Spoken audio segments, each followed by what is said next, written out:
see.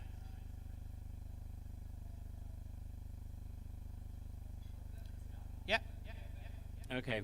Well, thank you everyone for joining us. Please come in. It looks like the room is starting to get filled. We will also have some space here. So please come in. So make space for everyone to come in. I will give it 2 more minutes. Please come in and we start. You can sit. There's spaces there, over there. There's a few here and a few spots here as well. Oh, and there will be spots here as well because the speakers will come up. All right. Yeah. So may I introduce to you a person who perhaps does not need an introduction, but Professor Surya Deva, professor at Macquarie Law School and director of the Center for Environmental Law at Macquarie University. He will be your moderator for the session on Global South Perspectives on Mandatory Human Rights Due Diligence. And without further ado, Surya, please, the floor is all yours. Can we have an applause for Surya, please? Thank you.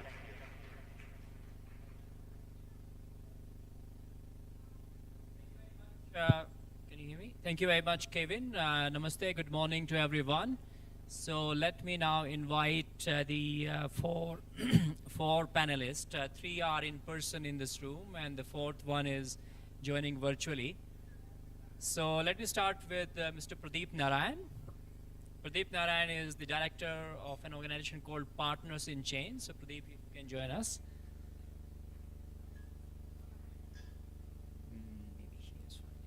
The second panelist is Ms. Sumaira Siddiqui. She is an additional director of the Securities and Exchange Commission of Pakistan. Please welcome. The third speaker is Mr. Shamim Ishan, who is the second vice president at Bangladesh Knitwear Manufacturers and Exporters Association. Shamimji, please take the floor.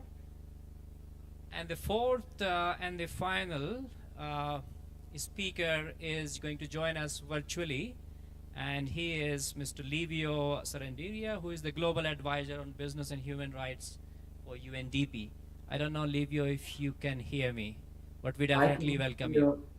I can hear you very well. It's a pleasure to Wonderful. be with you today. So we welcome you as well. All right, so as you know, the session is looking at mandatory human rights due diligence, and I think the unique dimension of this session is Global South perspectives. Now, before I explain the format of the session and ask questions to the panelists, let me, it's a good sign that the room is getting full, and I will request there are some chairs here. Please come in front.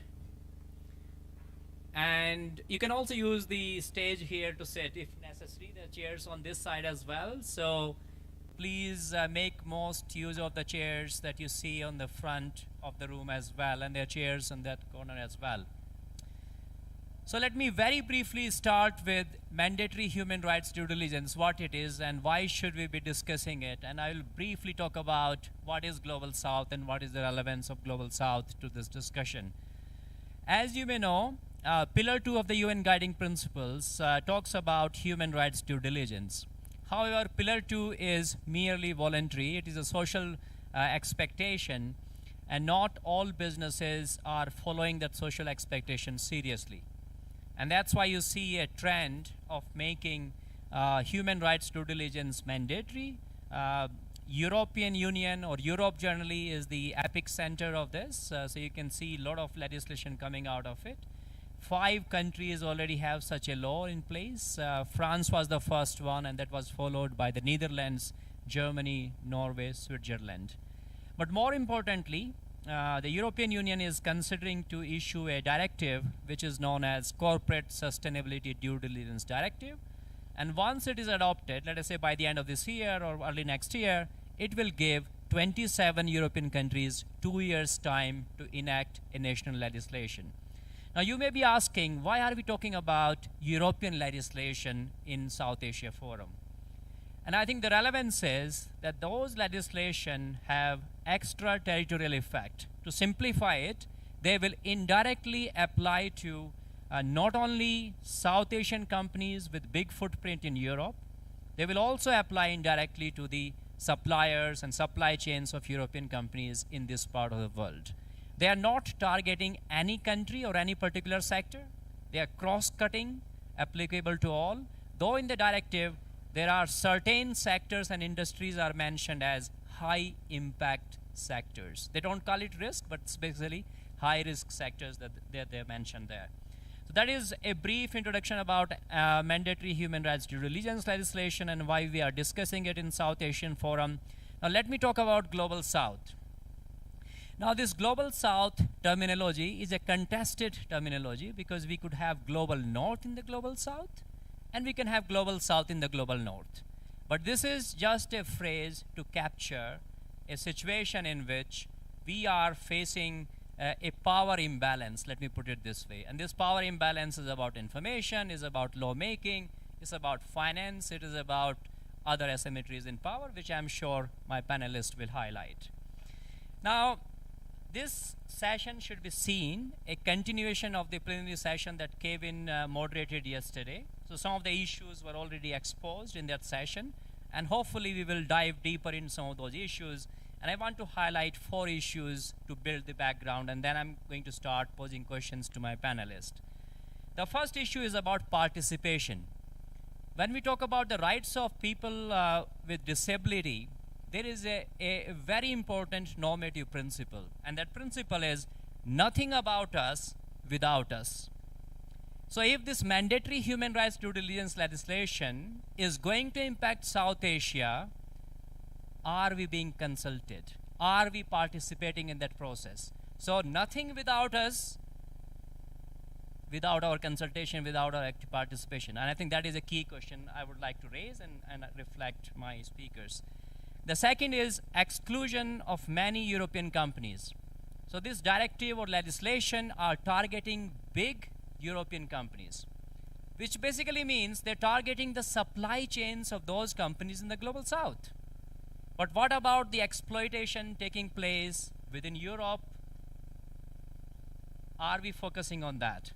So are we pointing fingers on the supply chains of the Global South and ignoring what is happening inside the domestic domain?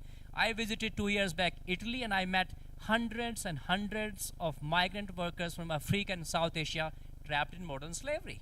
It's a concrete example. It's a public document. You can see my report. So are we focusing only on the Global South and ignoring the Global North issues? That is the second issue. The third is whether there is a human rights impact assessment of these laws. How will they impact the supply chains and SMEs and small companies in the Global South? Will it improve the conditions of workers, or will it create more desperation and those people will struggle to find jobs because they will not get orders from European companies? And my last point is systemic issues, which I alluded to yesterday. Issues about poverty, purchasing practices, imbalances of power. Are these legislation addressing those issues?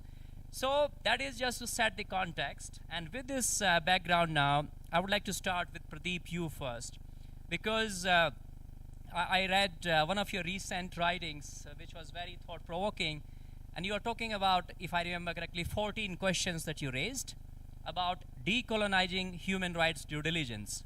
So if you can elaborate why you are so critical of human rights due diligence. Is it about the concept? Is it about how these legislation have been rolled out in Europe? Or is it a combination of both? You have the floor. Thank you. For last 2 years in speaking in Zoom with teleprompter in the front, it was much easier to speak, right? But yeah, so I think this is primarily, I think I wanted to look at this HRDD from a decolonizing lens, and at no point of time there is any doubt on need for a mandatory human rights due diligence or human rights due diligence.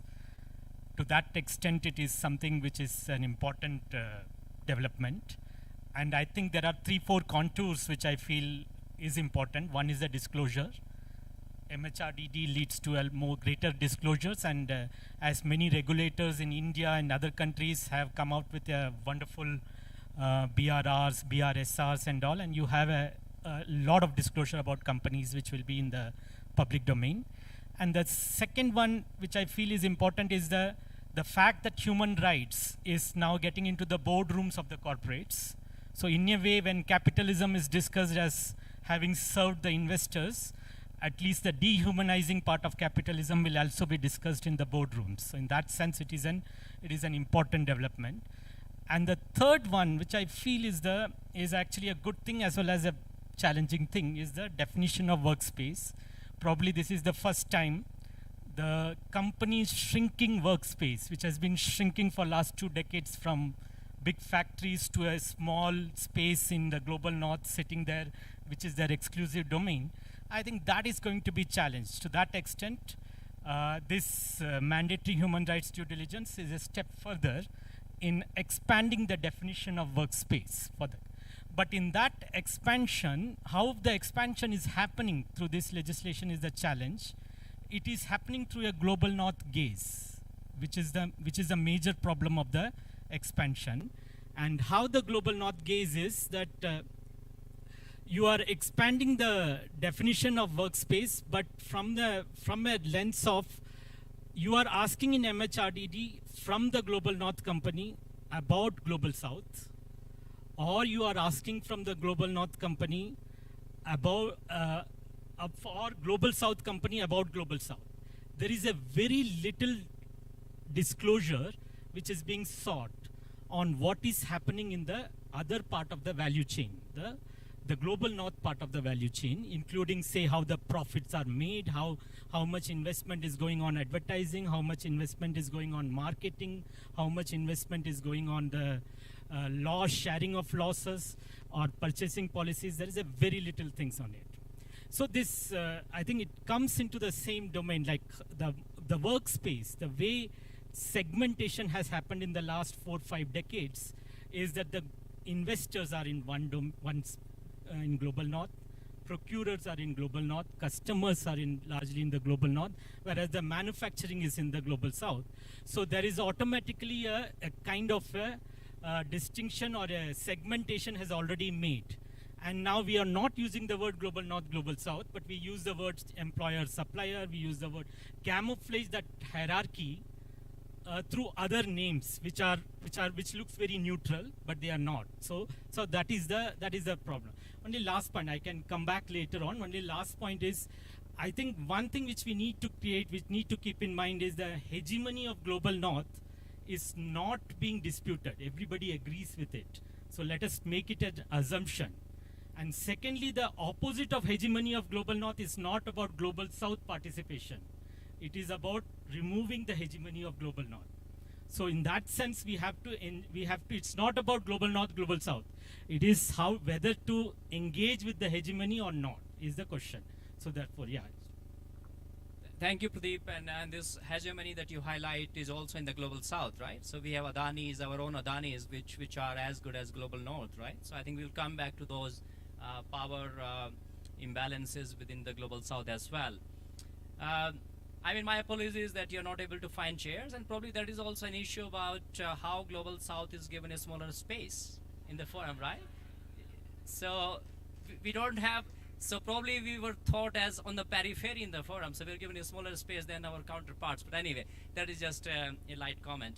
Shamim ji, if I can invite you now, you represent the other side of the brands, right? The supply chains, and you represent the big manufacturing garment sector in Bangladesh. So if you can highlight how do you see the irresponsible or unethical purchasing practices of the brand? Do you think these are the root causes of what is we see often the criticism is that the workers are exploited in Bangladesh, in South Asia generally?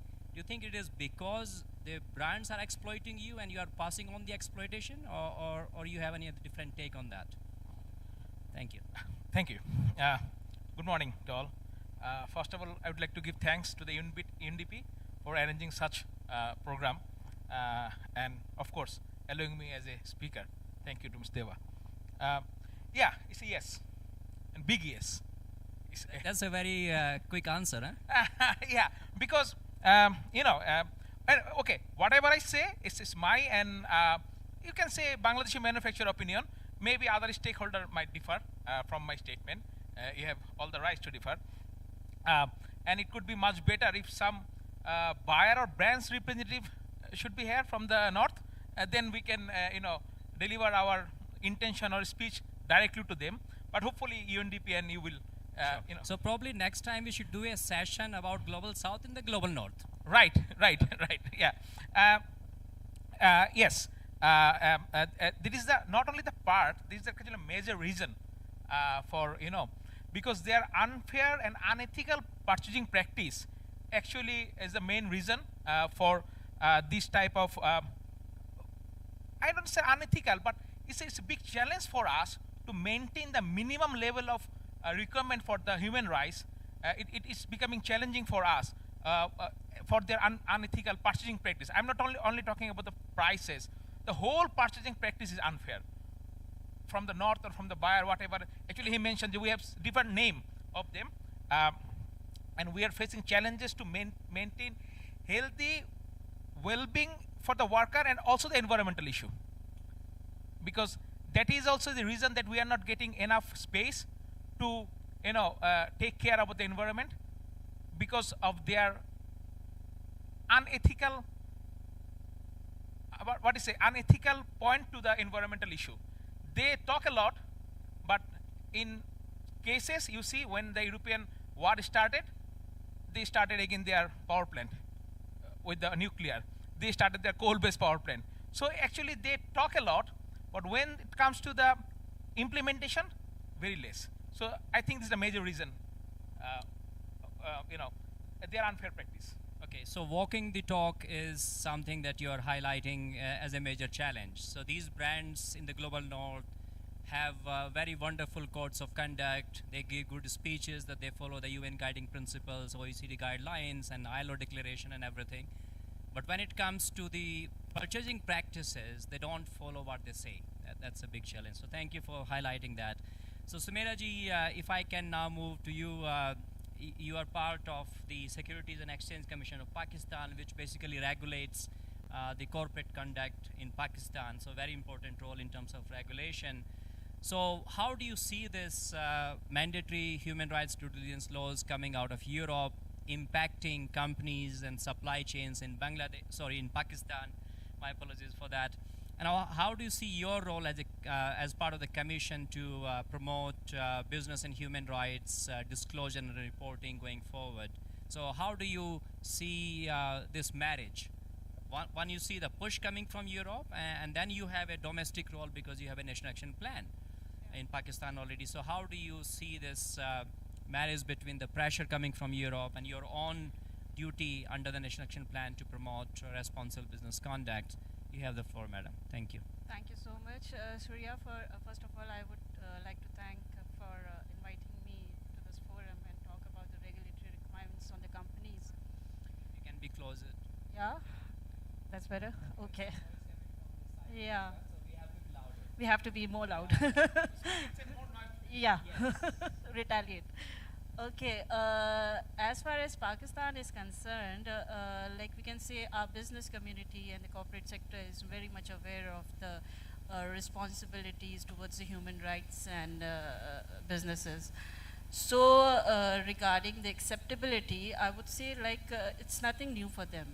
We were in 2009, SECP had introduced a general order in which the companies were required to disclose their CSR activities in their annual reports, and which included the anti-corruption policies, CSR, philanthropic activities, even the human rights policies. And moving forward, in 2013, we started, we introduced the softer guidelines for the companies, in which the companies were guided to engage themselves in the CSR activities.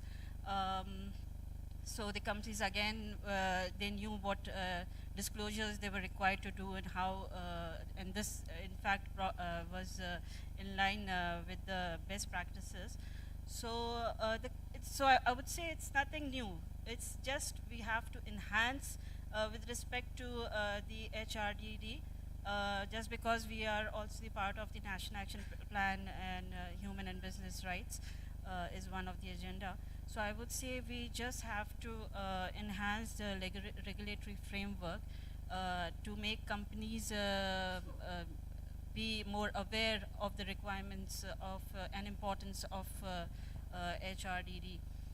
So, as an SCCP, I mean, there are other regulatory requirements which the companies have to comply for the SCSR.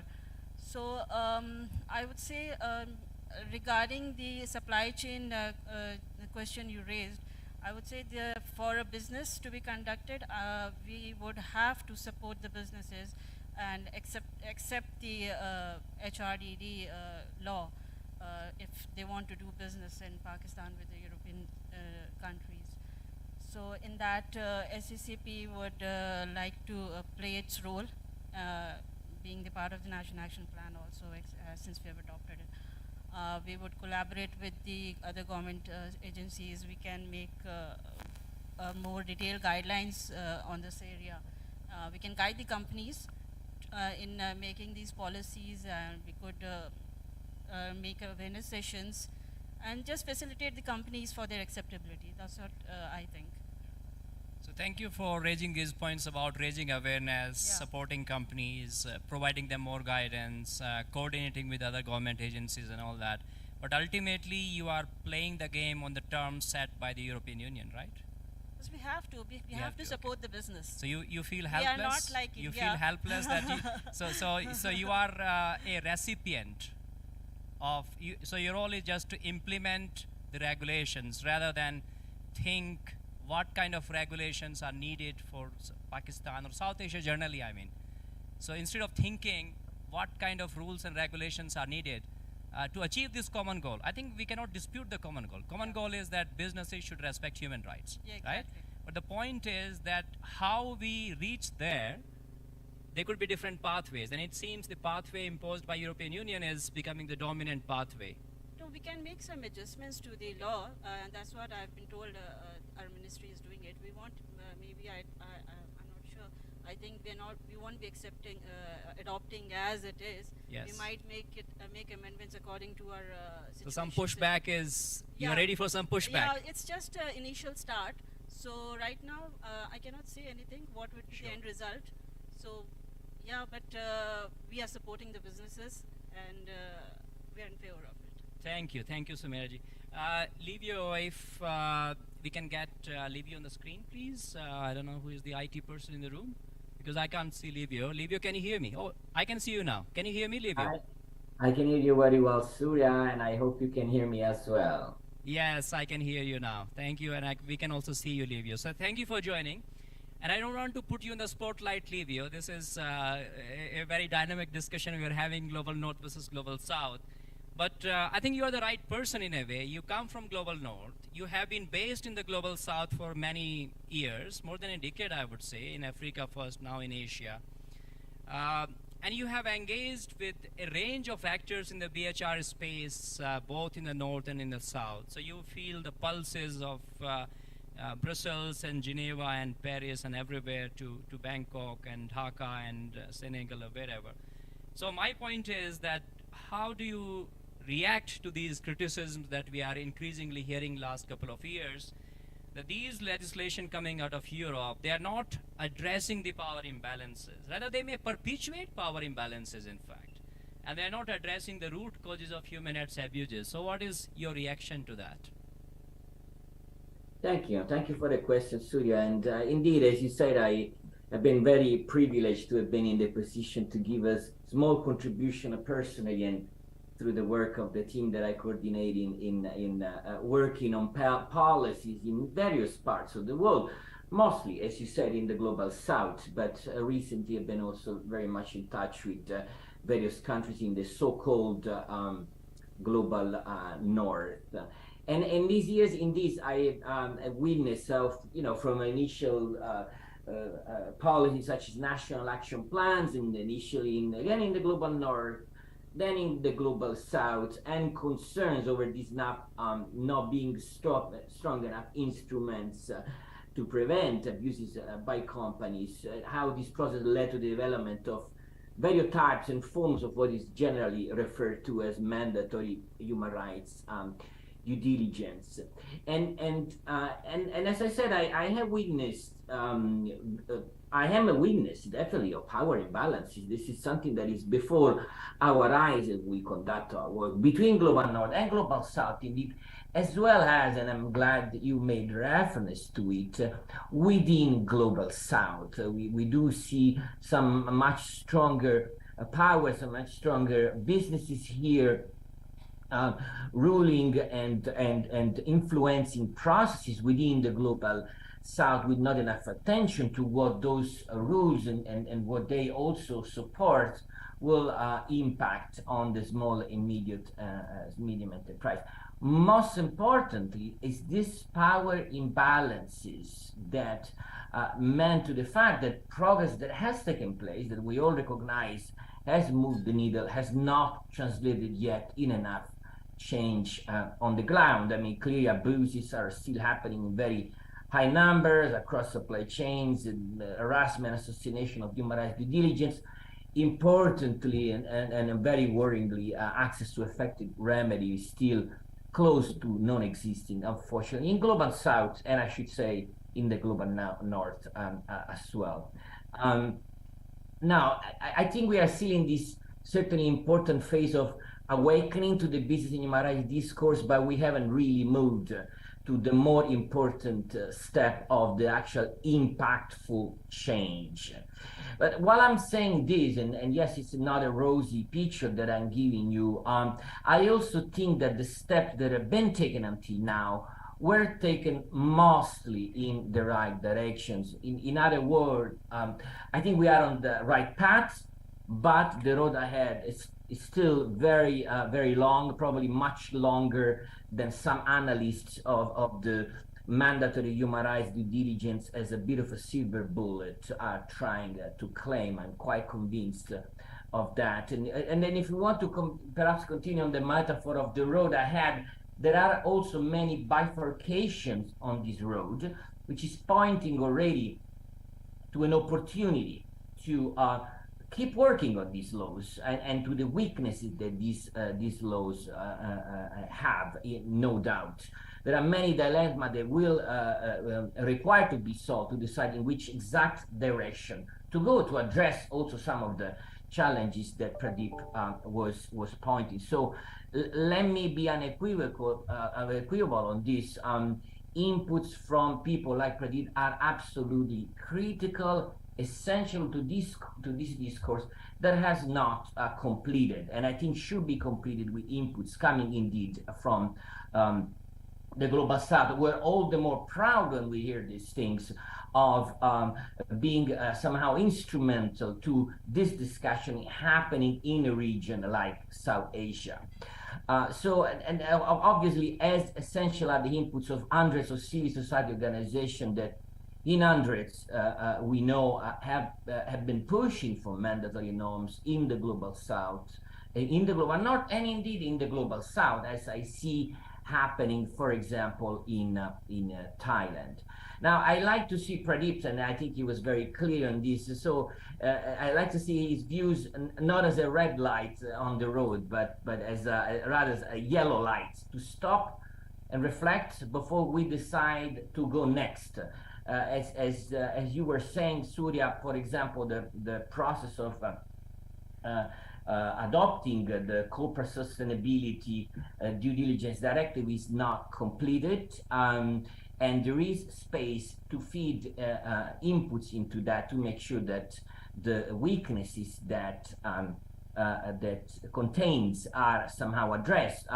Now, there are academics that are much more qualified than I am to dissect the existing and upcoming pieces of legislation to highlight those strengths and weaknesses, but I do know enough to affirm that obviously the existing norms and those that are coming, the draft, so to speak, that we have seen, are the result of very strong compromises that weakened the initial intentions of those that promoted these laws, people that in many cases actually come from civil society. Now, the optimist in me likes to see this as a positive increment to which more increments are needed. So from mandatory human rights due diligence laws to better human rights due diligence laws.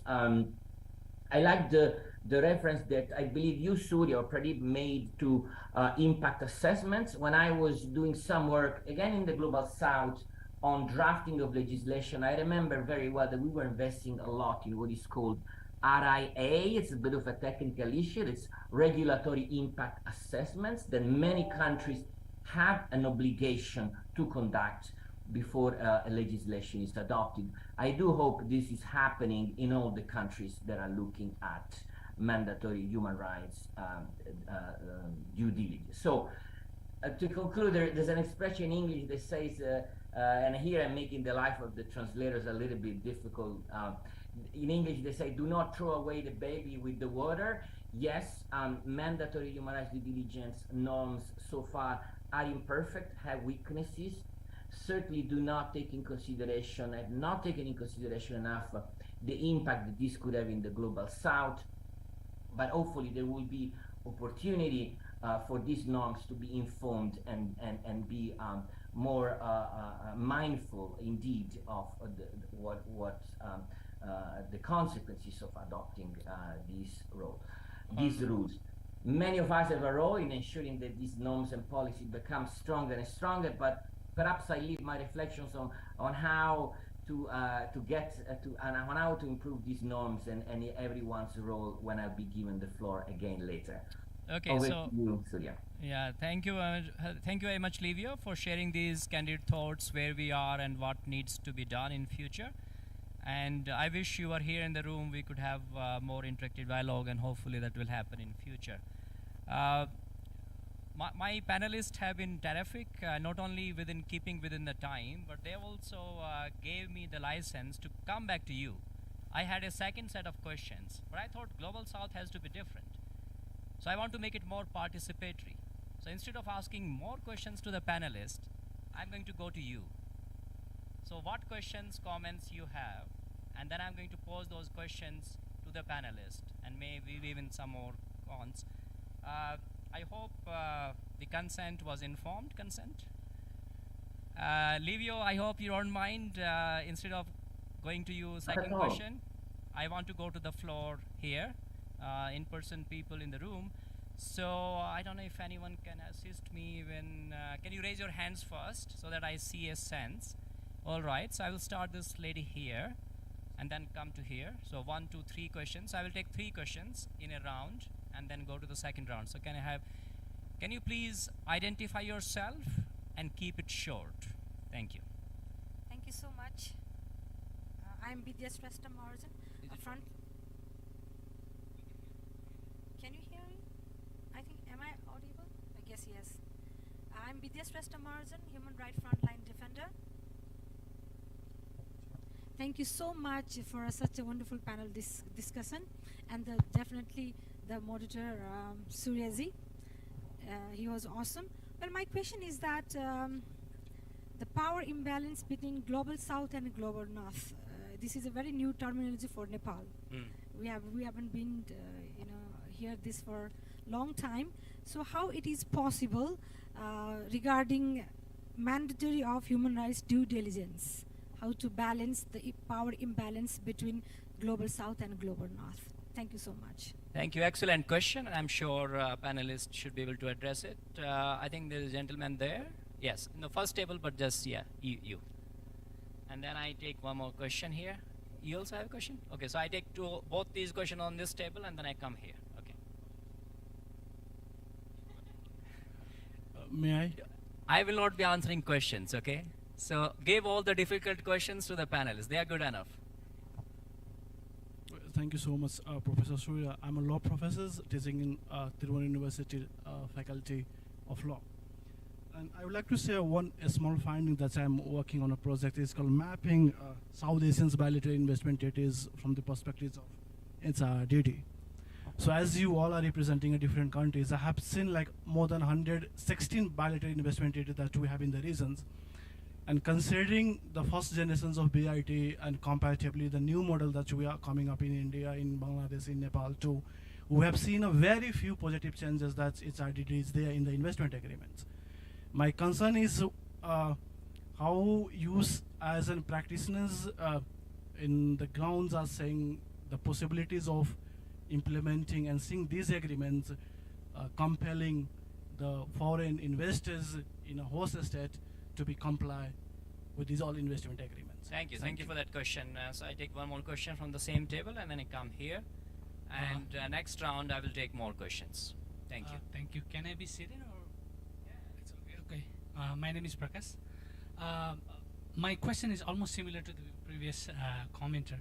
I was thinking, as we are discussing global South and North, to some extent that mandatory human right due diligence can be explained as being imposed, because I wonder if the global North and global South is ready to embrace the balance, because I think that we are still yet to be as good enough as the North in terms of implementing mandatory human right due diligence. And in this scenario, my question is, do you think if we do so, the business would be flourishing or declining their national GDP contribution? And if they are flourishing, I want to know how so. Thank you. Thank you. So let's take one more question in this round. Thank you, Professor Surya. My name is Zulfikar Shah and I've come from Pakistan. I think I would really take it from the 3 points that you highlighted yesterday in your remarks over there, that we are living in a very different world where you have this proliferation of the media, even now with the addition of the social media, so everything gets exposed with that, and also the civil society very actively engaged into advocacy, so to kind of forcing the businesses to take the human rights seriously. That's not only for the kind of global South, but what's happening in the global North is also in response to that. It's really not a voluntary thing that's coming out in response of the labor violations of the human rights concern. So what I would, this is more like a comment, is that it's important. I think I really subscribe many of the intellectual insights that have been shared by the speakers today in the table, but I think it's quite important, it's equally important that we put our house in order first.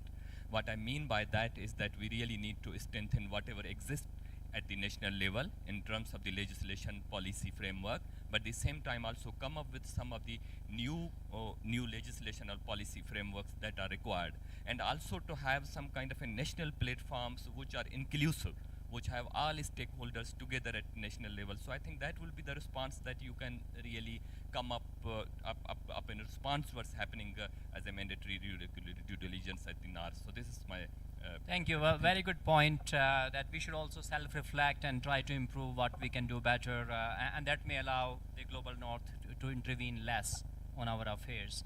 So now I would like to give all 3 panelists a chance to reflect, and if you don't mind, Pradeep, I will start with you and then go to Samira ji and then Shamin Bhai and then leave you. Is it okay?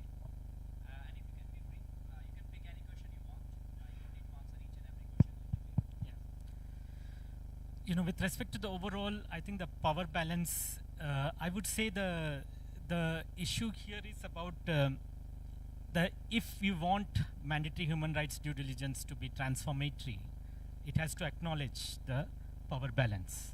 So in that sense, it's not about instrumental use of MHRDD, but more about where that institution is located and how the decision making takes place over there, and how certain institutions which are disappearing, whether we are brought back, like trade unionism and a lot of other human rights defenders, etc., how they are brought back into the narrative. If that is done, then MHRDD is changing anything. Otherwise, HRDD is perpetuating the same power imbalance. That's one. Second point I would say is about, I think it is primarily, this is not a new struggle of human rights. It is a struggle which has been happening for last many decades. So in that sense, there is a state government nexus throughout, whether it is global North or global South, there is a state government nexus, and there are human rights defenders. I think this struggles, which has been happening for many decades, is taking many different forms, and now it has taken this form of MHRDD. But otherwise, it is the same struggle which continues. So it is not about global North government or global South government. It is about how to engage with that nexus and bring more transparency in the decision-making system. So I think that's where the solution would be. Ji, any question you want to respond? In particular, I think the question or a comment from Julfikar ji about putting one's house in order may be relevant from your perspective. I do agree what suggestions Zulfikar. Am I audible? Yeah. Okay. I truly support the suggestion given by Zulfikar Saab regarding the collaboration by South countries in order to have more imposition of laws by the North on the South. So there should be a collaboration agreements and common policies and laws between the South companies in order to mitigate the effects of the Northern laws. So I think we should work, and there should be a proper forum where we can address this issue and think jointly. That's what I think. Thank you. So thinking and working jointly could be one way to bridge those power imbalances. And I would say even peer learning and sharing within Global South and within South Asia may be relevant. Shamim ji, if you want to respond to any questions. Yeah, actually in a whole, that whenever storm is obvious, let's enjoy it in a safest play as safe as possible. But we have nothing to do, right? And there is nothing new in this mandatory HRDD law. Everything we are doing for last couple of decades, as you mentioned, and maybe some reporting will be changed, and they never paid to us for this, these issues. But we are maintaining for decades, almost for decades. But I think I want to take this as a positive way, that now at least we have some way, we should find some way to make complaint against the North that they are not maintaining properly the fair purchasing practice in their law. So I think it will be good for us in future. So you're saying we can use the mandatory human rights due diligence laws to insist that their practices are resulting in violations here. Right. And that's why they should fix their house as well. Right. Not as well at first. At first, okay. Thank you for that. And Livio, I would like to give you a chance as well if you want to react to any of the questions. Could you hear the questions, Livio?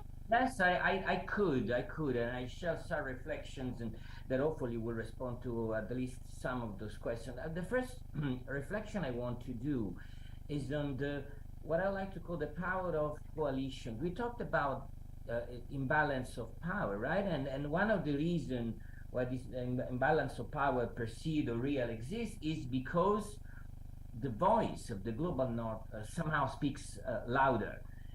However, if countries in the global South, not only countries, it can be government, can be civil society, come together in coalitions, their voice will be louder in making the points that are being made today. So here certainly is the recommendations to governments, to civil society actors, to businesses, to get together in coalitions and make their point together.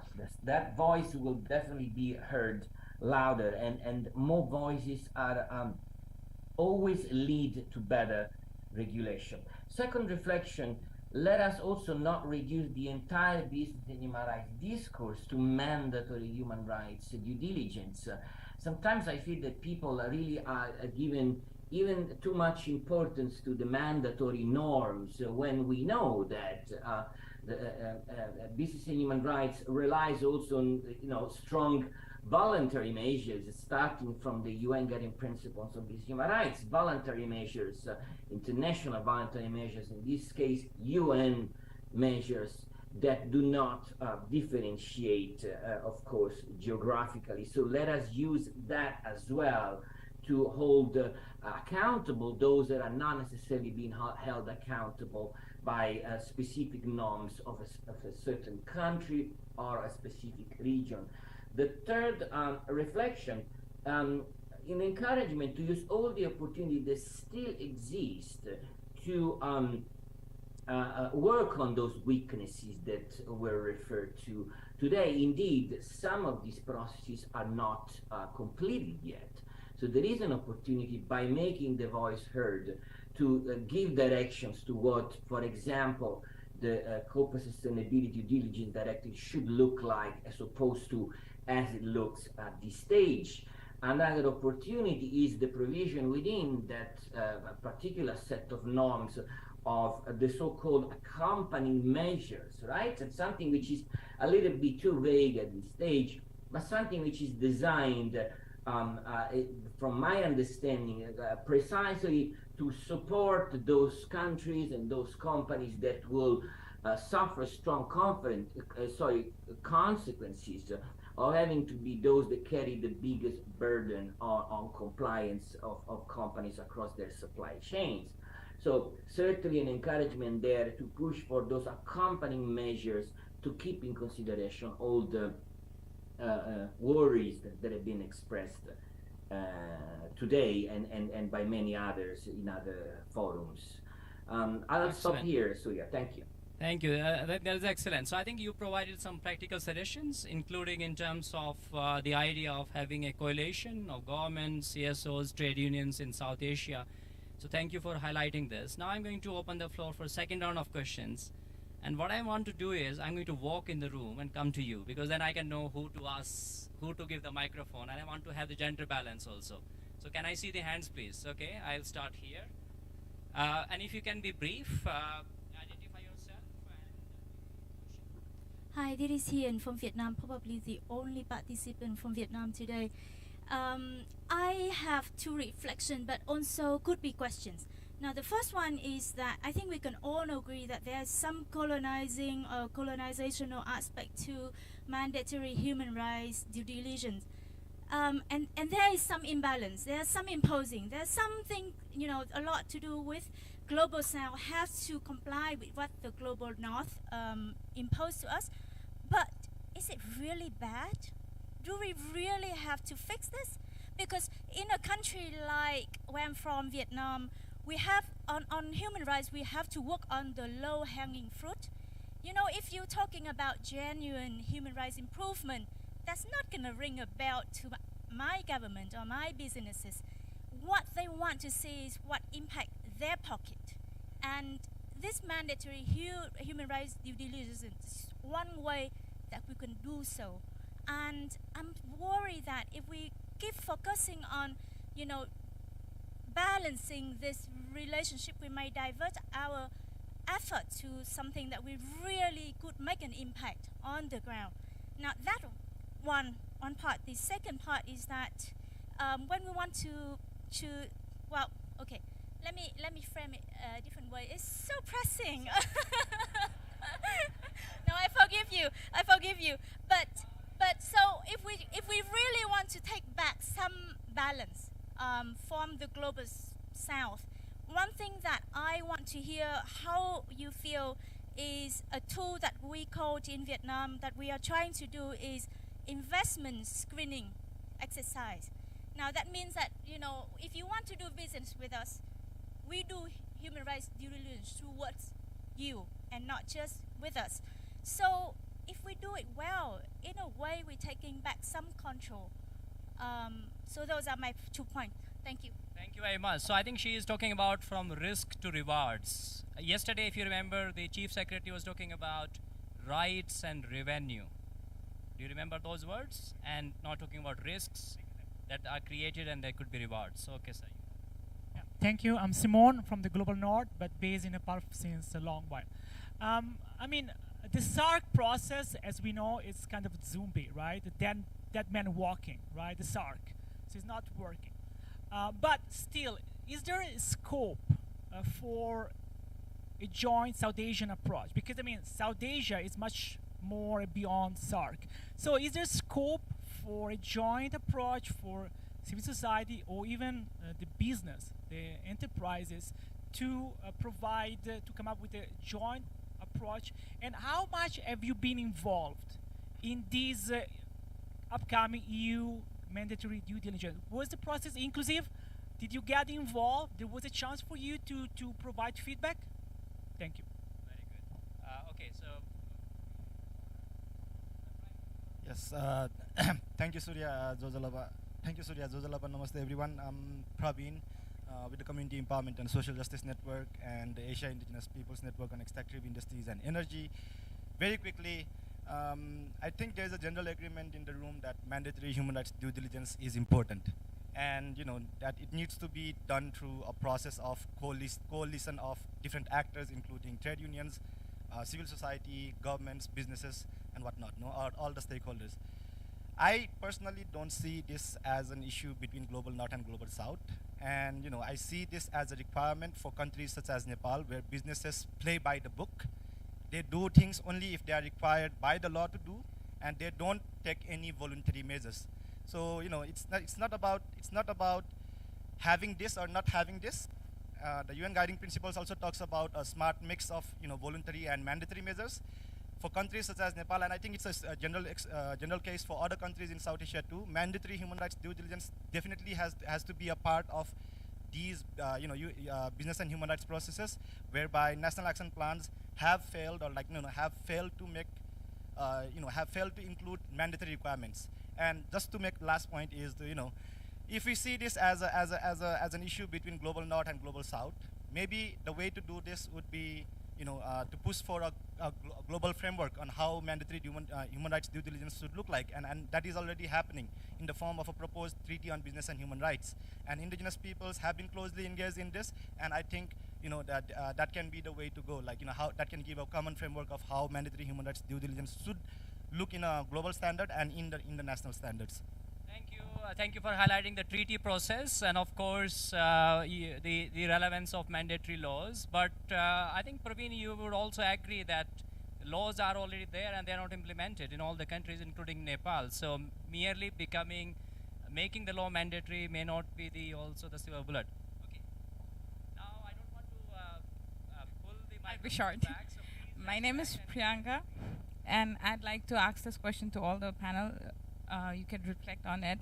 We've been talking about collaborative efforts, and I'd like to hear from you. Where do you see the touch points for regional solidarity and cooperation for HRDD, considering the sweet and sour relations we have in South Asia? I would also like to hear from you, what are the gateways for the regional solidarity, and in your opinion, who are the gatekeepers, or what are the gatekeepers countering those solidarity? Thank you. Excellent. That was very precise question. Thank you.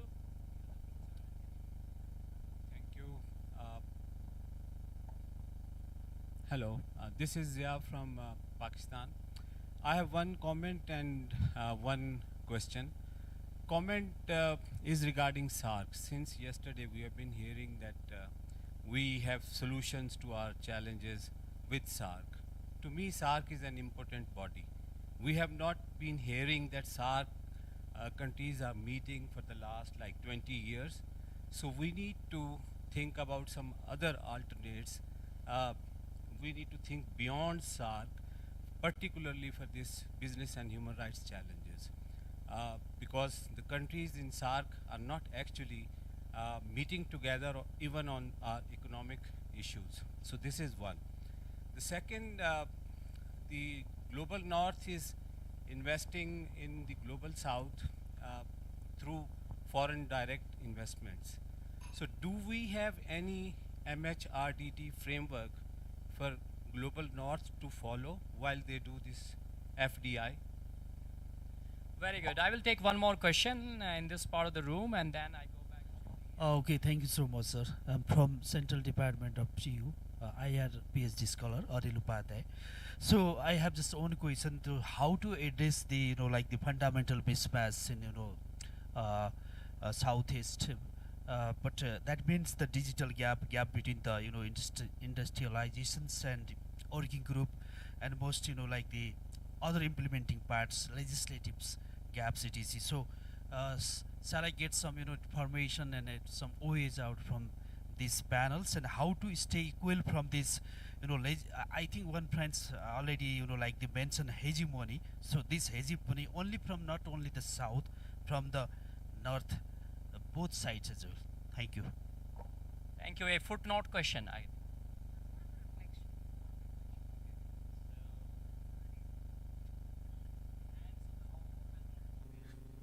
Thank you, Surya. Good afternoon, everybody. I think what I hear is South Asia needs to have a more joint approach, and of course, that reflection is very clear. We need to talk to each other more often. Economies need to talk to each other more often.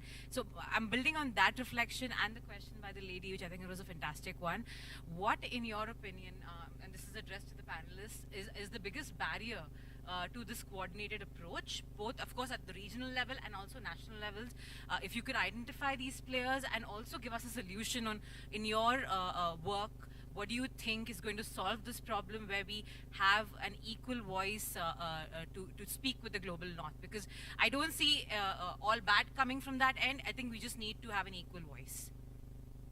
Thank you for all these excellent questions, and I think there's a lot of sentiments, but I think you have been very diplomatic. You did not say India, Pakistan when you were saying SARC is failing. So I will say that.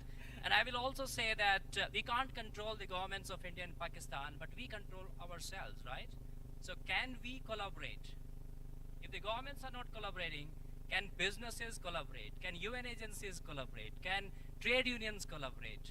Can all of us, academia, collaborate? At least we can collaborate, right? Shamimji, we start with you. Thank you. Thank you. Yeah, there is a lot of question or comments regarding the regional cooperation. SARC is not active, but as you mentioned, there is a SARC Chamber of Commerce. I think many of us know about this, but they are also not that much effective. They sit together every year. Every year they have board meeting, they have conference, but they are not effective in a way what we required. So we can do a thing that we can active the SARC Chamber in more professional way, or we can again their collaboration in support of like UNDP and others for the exporters collaboration, because this MHRDD is more will give effect to the exporters who actually business doing with the north. So among the SARC countries or a little bit beyond, we can make a collaboration. Those who are the exporter associations or the exporter, we can make a collaboration so we can speak in a single language. Thank you. Thank you very much. I just want to add a footnote on this. That of course the focus of due diligence or mandatory element of it is on export footprint. But I think we should not forget that this is also relevant in the internal context, because the idea is to improve the condition of workers and not pollute the environment. So I think it's not either or, that we just focus on the export, but majority is definitely that the driving force. Sumeira ji, you have the floor now. Yes, I think regarding the cooperation, it's already been answered very nicely by my colleague. There was one question regarding the mandatory HRDD policy, that it should be made mandatory. What I think, imposing things on the corporate sector would be a bit burdensome to them, and they want there would be a bit of resistance. Right now we have some soft guidelines, and still the companies are complying with that, irrespective of the fact that there would be no violation issues and anything. And the companies are working for human cause and contributing under the CSR Act activities, which includes the human rights. And so making, to start with, I don't agree we should make it mandatory. We can just start with guidelines. And I think there should be consensus between the South Asian countries on this, because we have, Pakistan has accepted the National Action Plan, and we're working further on it, and the other countries are following us. So we can have a mutual dialogue to work together on this agenda. I think you make an important point, and I would add again a small note that sometimes we forget that what is obligatory on paper may be voluntary in practice because it is not enforced. And what may be voluntary on paper may be obligatory in practice. So I think it's the practice that we should pay attention to as well, not merely what paper says, no? Dheeraj. Yeah, I would like to answer that question from our Vietnam friend, which is whether MHRDD legislation is really harmful. I would love to say yes to it, primarily because of two reasons. One is the law assumes that the human rights violation, the cause of human rights violation, is in the global south alone. The cause of the human rights violation might take place in global south, but the causes are in the global north. And any legislation should try to address that cause. If it is not, it is going to enhance the human rights violations. That's the first one. Second reason for that is, I see in the last 2 years to 1.5 years, after a long time, I think the global south, global north CSOs and global north governments are almost united, right? They're all trying to, both of them are actually trying to implement the HRDD legislation. There is no less focus of CSOs on what is happening in the global north. They are all gazing on the global south as well, is a little more.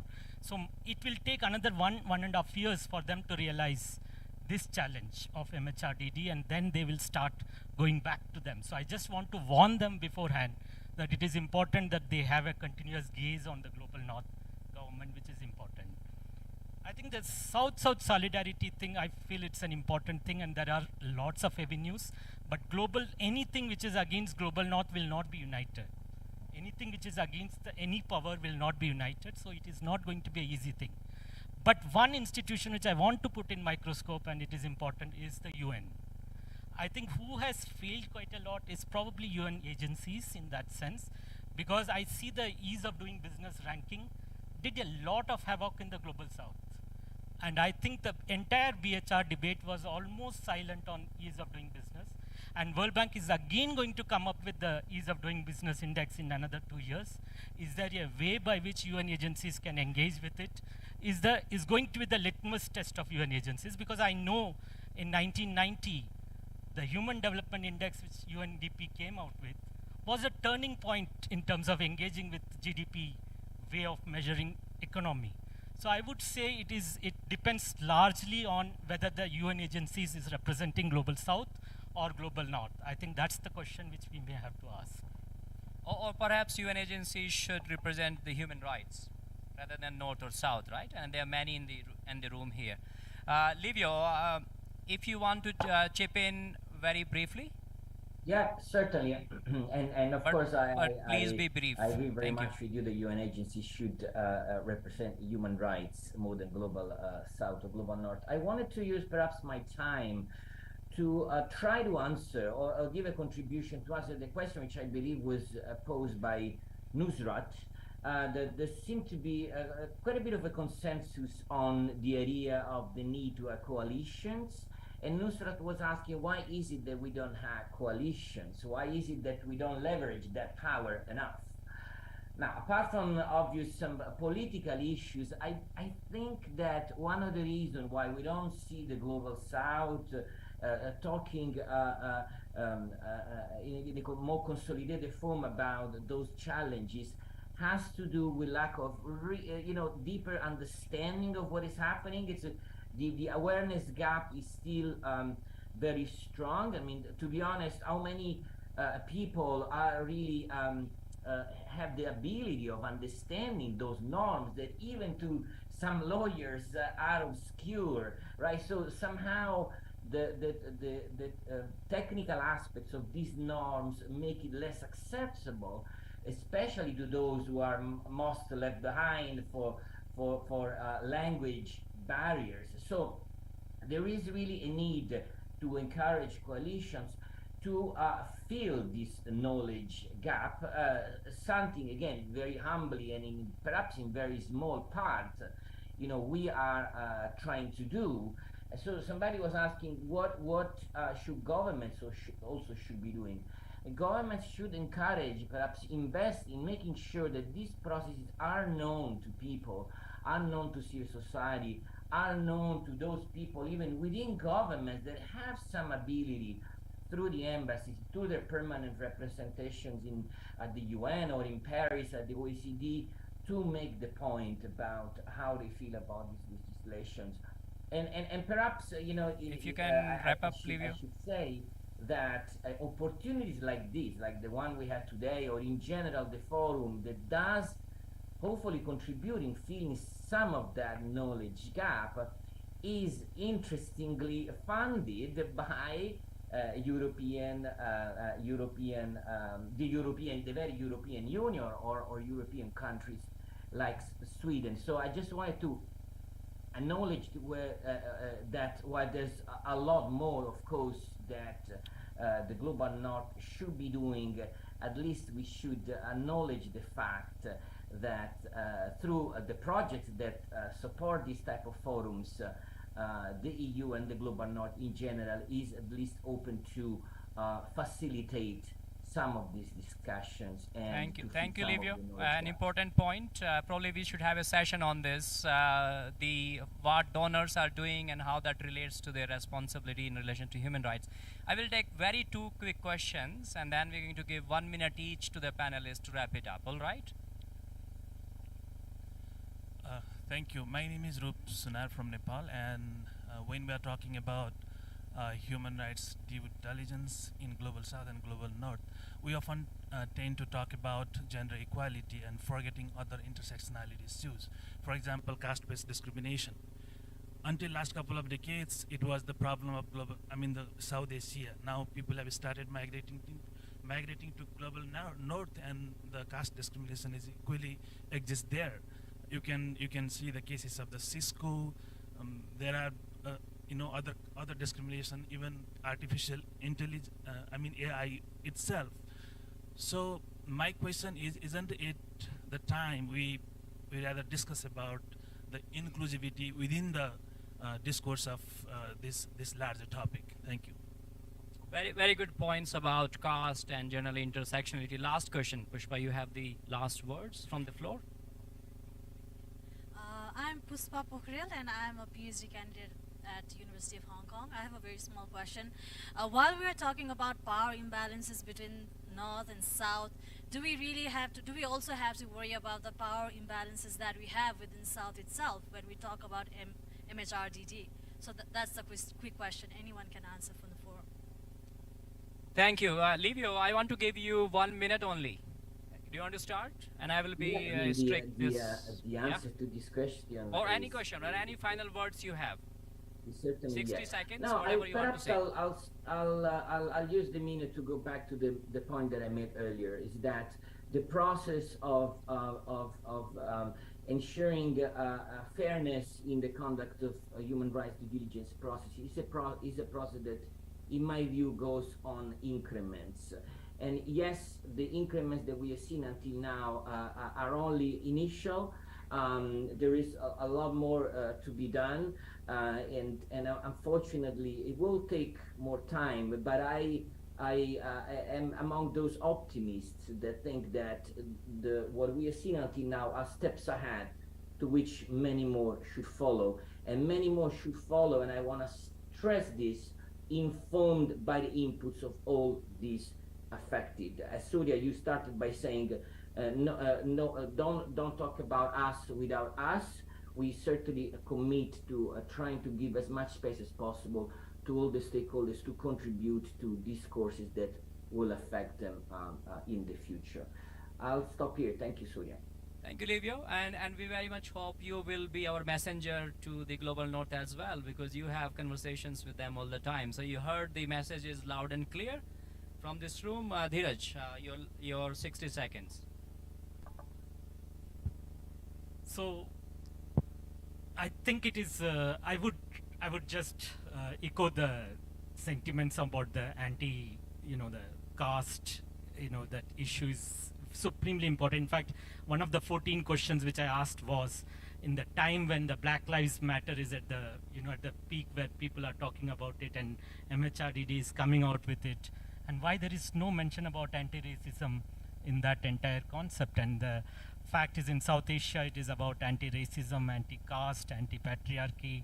I think a lot of these things are literally sidestepped by the MHRDD in that sense. So it is important that Global South gaze, when I look at Global South gaze, it is the Global South of the social movements in the Global South, rather than the governments in the Global South or the businesses in the Global South. So because there is a Global South within Global South. So in that sense, I would say.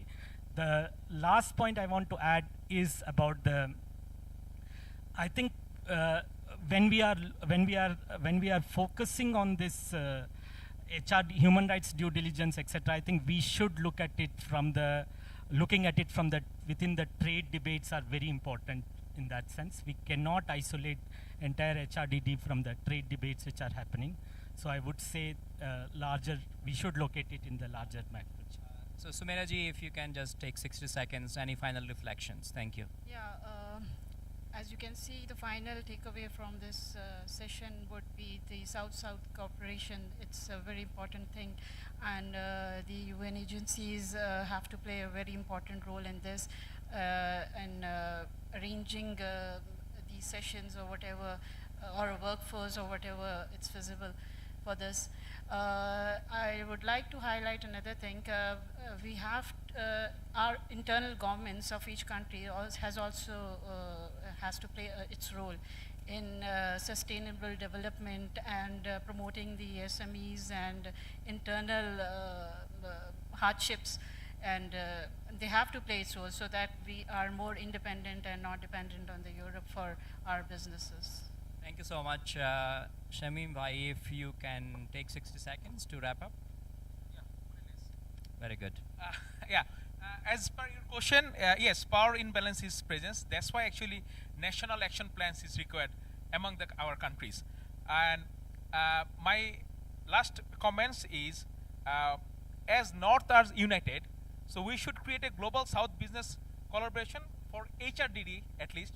I think even agencies should come up to create this type of collaboration among the South.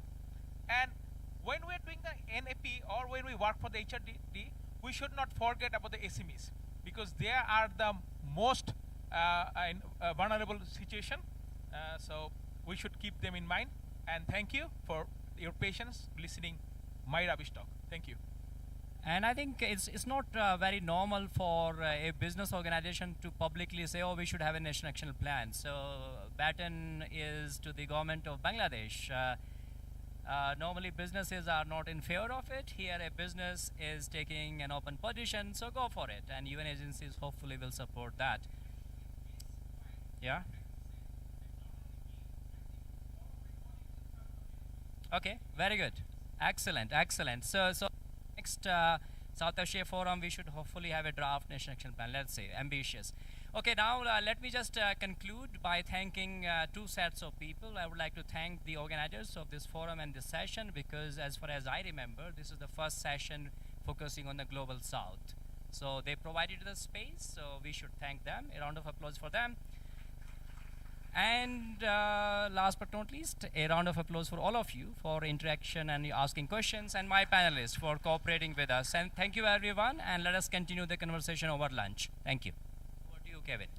Thank you very much, Surya, and thank you all for your participation. Building on this session, actually, so we will have a lunch session in here.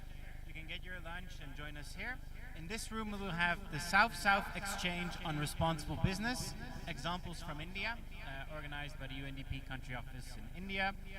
And in the other hall, we will have a lunch session on where are indigenous peoples in national action plans on business and human rights.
check, check, hello, hello, check, check, hello, hello, check, check, hello, hello, check, check.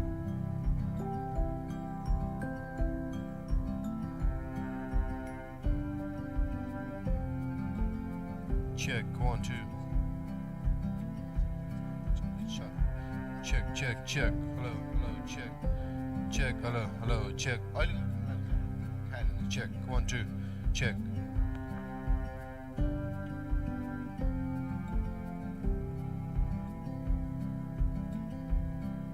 Check, check, check, hello, hello, check, check, hello, hello, check, check, hello, hello, check.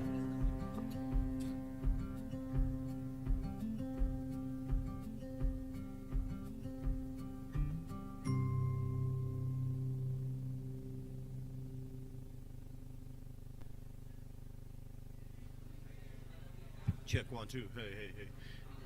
Check, hello, hello, hello, check, check, check. Again, again. Again, mother said, check, 1, 2, hello, hello, check, check, 1, 2, hello, check. Mic check, 1, 2, hey, hey, check, check, bye, bye, bye.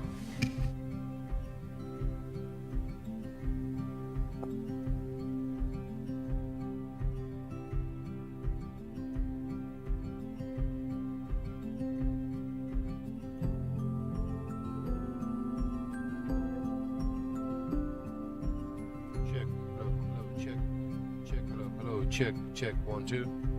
Mic check, check, 1, 2. Hello, check.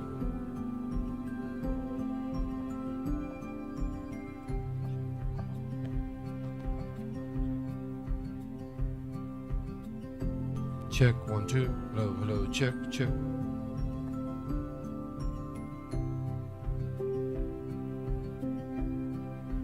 Two, check, hello, hello, check.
Hello? Okay, perfect.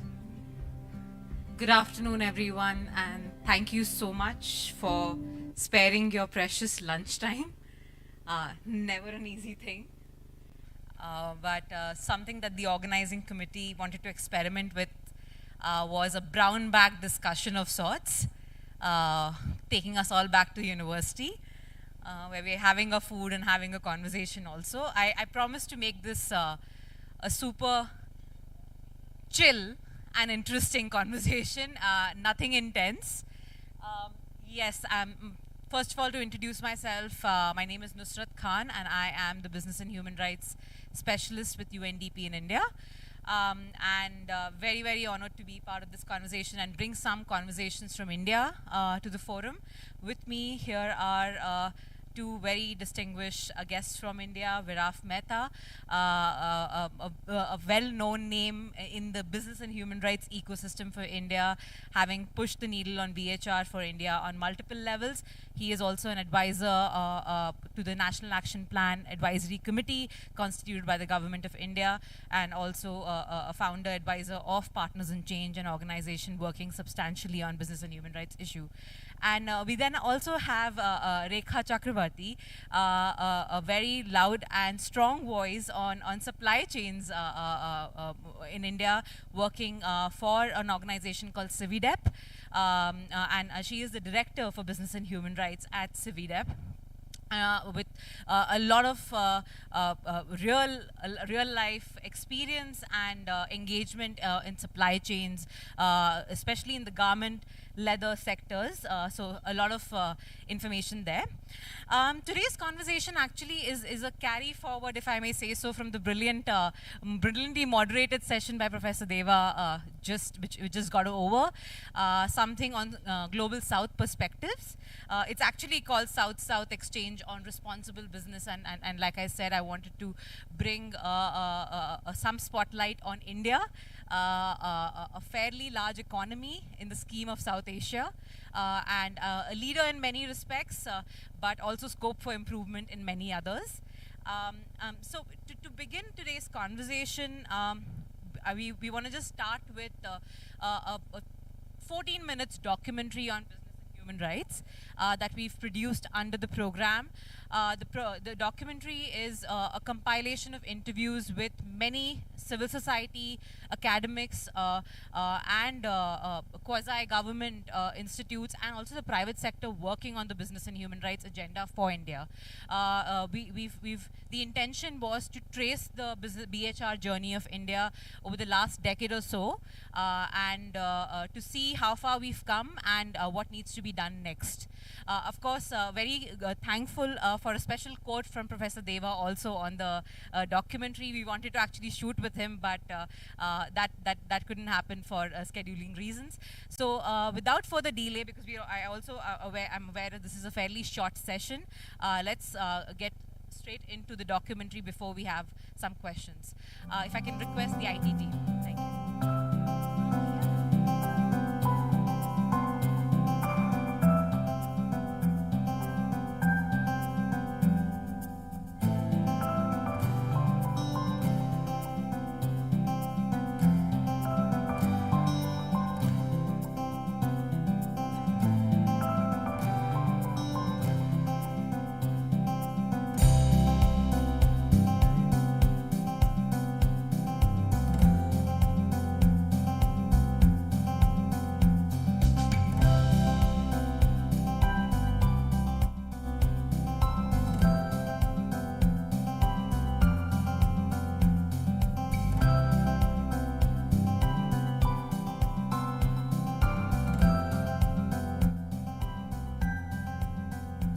India as a country contributed significantly to the drafting process of the UN Declaration on Human Rights in 1948. Who better than a country that was colonized to understand how important rights were for its citizens? Our constitution is possibly one of the most progressive constitutions, which ensures that rights are fundamental to each one of us as citizens. Given this kind of a canvas, the idea of bringing in business into the realm of human rights is not so difficult conceptually. The introduction of the human rights terminology goes to the key and the core issues that India will have to grapple with if it wishes to see the benefits of globalization, economic growth, not trickle down to the poor, but empower the poor.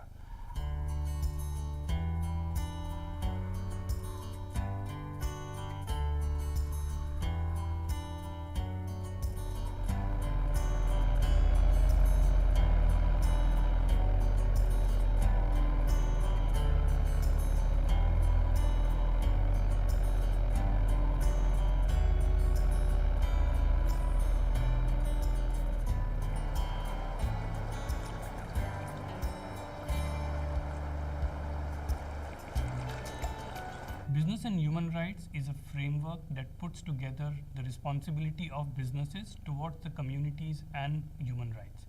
It started with the UN Guiding Principles, which was started in 2011.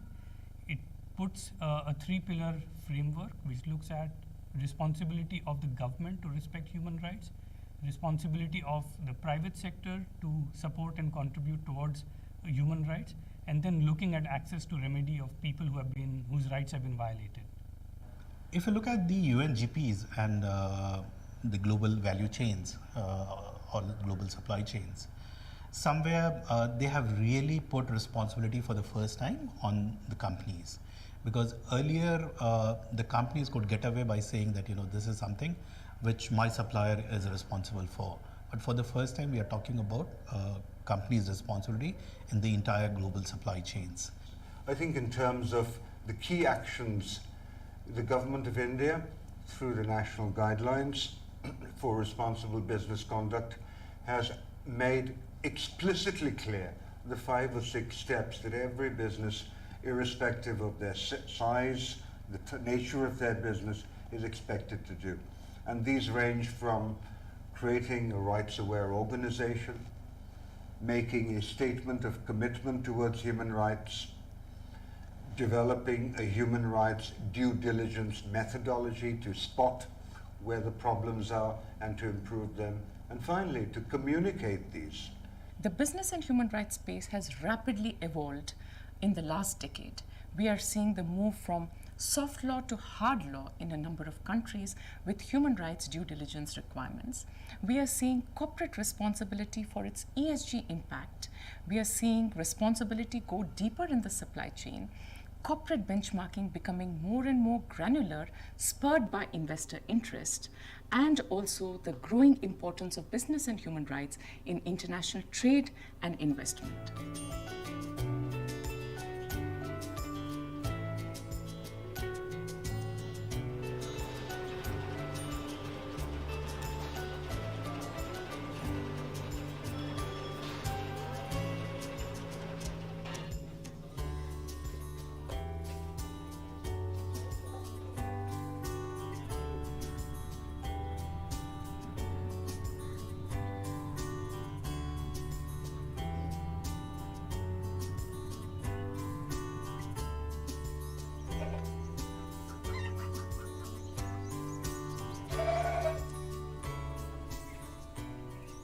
The business and human rights agenda is going to ask corporations to move away from a stakeholder perspective to a rights holder perspective. So clearly marginalized communities, vulnerable communities, tribal communities, landless, these are the people who will be quite significantly impacted, both from an environment perspective as well as from infrastructure and land acquisition perspective.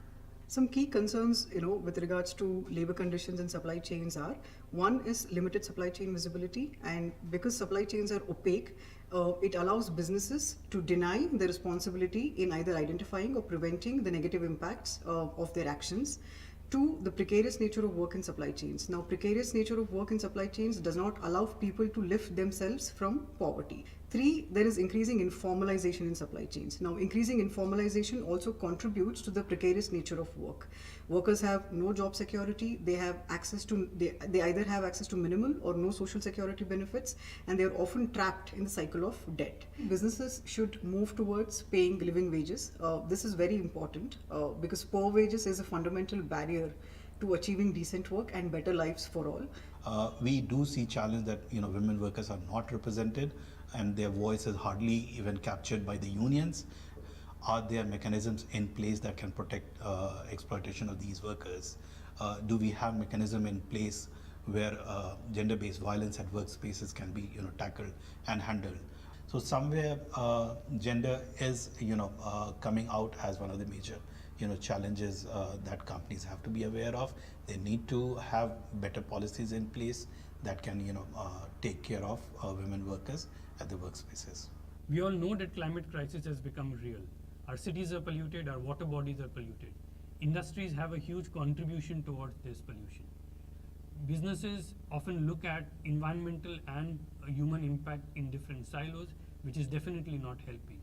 Therefore, it's important that any framework that is being designed looks at environment and the business and human rights component together as one system rather than two systems separately.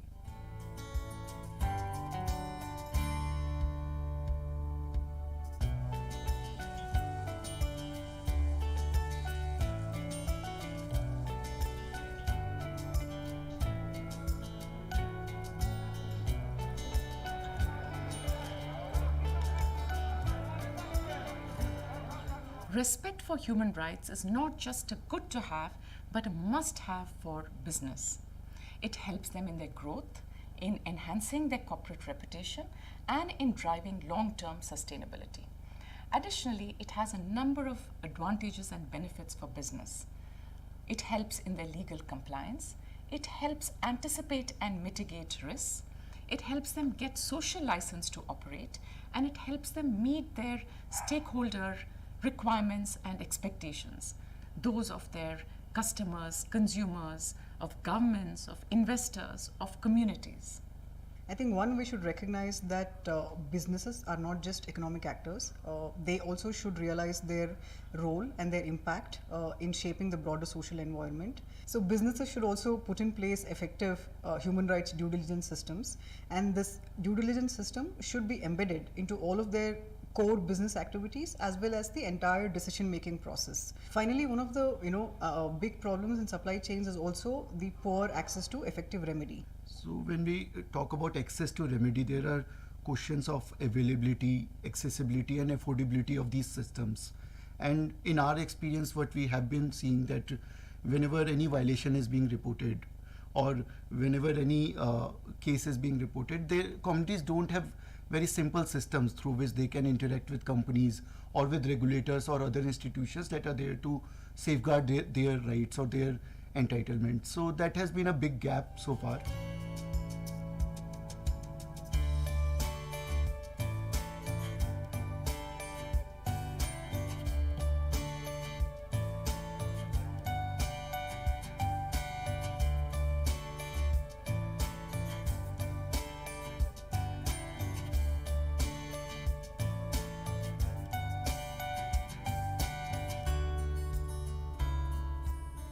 The National Action Plan reaffirms India's commitment towards realization of human rights and promotion of socially responsible businesses. It provides an overview of India's legal framework setting out the state's duty to protect human rights and the corporate's responsibility towards human rights. The next decade of human rights will be even more challenging in terms of meeting legal requirements, meeting reporting requirements, and stakeholder expectations. The bar is continually being raised. The European Union Commission's mandatory human rights proposal will have far-reaching implications due to its extraterritorial operations, liability, directors' duty of care, and oversight over mandatory human rights due diligence. While the global north is very keen on supply chain in the south to be very transparent, a similar commitment of global north to be transparent about all its trade negotiations, about all the way the decisions are made, is missing. And it can't happen until the South-South cooperation is institutionalized. Trade has a tremendous impact on environmental impact, it has an economic footprint, it has a social footprint. It is important that this footprint is ethical and reflects responsible business practices. We want to put in place practices that encourage companies to adopt sustainable environmental and labor practices, and that together that result in a race towards the top and not towards the race towards the bottom. The next generation of young people in the country, I think they really have to be the champions of a rights perspective and counter pressure from the large young population of the country, particularly through their consumption and through the way in which they can shape corporate behavior. I don't think we have seen that happen as much as we would like to, and I do hope that the next decade allows us to do more of that. It's not economic activity at any price. We want to see fellow Indians, young and old, male or female, different ability or not, be respected for human rights by all businesses, and I think India has a leadership role. When we are such a large economy, our footprint on the world increases, and all of us are familiar with the phrase, "Make in India," and what it stands for. But to invite the whole world to invest and make in India, 3 dots, and add the word responsibly. So make in India, responsibly.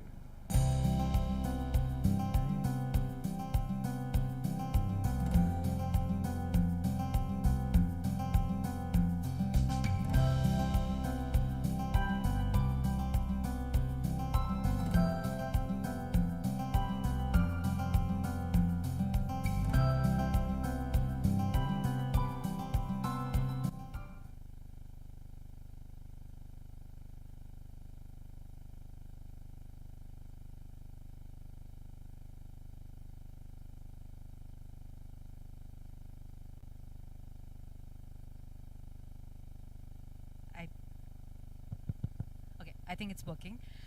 So thank you so much for patiently sitting through that. Of course, many of the speakers that have been captured in this documentary are with us here. I'm sure you've got a chance to also speak with them. Some of them have been on panel discussions. And many more voices. We don't have the time.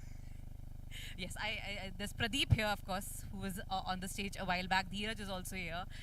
So many of us and many more who we couldn't capture, many voices from India. But I think the focus, without wasting more time in terms of me talking, I would like to sort of ask a few questions of the panelists sitting here. Of course, India has been a strong voice in the global South.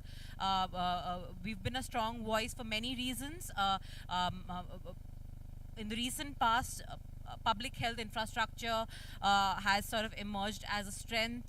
There has been a lot of South-South exchange on that during the pandemic. Also, the financial infrastructure has been something that the government of India has been exchanging practices with other countries.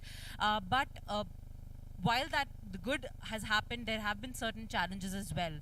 Our growth has also seen another side where we've slowed down on our sustainable development goals achievements. There has been increased levels of poverty for multiple reasons. There has been also loss of livelihood in many cases. And I think given that dichotomy of an economic growth and being a superpower, aiming for a $5 trillion economy, and at the other end, the rights ecosystem may not being as robust and could be more much more effective and transparent. I think a conversation sort of brews from there that is India, how far is India ready to be the global South leader, the voice on this subject vis-a-vis business and human rights and corporate accountability. And I think aligned with that, one of my first questions for Viraf and Rekha is that is India ready for this responsibility? What are our strengths in this, and what are some of the areas where we should act upon and sort of consolidate our own strengths? And the second question aligned to that is what is that one identified driver, in your opinion, which will help us strengthen the business and human rights agenda for India, our aspirations on it, and the task ahead on it? Over to you.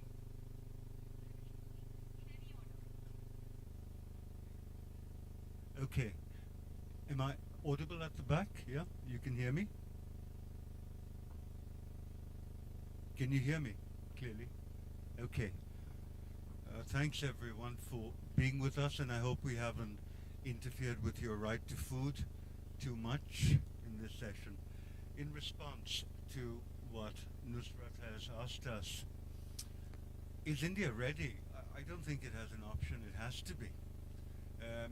With the sheer size of the country, population of 1.5 billion, and its growth from a time when I was in, my college days, when India was begging for money here and there to suit its own purposes, today to where it's come to, means that I think that the next stage, if you listen to Vasanti, who spoke on the film right in the beginning, I think we have two huge advantages, and one of them, she has mentioned, that we are one of the youngest demographically nations in the world with an average age of 34, 35, who do not go into business with the baggage of the 20th century and 20th century paradigm.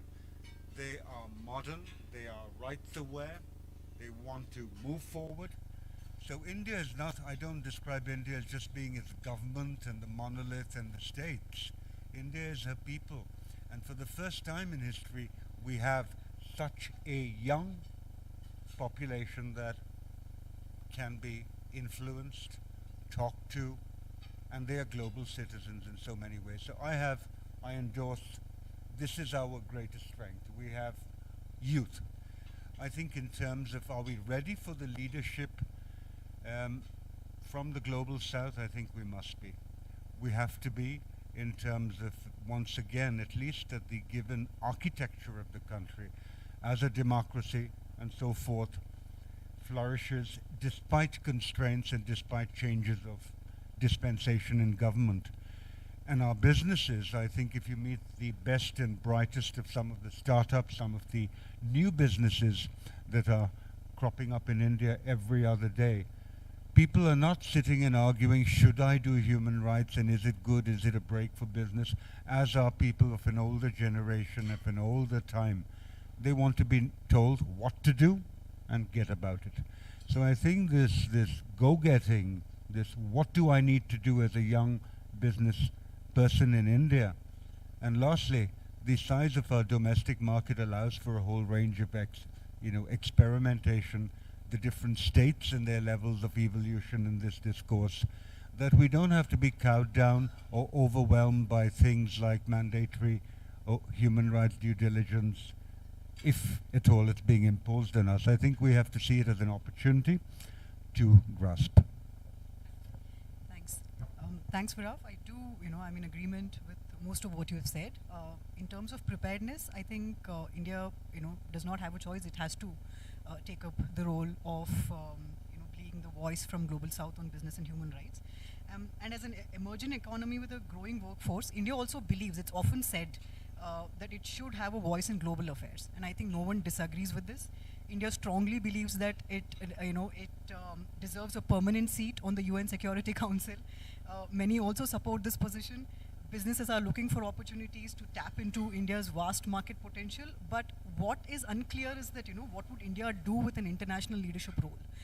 I think this is where India should not just signal its commitment to democracy and human rights, but also demonstrate its commitment to democracy and human rights within India.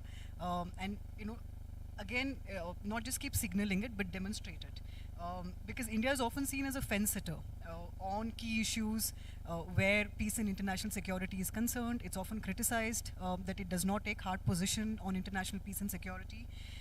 And of course, so if India then also in many ways sees Western approaches, it has a distrust in Western-led approaches.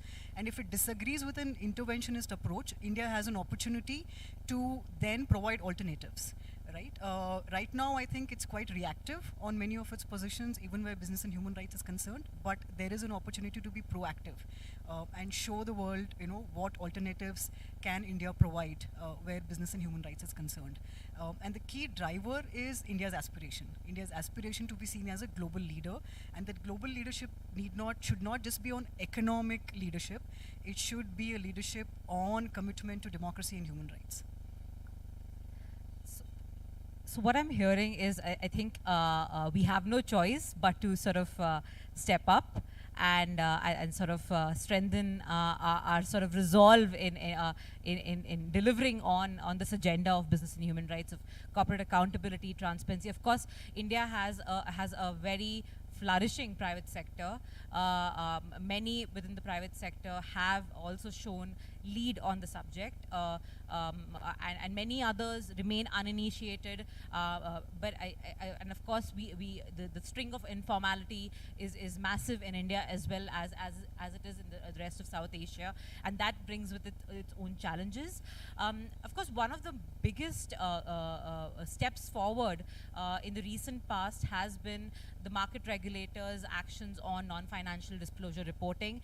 It is, if I'm not misinformed, one of the first such non-financial reporter disclosures from the state end, with the Securities Exchange Board of India mandating top 1,000 listed companies in India to report on ESG parameters, environment, social and governance parameters, and that has often been cited as a green flag, a step forward which will promote corporate accountability, transparency on these issues. Of course, it limits itself to only top 1,000 listed companies, which is, in my opinion, and this is something that Viraf and I discussed in the morning, a drop in the ocean. It of course does not cover the micro, medium and small enterprises, which is the backbone of our economy. But what do you think of that reporting framework, and whether that is enough at this point for India to sort of walk the walk on business and human rights, or do we need a national policy? We do know that the National Action Plan has been at a draft stage, and we're hoping it will be out in the future. But that being the first part of my question. Second part, how far into the future do you think India would be ready for a supply chain law? For both mandatory human rights due diligence internally, it has a huge domestic consumption supply chain, but also one that looks outside India. Okay, so two things here. Let's take up this. When it's called non-financial reporting, somehow it doesn't convey the battle we fought to get this done. For a century, we've had accounting, disclosure of accounts and annual reports. But it was only 10 years ago that we had, or we acted upon, the right to information. How can we enjoy rights if the right to information is not fulfilled? And in this discourse, it means that we have to have, in the public domain, regularly and routinely, not 1,000 varied reports of each brand, each company reporting according to its own wishes, but to also to get a template by which they report so that comparison is possible against these companies. Now, what we have succeeded in doing is enacting not a law or amending the law, freedom or right to information, to include the private sector. That would have been very difficult. But what we did do was to draft for the first time in the country a guideline on responsible business conduct, from which this reporting framework clearly flows, directly flows, without any variation. Before this time, you can imagine that a country that for 150 years had been steeped in corporate philanthropy as the only definition of social responsibility had no effort made by business themselves except private ones by just 100 companies after 10 years of the Global Reporting Initiative in India. 10 years, millions of dollars spent, and you had just 115 non-financial reports, which you could not compare and contrast because they were written by the Tata separately, by another group separately, and they wrote more or less what they pleased.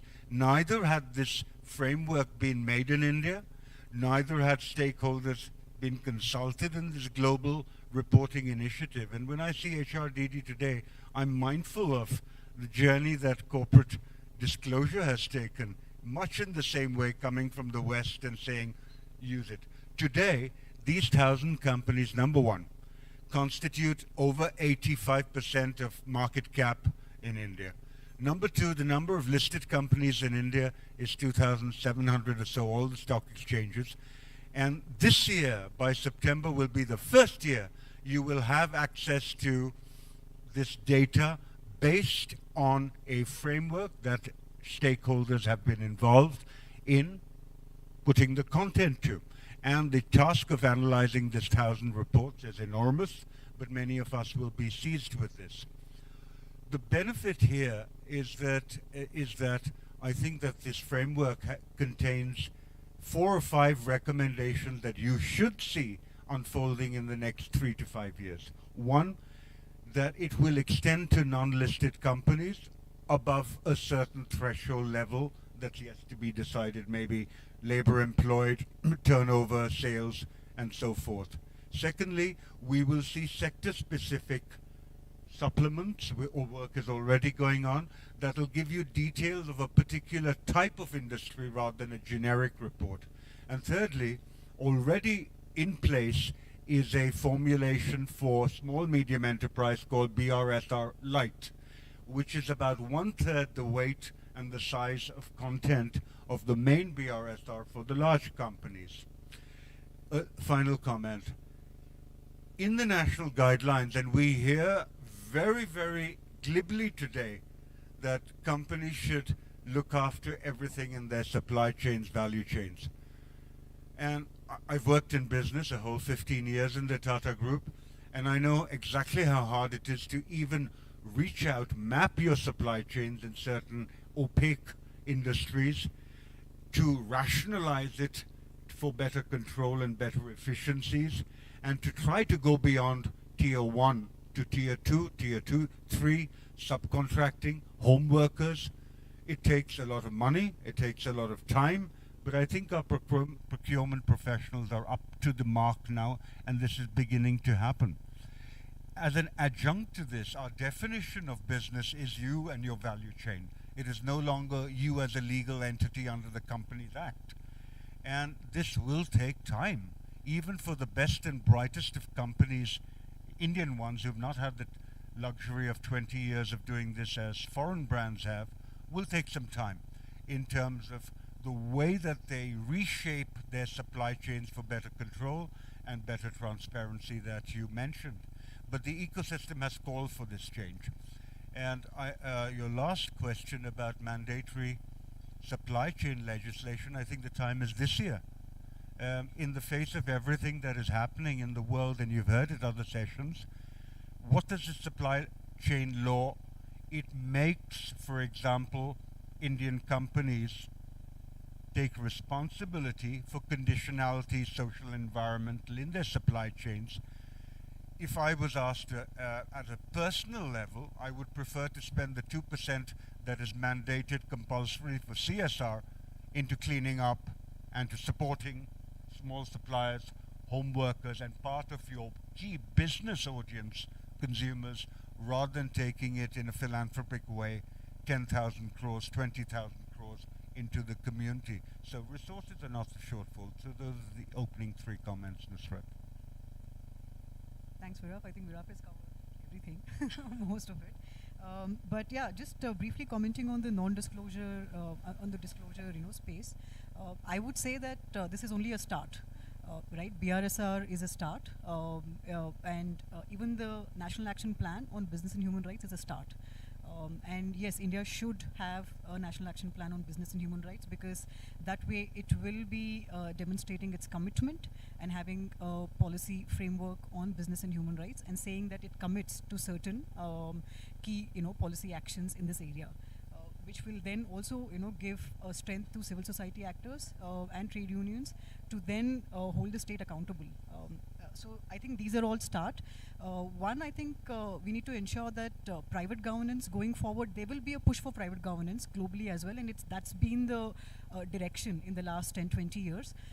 But what we should ensure is that private governance complements public governance. It should not be in lieu of it. It should not replace public governance. So both public governance should continue to be efficient and strengthened, whereas private governance should supplement and complement it. And some of the points that came yesterday in the plenary on global supply chains, I think it's very important to again note that we have to recognize that businesses are not simply economic actors that provide employment. They are social actors. They draw resources. They are part of the society. They draw resources from the society, and therefore their actions have a broader impact. They shape the broader social environment. I think that recognition has to be there, and therefore they should also then see themselves as how will they contribute responsibly to shaping this broader social environment. So all of these, I would say, is only the beginning, and the ESG space is going to explode. And one thing we need to be careful about is that when this ESG space explodes, it will lead to a creation of a industry, a sub-industry, which will then look at reporting of ESG by companies. How will this be regulated?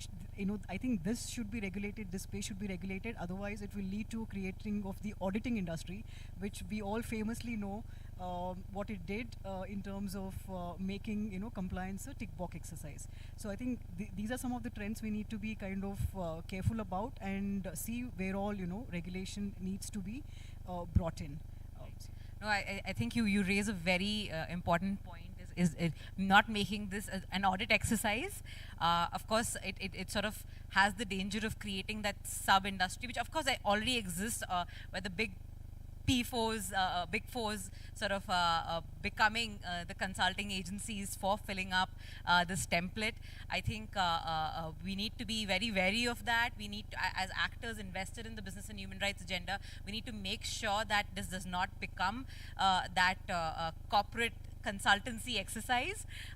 Also, I think the stress on the S, the social part of ESG is often sort of not spotlighted or underscored enough. I think that linkage with the business and human rights agenda and ESG framework, where the S is the human rights, is something we always struggle with, and I think we need to be aware of that and constantly draw those connections with the human rights impact of businesses.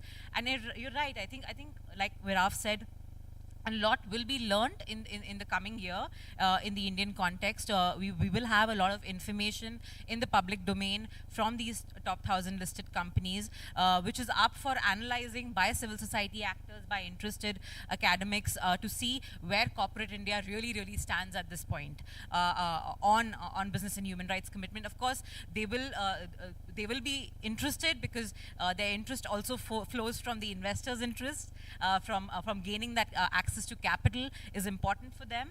But we're also hoping, like Rekha said, that they need to understand that they are just not economic actors. They have a social impact, and they must rise to that responsibility as well. Now, I have been cautioned by Amy that we have about 8 minutes left, and we need to close.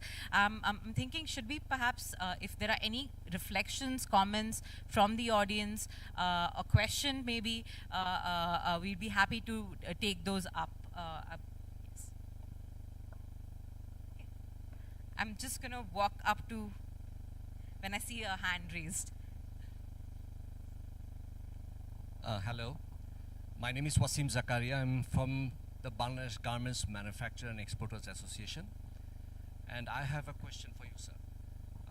You mentioned about Indian government is planning to bring data disclosure of the public companies and also private companies. the government of India is planning to bring private and public companies for data disclosure. Am I right? For ESG data. Can you tell me that how can government bring the private companies, especially the SMEs as well, and bring them to disclose data on ESG, especially on environment, human rights, and also financial reporting, and of course, and for taxes?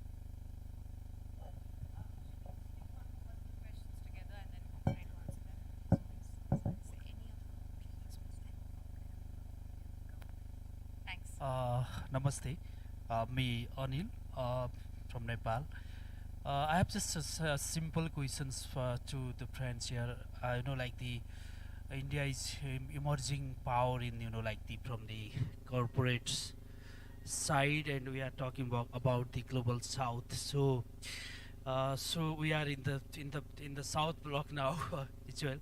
So do you think the corporate the emerging power of corporate of the India can be the one of the big milestone for the South Asian bloc from the perspective of human right and business?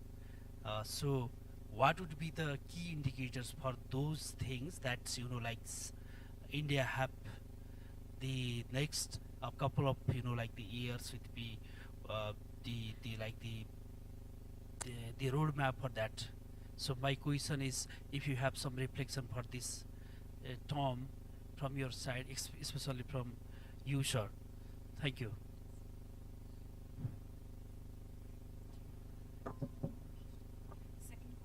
So if I understood the correct question, what are some of the indicators that India should have and should be cognizant of to be this strong voice on business and human rights?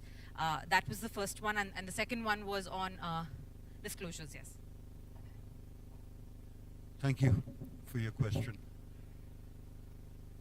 Thus far, small medium enterprise have no reporting obligations except to their brands, and those are confidential. So what we are offering here, remember, is first of all, these reports are no longer just reports to a brand and between suppliers and between an ecosystem business. They're in the public domain for you to challenge, for you to question, for you to support, but that information is there, and it gives you the possibility of improving those questions as we go forward. We were very conscious when drafting the national guidelines. There are 9 principles, about 65 core elements that are part of each principle. If the principle is the vision, then the core elements are the mission, what you have to do. And every single question in this framework called BRSR is drawn exactly from the national guidelines for responsible business conduct, which was sufficiently discussed with a whole range of stakeholders. So we didn't have to take BRSR, the reporting framework, once again back to the same public that endorsed where its core content came from. When the question of small medium enterprise, actually the ministry is micro small medium enterprise, MSME. Many of us who have worked with MSMEs, some of the best and the brightest, particularly the exporters, are fully sophisticated, and we've done a road test, and this is what we found. Some of the medium enterprises, not the micro, medium enterprises, are today wholly able to fill up the entire BRSR that's meant for large companies. They have the capacity, they're global players, they know what to do. But for the rest, the ministry itself and the FISME, the Federation of Indian Small Medium Enterprise, suggested to us that based on the original BRSR that is meant for large listed companies on the stock exchange, that we use the same framework, and we road tested over a period of 6 months with a dozen or 15 or 20 MSMEs, their capacity to answer these questions, and in fact the relevance of those questions to the MSMEs. Based on their feedback, we created a light version, as I mentioned, which is a watered down version of the BRSR, but it leaves 2 categories of responses. One are those that are mandatory. So if there's a question about human rights, it is for everybody, big, small, just like the UNGPs are. The UNGPs do not discriminate on size, ownership, location, type of industry. Why should our reporting framework discriminate? And there are about 35 questions as opposed to 115 for big ones. There's a leadership column which allows an MSME to voluntarily respond to a question that's not yet a mandatory question. The mandatory questions cannot be left blank. You have to report or explain. We are hoping next year to convert the BRSR into ultimately a ranking and a rating index so that you, we, investors, anyone, and companies are responsive to being ranked bottom of the list or top of the list. And that should be further driver for change. Remember also that if any company gives misleading, inaccurate, incomplete information, and any of us, you and I, challenge the regulator is bound to go back to the company, ask for those rectifications, and if it is found that there are deficiencies or a misleading trend, that company can be delisted. There can be an imprisonment and or a fine.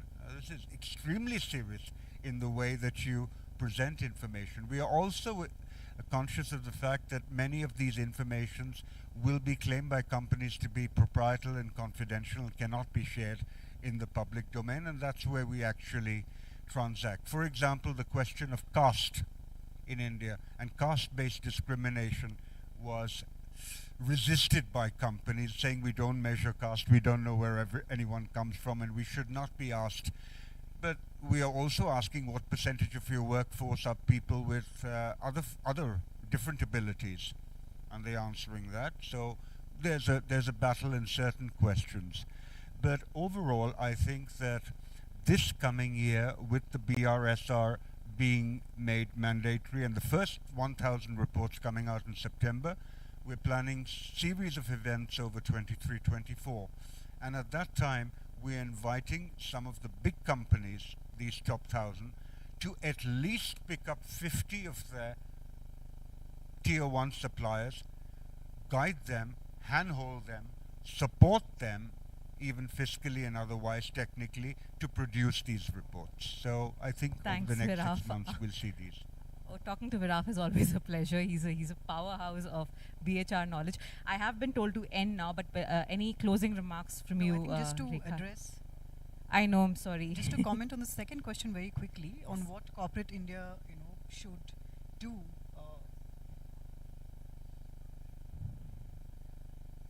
For us, like Nepal and South Asia, this is just simply the question. And but Correct. I think the expectations from corporate India would be similar to what we expect. Yeah, from the perspective of like business to human rights, like connecting with business and human rights. Yes. Yeah, thank you. Just a very brief comment on it. I think corporate India, the expectations from corporate India are very similar to what we expect from multinational, corporations. Corporate India should show its commitment very primarily to freedom of association and collective bargaining. I think it should not shy away. It should move away from this anti-union sentiment and engage in dialogue, with stakeholders, especially trade unions and worker representatives. Social dialogue strengthens. It's a good practice. It strengthens relationship. It builds trust, and it also then embeds good labor rights and human rights practices within the supply chain. And not to forget, they are enabling rights. So if freedom of association and collective bargaining is enabled and recognized by corporate India, then I think conversation on wages, living wages, and as well as human rights due diligence, how it is operationalized, how to strengthen access to remedy and grievance mechanisms, all of this will take shape once freedom of association and collective bargaining is recognized by corporate India. I think that is where India, corporate India's primary commitment should move in the next couple of years. On that note, thank you so much, everyone. I think there's a lot more. In fact, Viraf just wanted the mic again. I'm not going to give it to him, but we will catch you outside, Viraf. But thank you so much. I think safe to say that India has a very important role to play. It has been, the growth has been uneven, I would say. It's been inspiring in parts and slow in others. I think it's important that the government of India also recognizes the value of policies on the subject, and also, of course, the Securities Exchange Board of India has shown the lead. The private sector in India, like Rekha said, can and should play a leadership role given its size. And I think the civil society in the country also has a very, very important role vis-a-vis sort of spotlighting actions on corporate actions, and I think information in the arms and ammunition, so to speak, for this will of course be available very soon in public domain for us to have a constructive, meaningful conversation both with the government and with the private sector on business and human rights. On that note, thank you so much, and very happy to continue conversations outside. Thank you. Excuse me, just an announcement. The next session, we're going to open the partition. The next session will start immediately as soon as that's done. So please stay seated. Just transitions. Plenary will happen in 5 minutes.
Hi, Tala. Can you say a couple of things and we'll see if we can hear you?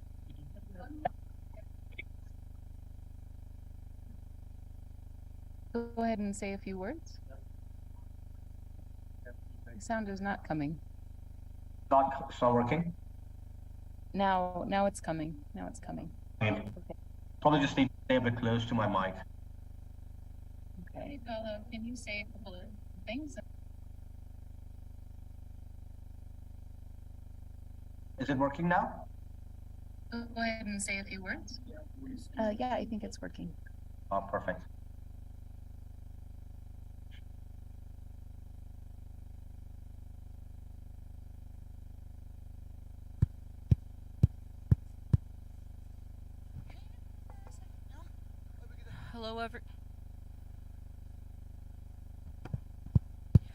Hi everyone, welcome to the session on exploring the climate, labor, security nexus as a new frontier in the business and human rights agenda. We're going to wait about maybe 3 minutes to let people have a chance to come in and settle into their seats, and then we will start momentarily.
Okay, please come in, have a seat. There are plenty of seats up front, so feel free.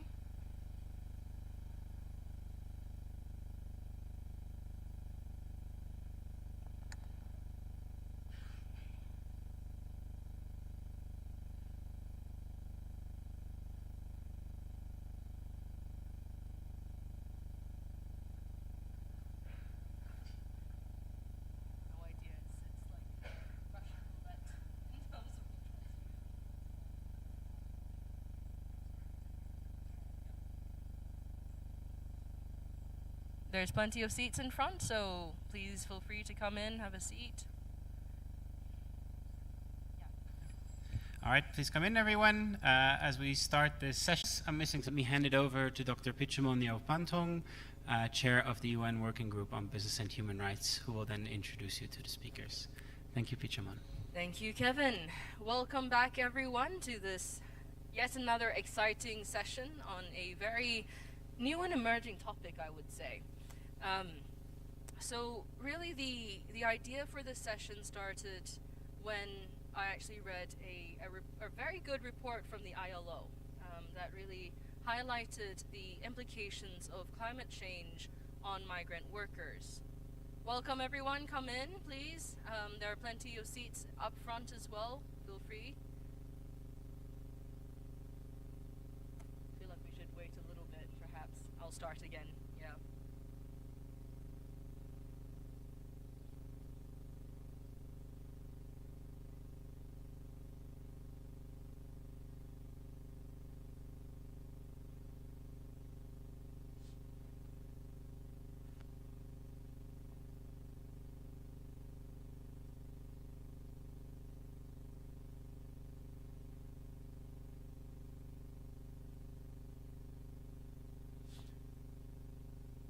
Okay, I think we're more or less settled, so I'm going to start again by welcoming you to the session on exploring the climate, labor, and security nexus. And for those of you wondering what exactly is this nexus, it basically refers to how climate change is interconnected and can have very real impacts on labor, on the labor market, on migration of workers and of other rights holders as well, and how it can have very profound implications also for human security and human rights. As I mentioned previously, this is a very new and also very interesting area of study. We are only now, I would say, beginning to fully understand or getting close to better understanding the implications of climate change for labor movements. And so in light of that, I'm joined here today by 4 really amazing experts, 3 who are here obviously in person, and one of whom is joining us online from Pakistan. So, without further ado, what I'd like to do is to give my speakers a chance to introduce themselves, to say hello to the crowd, and just to tell all of you a bit more about who they are and the work that they are currently doing. So let's start with you, Prakash.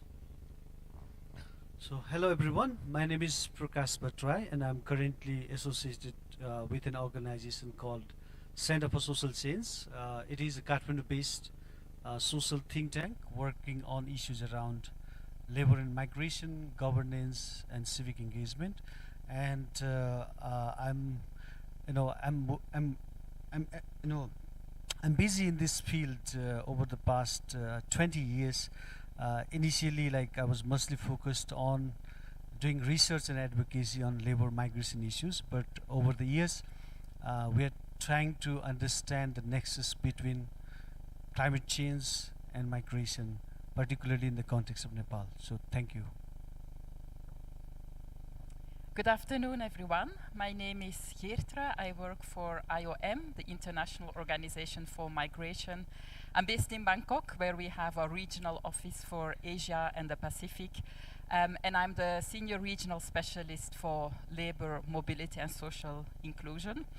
I've been with IOM and the UN more broadly for about 15 years, working in Africa, Europe, now Asia, mostly around migration issues, but also human rights issues. So lovely to meet all of you. Thank you. Good afternoon, colleagues. My name is Dino Corell. I work with the International Labour Organization, ILO. As a labor migration specialist, I'm based in the Decent Work team for South Asia, which is based in New Delhi, India.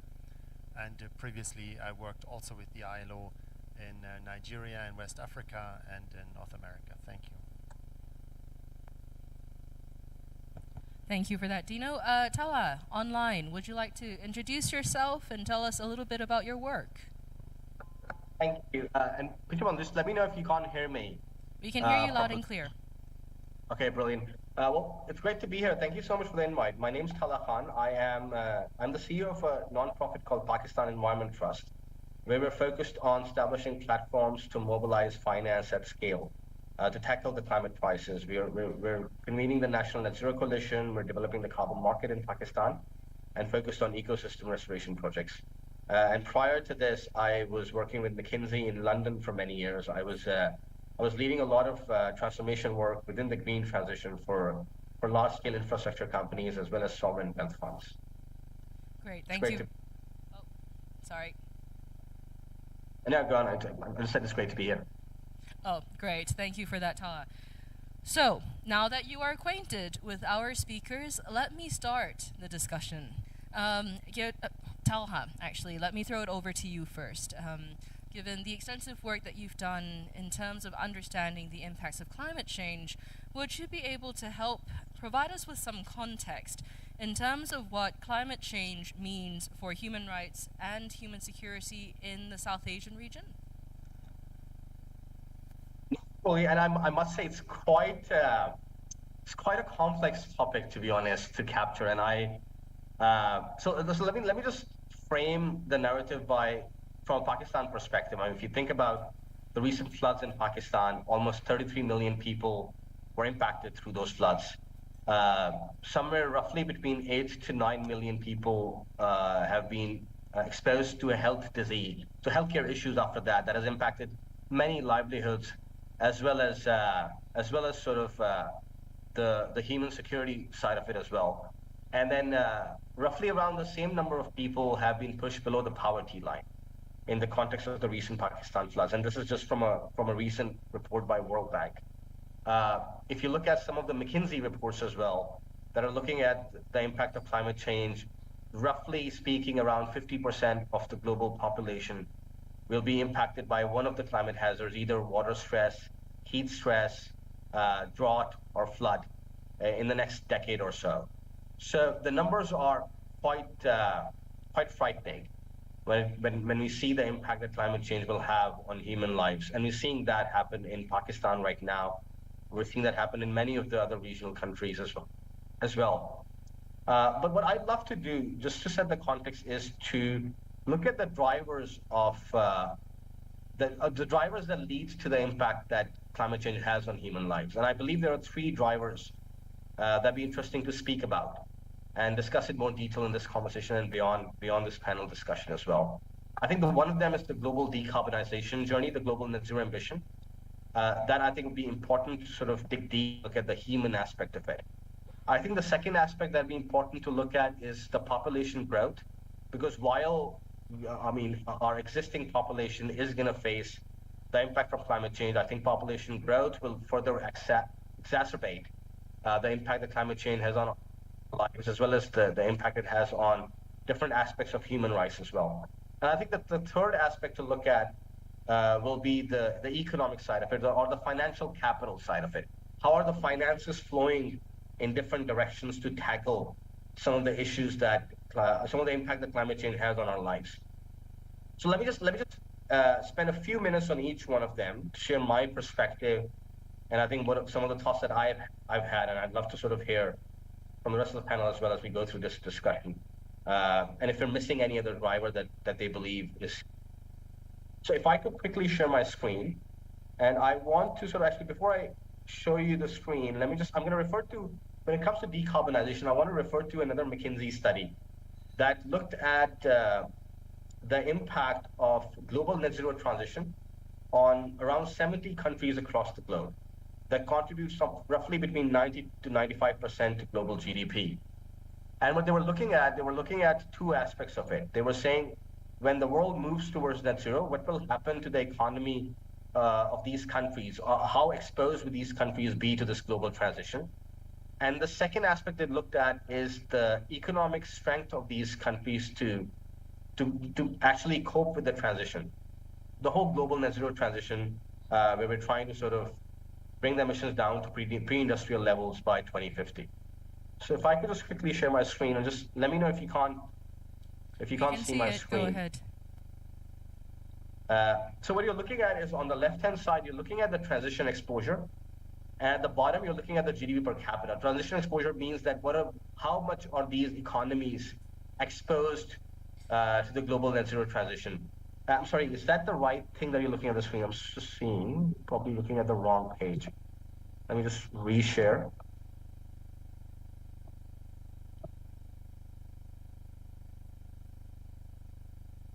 Yeah. So I'm sorry, I'll just repeat myself. So on the left-hand side, you're looking at the transition exposure that these 70 countries have, which basically means that how much of these countries are exposed to high emission sectors when it comes to their economy. At the bottom, you're looking at GDP per capita, which basically means the economic strength that these countries have to cope with this global net zero transition. And the interesting view that you get from this image, if you look at the top left of it, you see most of our sort of countries in the region sitting in the top left. And these dark circles actually show the impact that climate change have on human lives. But beyond that, it also shows that in terms of our economies, we're highly exposed to high-emitting sectors. So when it comes to decarbonizing our economies, it's going to take a lot more effort for us to move from this top left to the top right or the bottom right, right? I mean, on the right side of this graph. And if you look at the bottom side, you see that in terms of GDP per capita, we also have the lowest GDP per capita when it comes to those 70 countries, most of the countries in our region. It basically means that most of our countries don't even have the economic strength to tackle or meet this ambition. Now, what is the so what from this, from a human aspect? So I'll just give you one example from Pakistan. I mean, economically, Pakistan is on the extreme top left, and we're highly exposed to the textile sector. I mean, we rely heavily on textile sector for our exports, which basically means that almost 60% of our exports come from textile sector. Essentially, what this graph means for Pakistan textile sector is that the people who are working on the farms and the manufacturing companies who are actually producing textile goods, if they're not able to produce those products in a much more greener way or by lowering their emissions, their products will become unattractive for the global brands, whether you talk about the Nikes or the Levi's or any brand globally. So they have to transition from producing these products in a high emitting way to lower emission way. And if we don't do that, the impact is not just on those manufacturing companies, but then on the fields when it comes to cotton crop that textile sector heavily rely on, who will end up losing their job. Then it has a further impact on many of the livelihoods. So roughly, if you look at just Pakistan in isolation, and I'm sure the impact will be much bigger when it comes to India, considering the size of their economy. In Pakistan alone, we will lose somewhere between 20 million. Apologies, Tala, but wonder, could you please just wrap up briefly? We'll come back to you again, of course, after this. Yeah, sure. So I'm saying that is one implication of it. So decarbonization will have a huge impact on many of the livelihoods that people have in these economies. I think that's one angle of it. The second angle of it from a population growth perspective, if you look at the climate change impact, many of the sort of issues that we're going to face from water stress or specifically, it's not just the climate impact, it's actually the socio-economic side of it. And by rough estimate, the global population will increase up to 1.6 billion in the next sort of, by 2050, which basically means that every negative implication of climate change will be further exacerbated when it comes to the population growth. So that's the second angle that's important to consider. Angle in that is the financial capital side of it. A lot of the financial capital sitting today is going towards mitigation measures. But a lot of the climate impact is already locked in for countries in our region. So that means that a lot of financial capital needs to flow to adaptation measures as well, to building more resilient infrastructure, or to building more resilient supply chains. So I just want to sort of anchor on these three areas that I believe are driving the implications for a lot of human issues, whether it's livelihoods or whether it's the human rights side of it as well. Sure. Thank you for that, Tala. So, I mean, you've already set the scene in the sense of identifying those key stressors, those key trends. I wanted to turn to you, Gertrude, in view of the work that you've been doing with IOM, can you provide us with some further insight into those key trends in terms of, how is climate change affecting labor migration and human rights in this region? And I'm especially interested to hear your thoughts on whether the climate labor security nexus, is it a real thing? Like, is there an evidence base for us to be genuinely concerned? Question. I hope I'll be able to answer that. Of course, as we know, Asia, South Asia in specific, is one of the regions in the world that's most prone to disasters, that's very much affected by environmental degradation, by climate change, and there is really no doubt that this will have an impact on migration and mobility in the region. We can only expect in the future an increased demand for both internal, international migration options for those people who will be affected by climate change. We conducted ourselves in IOM a study with economists where we're looking at the future of labor migration in Asia. And climate change is really identified as one of the key drivers that will impact labor migration in the region in the future. Now, when we talk about, let's say, climate mobility, migration in the context of climate change, we're talking about a very wide range of movements in the spectrum between forced and voluntary. When there, for example, sudden onset disasters, we mentioned the floods in Pakistan, this leads to forced displacement, and this is very obvious. However, when we look at the slower onset changes, let's say increased drought or increasing sea levels, this also has an impact because people might lose their livelihoods because of drought. And this leads to migration as what we would call an adaptation strategy.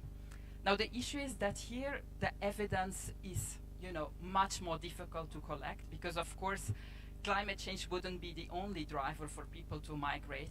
There are many other drivers, lack of employment, lack of decent work, individual aspirations even. So how do you determine that a person moves for climate change? Actually, people don't move because of climate change.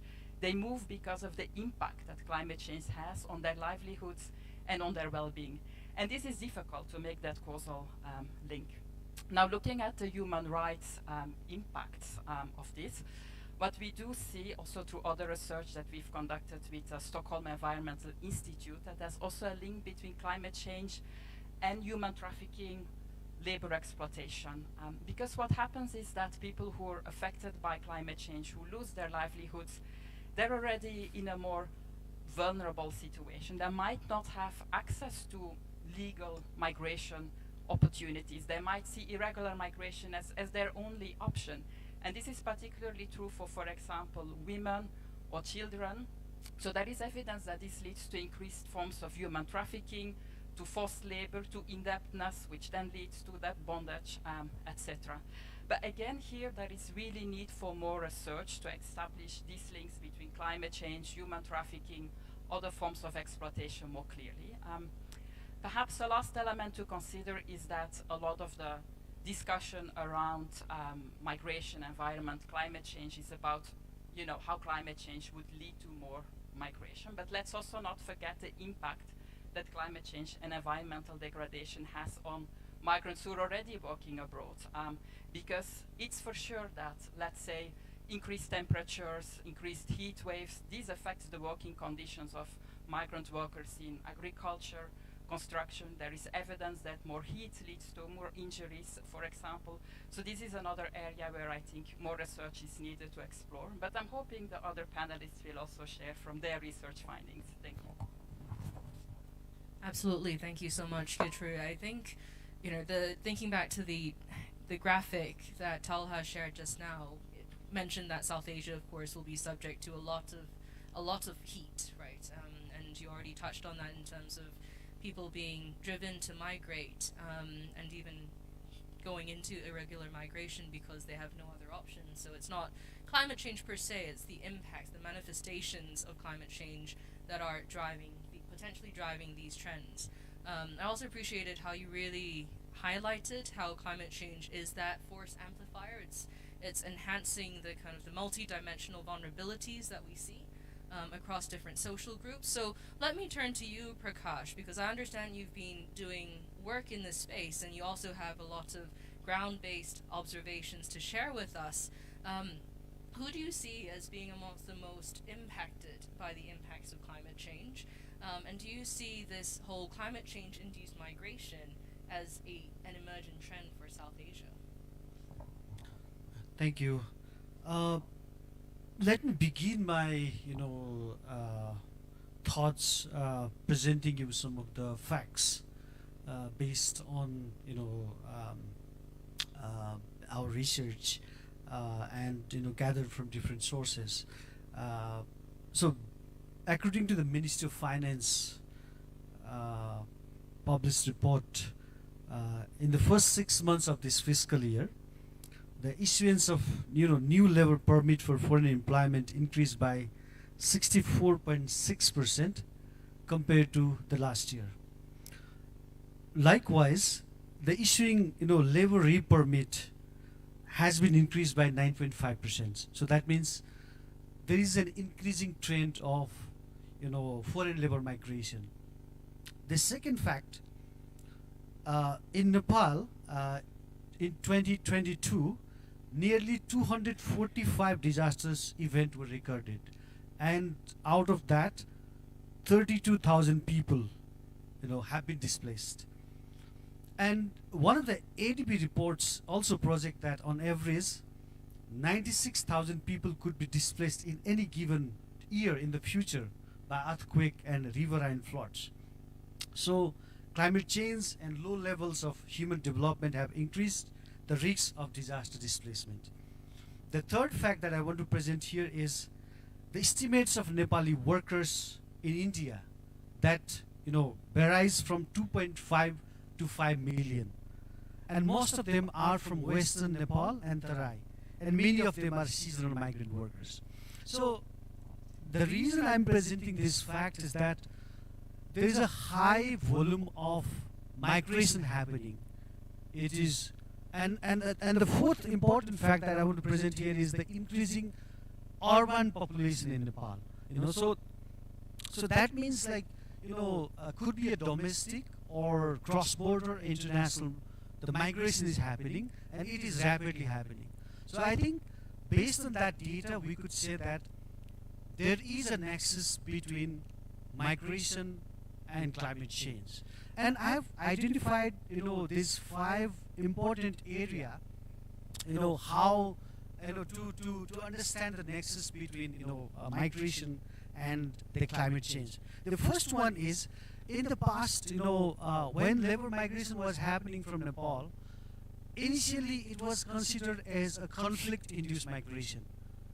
And then as other factors such as the poverty, underdevelopment, and the lack of livelihood opportunities, in particular, in rural and remote parts of Nepal, were also considered other additional factors. This narrative is true to most extent. However, this cannot be considered as absolute reason when Nepal is slowly and steadily experiencing the impact of climate change and extreme weather event. The second fact, which is very much related to this climate change and migration nexus, is agriculture. As we know that these sectors provide like nearly 65% employment in the country, and also agricultural activities from mountain and Tarai belt is becoming a hard hit sector due to climate change and extreme weather events. Such events forcing thousands of people, including their family members, to migrate from their ancestral land. Rapid growth of unskilled labor force, in major urban centers of Nepal, as well as an increasing trend of cross-border and international migration is happening due to climate change and extreme weather events in the most recent years. The third, trend that we have observed is that there is also a growing trend of unplanned labor migration due to adverse impact of climate change and extreme weather events. Often, such unplanned migration has been an uninformed labor migration, resulting into workers' exploitation as they are desperate to get into work in the new place. They have often lost their bargaining power to obtain reasonable wages and other social security benefit. In most cases, their labor rights are compromised. The fourth trend that I want to highlight here is, although there is no proper study conducted regarding the length of stay of all categories of migrant workers, our observation suggests that climate change and extreme weather events have contributed to increase the length of stay of labor migrants in workplace destination, burden to repay loans, recovering the financial loss, and other climate crises, and even to cover the cost of family expenses are found some core reasons behind longer stay in workplace destination. And the fifth and another important trend that we have observed is that uncertain income and productivity due to climate change and extreme weather events have discouraged people to continue agriculture as a core profession. Thus, there is a rapid shift of labor force from agriculture to non-agricultural sector. In particular, foreign labor migration has been ultimate and easy escape for many Nepalese youth to secure their livelihood. So who are the most impacted group? I should say that these agricultural-based workers and their family members, youth, women, and the indigenous people are the most impacted group. And when it comes to the human rights abuses, I think the human rights issues of climate, let's say refugee or climate migrants are not the same are not different than the human rights issues of other labor migrants that we have seen, in general. So I think, the human rights issues of climate, migrants should not be dealt separately. I think it has to be part of the human rights framework, the global human rights framework, the regional human rights framework, and the national human rights framework. I think that has to be, one of the important elements. At the same time, the social safety net programs and initiatives that is designed, that is nationally designed for all, also should be, priority, should be a priority concern for climate migrants. That's what I want to say. Thank you very much, Prakash. I think you further underlined the trends that Gertrude was speaking to previously, but it's also very helpful to get a better sense of what the situation is going to look like, and indeed what it currently looks like in Nepal as well. I mean, hearing you speak just now made me also think, sorry, this chair is very wobbly. I thought it was just me, but I'm pretty sure it's the chair.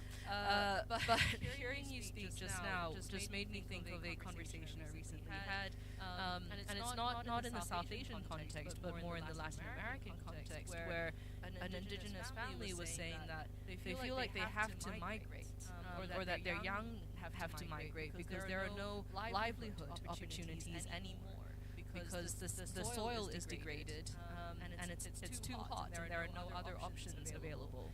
And so for them at least, that creates broader questions and creates broader challenges in terms of them losing their cultural identity as well, because all the youth, or so it seems, are now moving away from these rural areas and are moving more towards urban areas.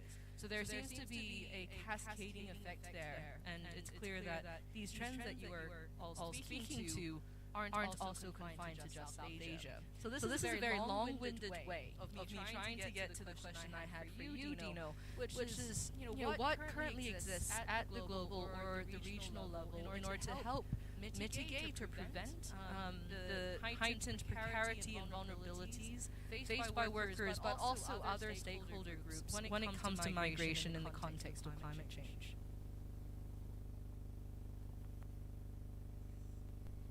No, I think I agree with the previous speakers and with your summary just now. I think we can observe that climate change can add to other drivers of migration, right?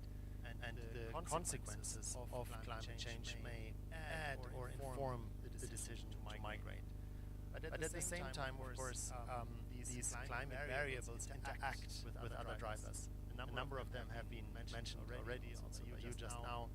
Lack of employment opportunities, decent work deficits, lack of social protection, but of course also demographic developments, as we've heard earlier today, or governance issues.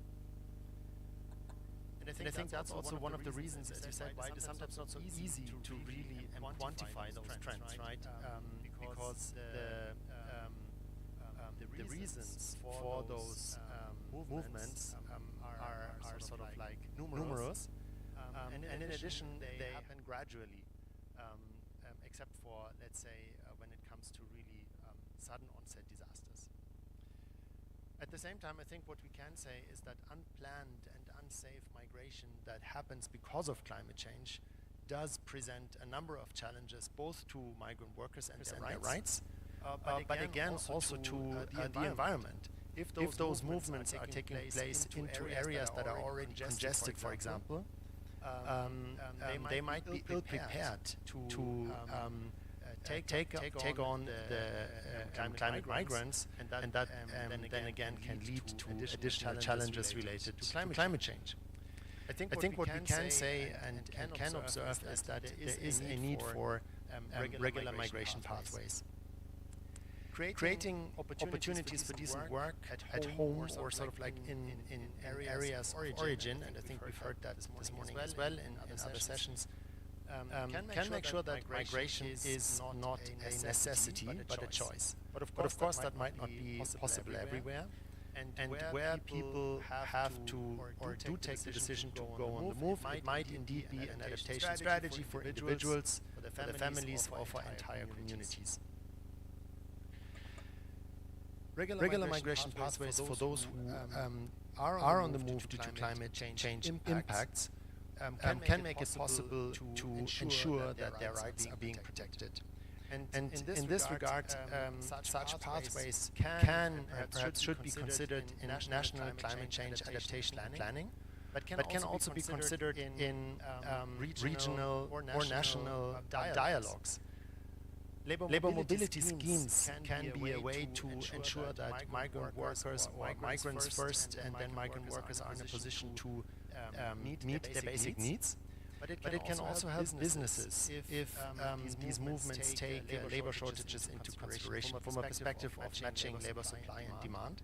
And such movements can also contribute to the economic productivities of the destination areas, of course, if planned and managed well.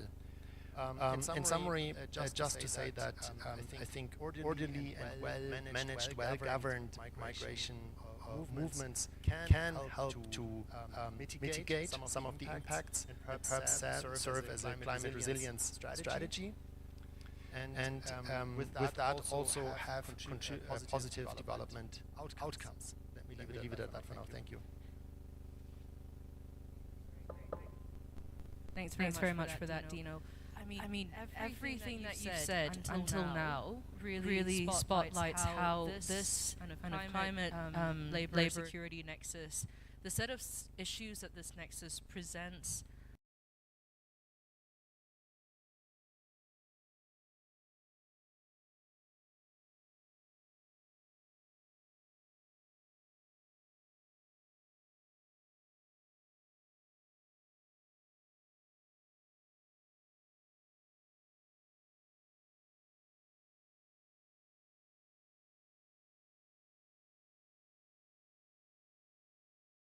and human rights agenda.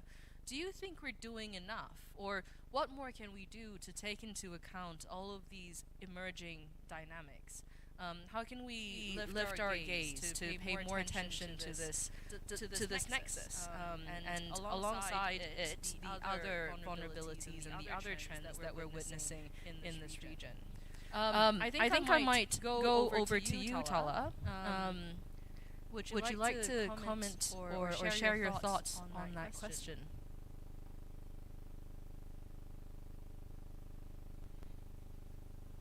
You're on mute, by the way. Oh, sorry. We can hear you now. Okay, thank you. Well, I just want to sort of echo what has been said by most of the panelists before. I think it'd be important to look at it from the national economic lens, I believe. I mean, if you look at the data, most of the people that will be impacted due to climate change are in the lower income demographics, whether in a specific country or overall globally as well, if you look at the graph that I showed before. What that means, the question for me is that the people who are actually migrating, what rung of ladder are they in? Because if I'm losing highly skilled people to this whole migration trend, then I'm actually losing the talent that will actually help me build the resilience that I need in my economy to create more livelihoods. And the people at the lower rung of the economy or the ladder would not be able to migrate in most cases. So they'll be impacted anyway, staying within the context in which they're already staying. So I think it creates a bit of a circular problem for me. And so my view is that being able to, at a state level, creating an enabling environment that allows me to retain the kind of talent I need to develop that resilient infrastructure, whether it is from an adaptation perspective or create those exciting and new sort of innovative business models that are resilient to the impact of climate change is critical. And being able to retain that talent is going to be crucial for me as an economy so that I can mitigate the impact it will have on the rest of the labor workforce as well. So that's just one thought I had listening to the panelists. Great, thank you very much, Tala, and really highlighting the need for resilient infrastructure, but resilient and human rights-based approaches there. Gertrude, would you like to share your thoughts on this question? Yes, definitely. And I have to say I really agree also with what Dino mentioned, because We have been talking about migration, labor migration, as an adaptation strategy to climate change, but this can only be an adaptation strategy if migration is well managed, well governed, if this, ensures a legal pathway to decent work. So unfortunately, this is not the case. And I agree with you as well. These are not issues that are, specific to only people affected by climate change. These were issues we've been discussing this morning about, labor migration overall, ethical and fair recruitment. But it's definitely sure that people affected by climate change might even be more vulnerable to unethical recruitment, exploitation, etc. So what can we do to ensure that these people actually have access to regular legal migration pathways? I think also probably we will have to be a bit more proactive with that, because what's happening now is that people are somehow making use of existing pathways. We do not have specific pathways for people who are, climate migrants, let us call it like that. So is there a way we can plan for this kind of mobility? If we know that certain communities, will be affected by climate change, by disasters, or let's give the example of the Pacific, which is very obvious, where we know certain islands will literally disappear. These people will have to go somewhere. How can we plan for that? And there has been a lot of discussion with countries like Australia and New Zealand, which are traditional countries of destination for labor migration from the Pacific, but these pathways are not necessarily adapted. They often also don't lead to, opportunities for permanent residence, for citizenship, even family reunification. So can we plan other pathways to give people a choice if we know they will be affected by climate change and they might need to move? One last point I wanted to make is also how we can strengthen our reflection on how the just transition will be affecting migrant workers, because as we move to the green economy, we know there are many sectors that will be affected, extractive industry, agriculture to a certain extent, and others, and these are often sectors where we see a high prevalence of migrant workers. So let's make sure we don't leave the migrants behind in the just transition, as they might be losing their jobs, and how can we jointly work on, for example, skills development for migrant workers to make sure that they can be employed in other jobs that can support the green transition. I leave it to that, thank you. Of course, no, great. And what you were saying just now also very much resonates with the session we just had on just transition as well. I mean, how do we create those pathways? But, I mean, to what extent do governments actually recognize the existence of these climate migrants and climate refugees in other instances? Prakash, sorry. What are your thoughts on this? One point that I missed earlier, I think one of the most vulnerable group that has been impacted by climate migration is children, because the family who are impacted by climate change, they are forced to displace to another location, new locations, and they have to restart their life, I mean, from the scratch. And in that case, like, not only family member will get into job or get into work, but also they encourage other family members, including the children at family, they send them to work. So in that sense, that the issue of child labor might be increased, though our observation, our field-based work has not yet found, but like there are some cases where there are like some few cases like where children, let's say from Tarai part of Nepal, they are migrating to India, and where they work as a child labor. The similar case, like when the father from the western Nepal migrate to India, they also take their children to India and where they work. So I think we should consider this child labor issue when we talked about this climate migrants, climate migration. So that's one of my point.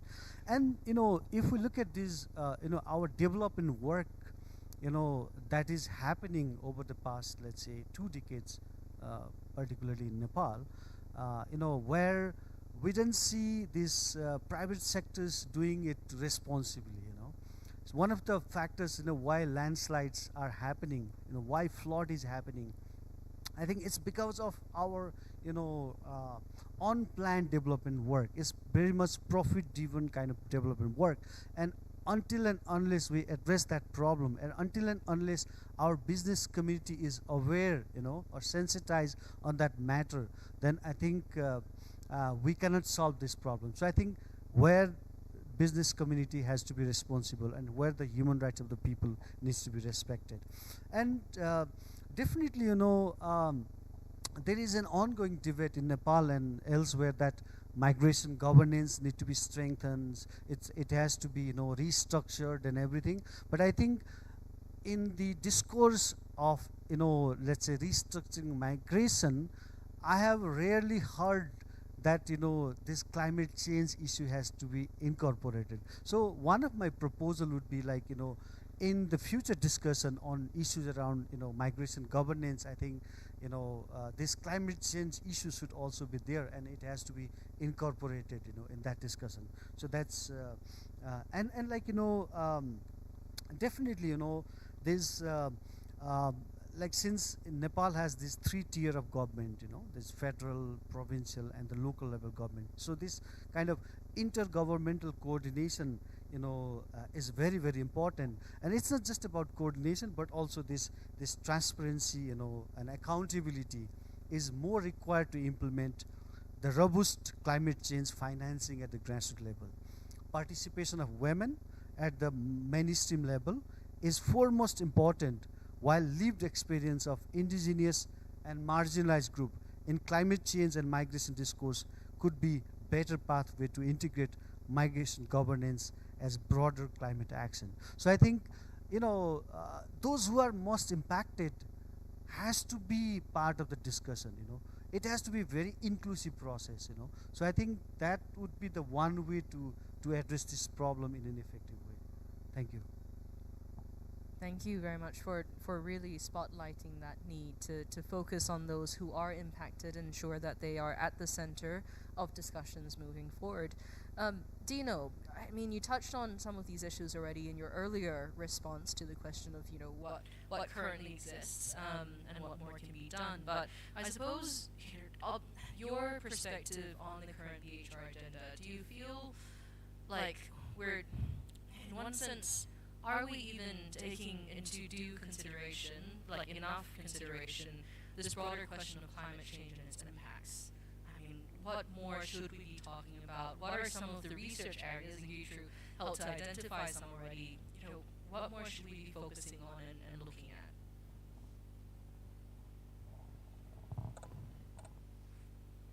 Thank you again. So yeah, the question, are we doing enough? I guess that's a difficult one. Maybe you just mentioned one area that I agree with, which is to ensure that in the area of migration or labor migration policies, that the question of climate change, the impact of climate change is being addressed and considered. And I'm not sure that is being done enough at this moment, or has been done sufficiently in the recent past. But at the same time, I think it goes in the other direction as well, right? How do we ensure that those conversations, or the conversation that we are having today, is not just taking place in the context of migration, but also in the context of climate change? In other words, like how to ensure that migration is also part of national climate change planning, adaptation strategies, and be promoted further. And in that regard, also how to make sure that migration and climate change and the Nexus is being discussed under the UN FCCC framework, and maybe if we think ahead a little bit to later this year, will that Nexus also come up in the COP28 negotiations, not just as in the margins, but really as part of the actual program? And I guess that is definitely something where the different stakeholders can come together, where a forum like this is probably also a good opportunity to discuss how we can ensure that the relevant fora, that the relevant stakeholder bring this issue up, and that it's not just the migration community speaking about that, but that we really establish those links to the discussions and processes on climate change and climate change adaptation more broadly. And I think, as you said, that this is also then something that could help us with the overall just transition as was discussed earlier. Thank you. Excellent, thank you for that, Dino. I mean, I should acknowledge the fact that in my survey of the literature on, climate, labor, security nexus, it was interesting that most of what is currently written on this topic refers more to climate and labor, the climate-labor nexus. And the reason why I thought it would be useful to add the security component is because we need a more explicit reference to human security in all of this. Because as you were pointing out very helpfully there, Dino, we need to expand the discourse and how we discuss these issues and ensure that it's not happening just in one circle of experts, i.e. migration experts, but also being replicated and discussed in other circles as well, BHR included. So hopefully we can do more in this space together. With that, I have to thank how efficient my speakers have been. I mean, it's been amazing. We actually have a fair amount of time left for Q&A. Yes, I saw one person was like, wow. So we have approximately 20 minutes for Q&A. As always, I will ask for your cooperation in ensuring that if it is a question that you keep it succinct, if it is an intervention, if you wanted to share your own experiences relevant to the subject, you are welcome to do so, but I will be keeping time and ensuring that you do not go over 2 minutes. So if I cut you off, don't take it personally. All right, so over to the floor. Who here has a question or some observations that they would like to share? Please feel free to raise your hand. Yes? Okay. I don't know. Oh, thank you. Great.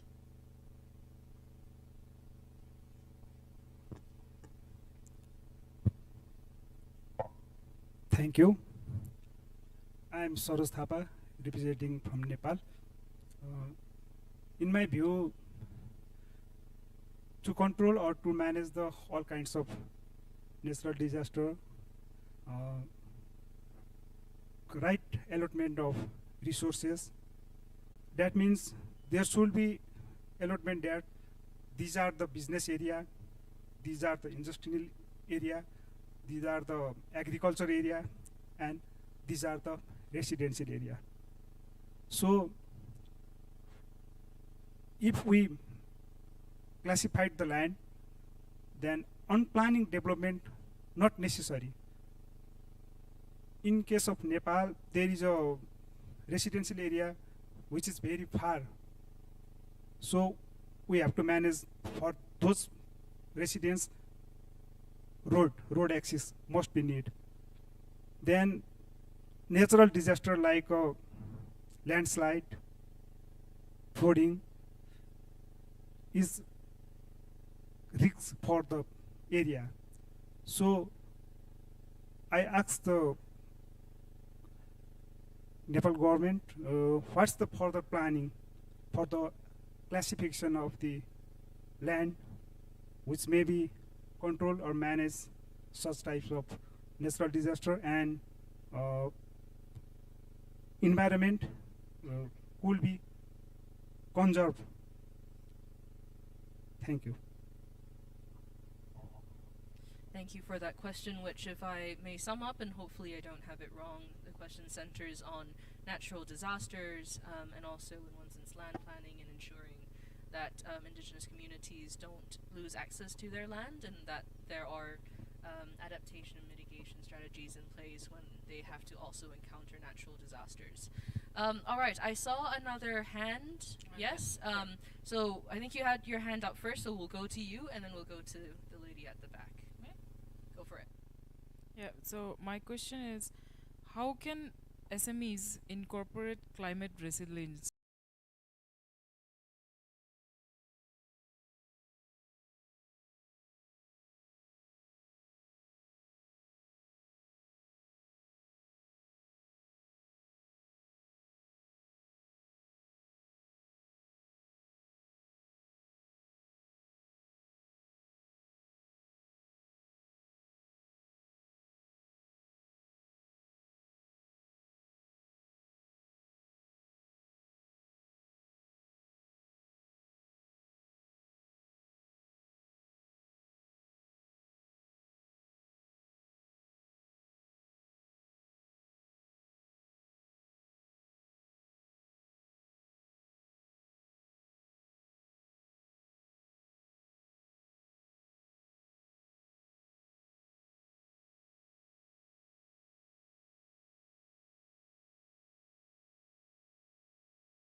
here is been that with together labor, that our culture also migration, religious also migration, language also migration, our culture also migration.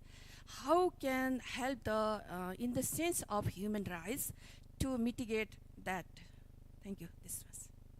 And I think that's also an excellent question, and it goes back to what the speakers were mentioning previously about how all of these different challenges intersect, right? And it's not just climate change that we have to think about in relation to as a driver of migration, but also all of these other stressors and vulnerabilities and losses as well.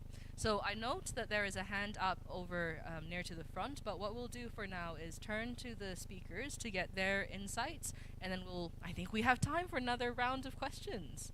All right, so who here would like to take the floor first? Tala, Prakash, Gertrude, Dino? Everyone's so polite. I mean, this is the most polite session I've been in so far.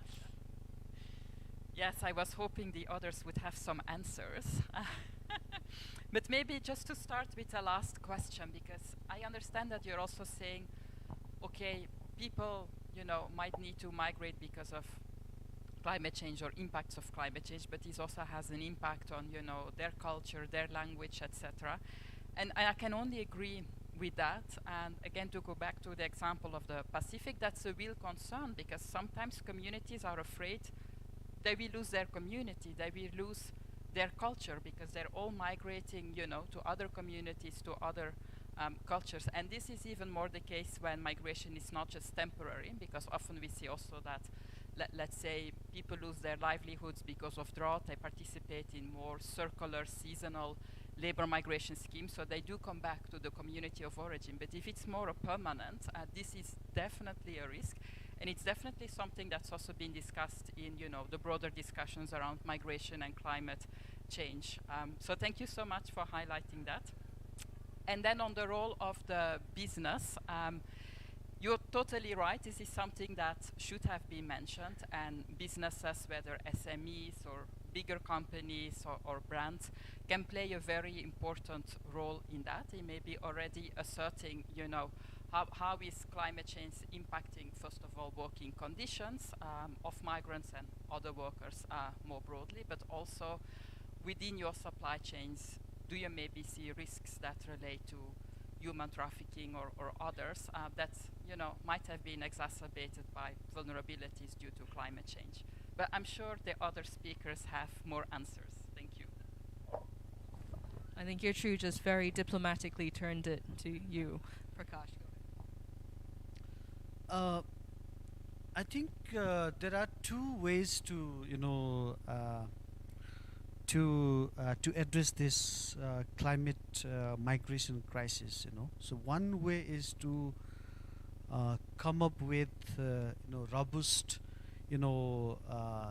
rehabilitation and resettlement program. I think that would be one way, because if we have let's say a kind of national climate action framework, and if that also address the issue of, let's say, climate migrants, then I think this rehabilitation and resettlement program should be in place, and I think that would be one way to, let's say, to sift not only the people but also the culture, the language and everything. I think so that would be one way, like if we have, let's say, effective this sort of rehabilitation and resettlement program. So that would be one way. The second way would be like are we having, let's say, dialogue with the business community that how we should be engaging with climate migrants, and how we are addressing their problems, how the business can, let's say, create opportunities for them. I think that's also something very, very important, to bring that into discussion, to bring that into dialogue, because that kind of dialogue is not happening, because the climate change discourse is fairly new, though we are so much impacted by it already, but it's been a very kind of closed discussions, and very limited people are engaged. So that's why what I'm suggesting or proposing is that I think we need to come out of this let's say the room and make it a kind of a public discourse on climate change. And when we do that conversation, I think the issue of climate migrants will definitely be there. I think that would be the another way. So I should say in conclusion, I think the social dialogue, this policy dialogues, multi-stakeholder dialogue with the engagement of business community is something very, very important to take into consideration. It's true. I mean, when I speak to businesses or I speak to communities, a common complaint is that when you talk about climate change and its impacts, the discussion can become very technical and very, of course, scientific, but also very technical, which makes it less accessible to stakeholders who might be coming in from different backgrounds and who might not share that same language. Talha, we haven't forgotten about you. We can't really see whether you've put your hand up or not to take one of these questions, but nonetheless, I'm going to put you on the spot and ask you, what are your thoughts on this? Do you see any opportunities for businesses to come into this discussion to help build those resilient infrastructures that you were talking about earlier?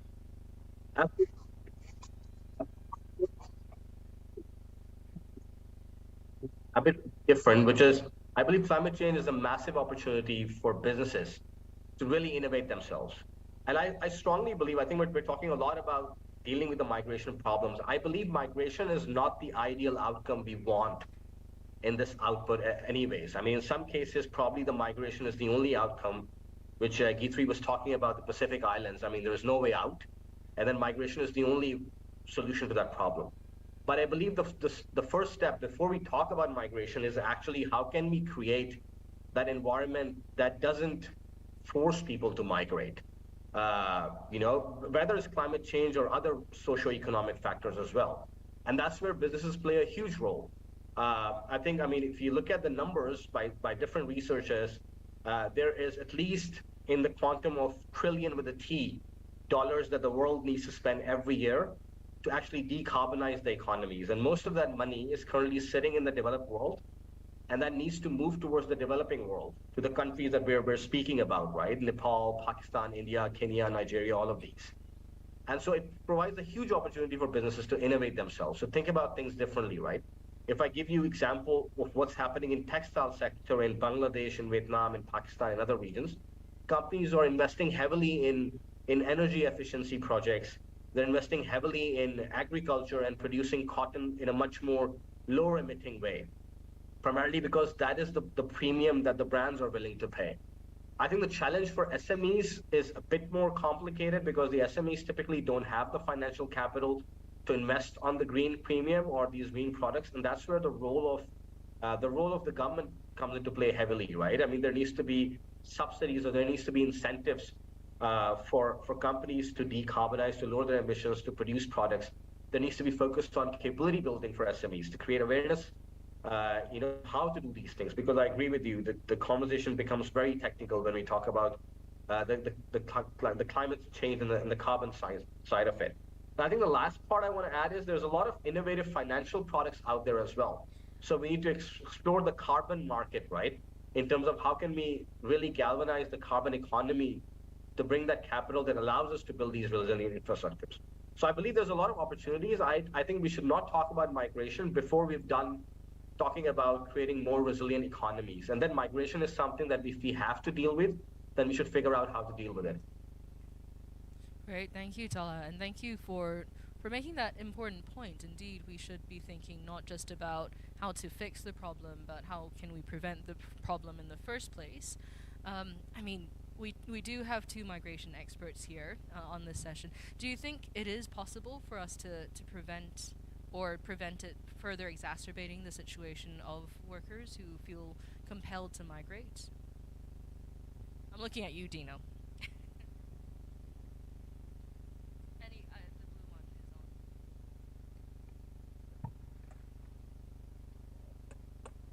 Yes, I mean, I guess that's the big question, right? How to ensure that? I mean, it's first of all a broader question: how to ensure that migration, which takes place, is taking place in a manner that is safe, that is dignified, that is orderly, and that respects migrants, their human and their labor rights. I think with climate change, as we've discussed earlier, we have sort of like an added dimension that also adds added layers of complexity. I think our goal and our ambition has to be that we ensure that, of course, ideally people are not in the position that they have to move, but if that is the case, that this can be done in a manner that is beneficial to them, their families and their communities. And I think in that context, and looking at the forum that we are at, I guess every stakeholder has their role to play, and that of course also includes businesses.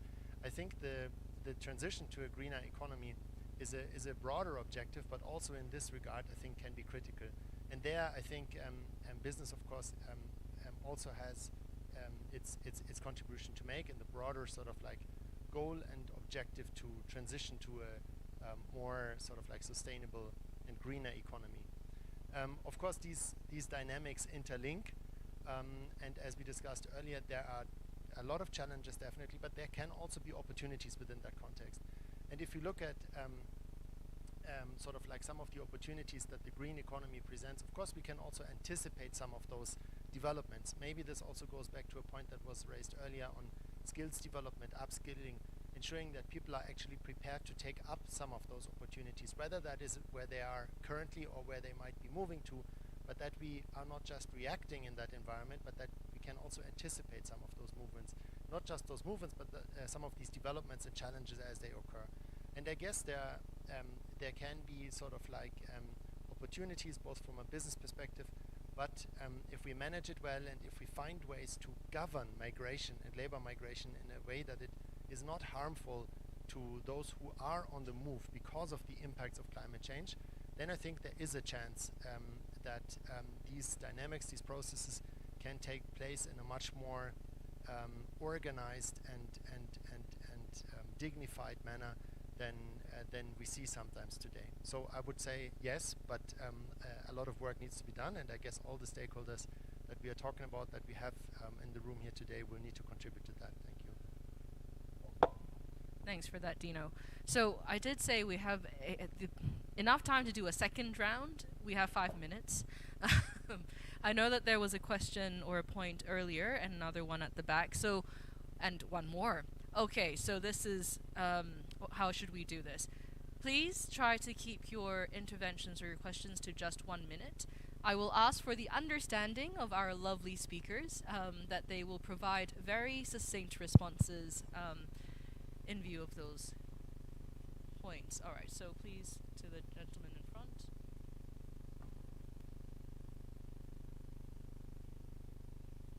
And again, please keep it to 1 minute. Thank you. Hello, everyone.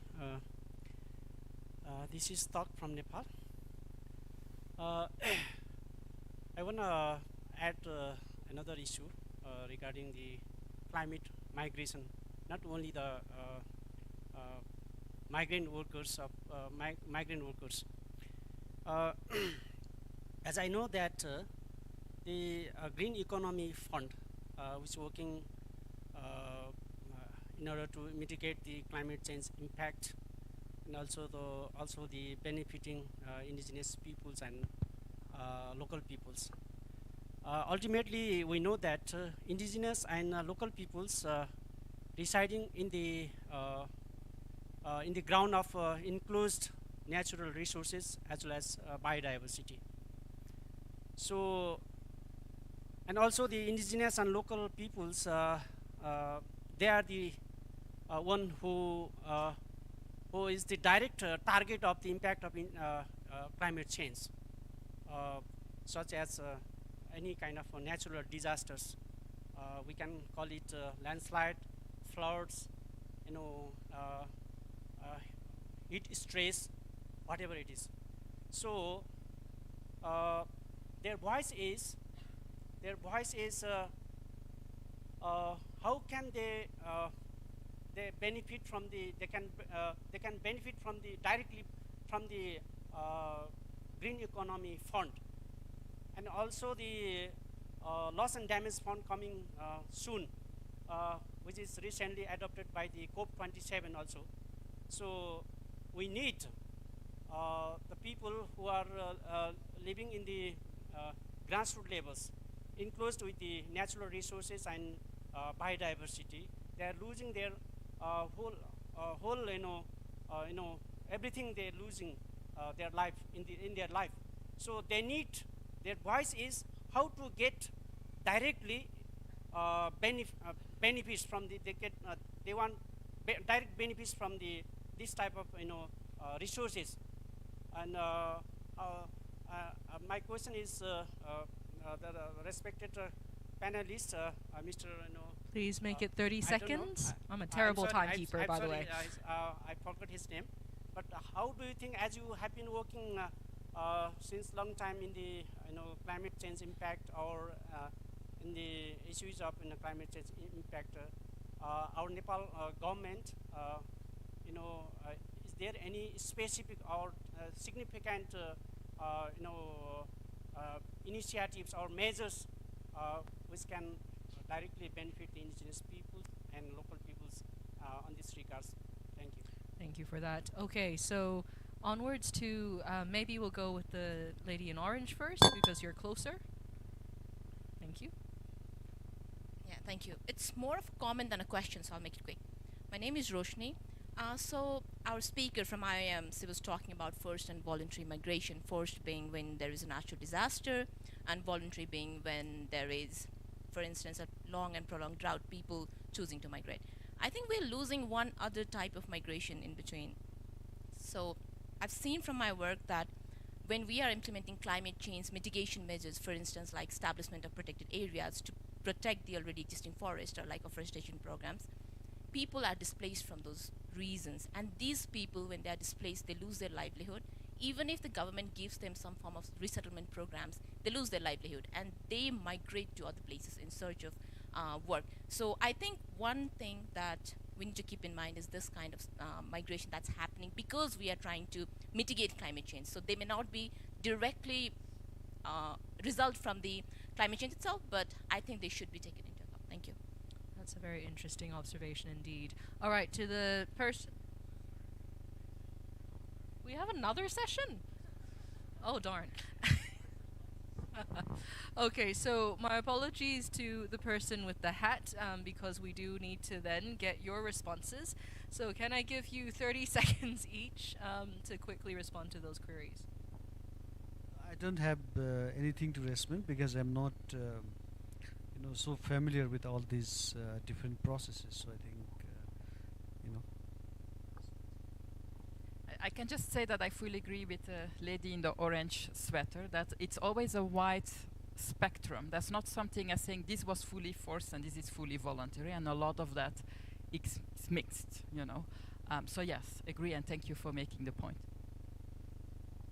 Thank you. Just to add, I guess your point also speaks to the broader questions that these different stakeholders need to come together, that we need to break down some of the silos, right? These are questions that all link, and we need to find ways to address them as one, to sort of like promote that perspective of policy coherence, that we are not sort of like addressing all these issues separately, but we are looking at them as, let's say, in the connected way that they present themselves.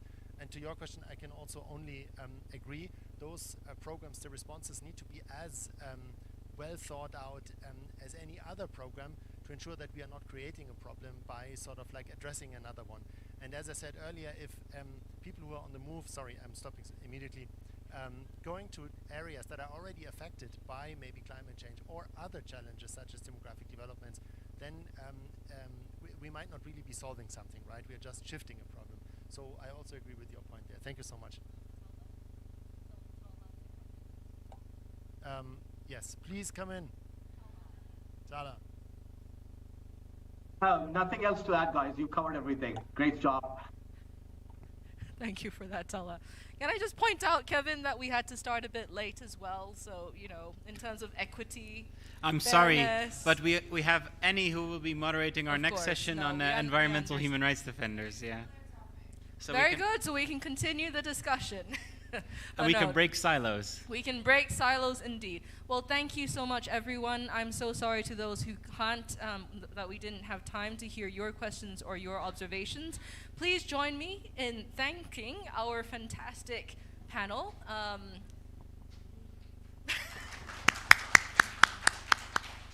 I know, it looked like I was going to say something else as well. And also thank you to the lady in red for keeping the door closed. I saw what you were doing there. But anyway, thank you so much, everyone. Thank you to our speakers. Let's continue this discussion in the next session. All right, and then I guess we can proceed straight away to the next session, which will be Climate, Land, and Environmental Defenders at the Front Lines of a Just Transition. And I would like to welcome Annie Khan to the stage from the Business and Human Rights Resource Center, who will be moderating this panel. Sorry, Asia Regional Manner from Business and Human Rights Resource Center. Annie, please. Stage is yours.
Hi, everyone.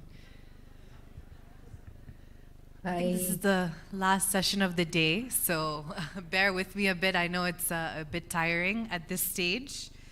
So I think people will trickle in, but we'll get started because we're already a little behind. So my name is Annie. I'm the Asia Regional Manager at the Business and Human Rights Resource Center. I'm based in India. I'm really excited to moderate this session today, which I think is a very, very relevant topic. And those of us that were in the room just now for the previous conversation, it kind of blends well with that conversation and where we were going. So hopefully we can continue that discussion just now. So I'm going to set the context and the scene a bit, and then I'll introduce my esteemed panel. And we have 3 people joining here live, and then somebody online from Bangladesh as well. So my esteemed panel joining me today will reflect on the challenges faced by climate, land, and environmental defenders in South Asia and discuss opportunities or mechanisms to strengthen the protection and security of HRDs to continue their legitimate work, specifically in the context of a just transition. So I'll open the floor to questions from participants here and invite the panelists to respond after 2 rounds of questions. So to set the scene a bit, according to recent studies, climate change is predicted to displace 62 million South Asian people by the year 2050. And this region will be one of the hardest hit in the world. To further illustrate that point, the Global Climate Index ranks Bangladesh, Pakistan, Nepal, and India among the top 10 countries that are most vulnerable to climate change. Climate, land, and environmental defenders are at the forefront of protecting natural resources and climate-critical ecosystems as they act in support of their communities and others who are disproportionately impacted by environmental harm.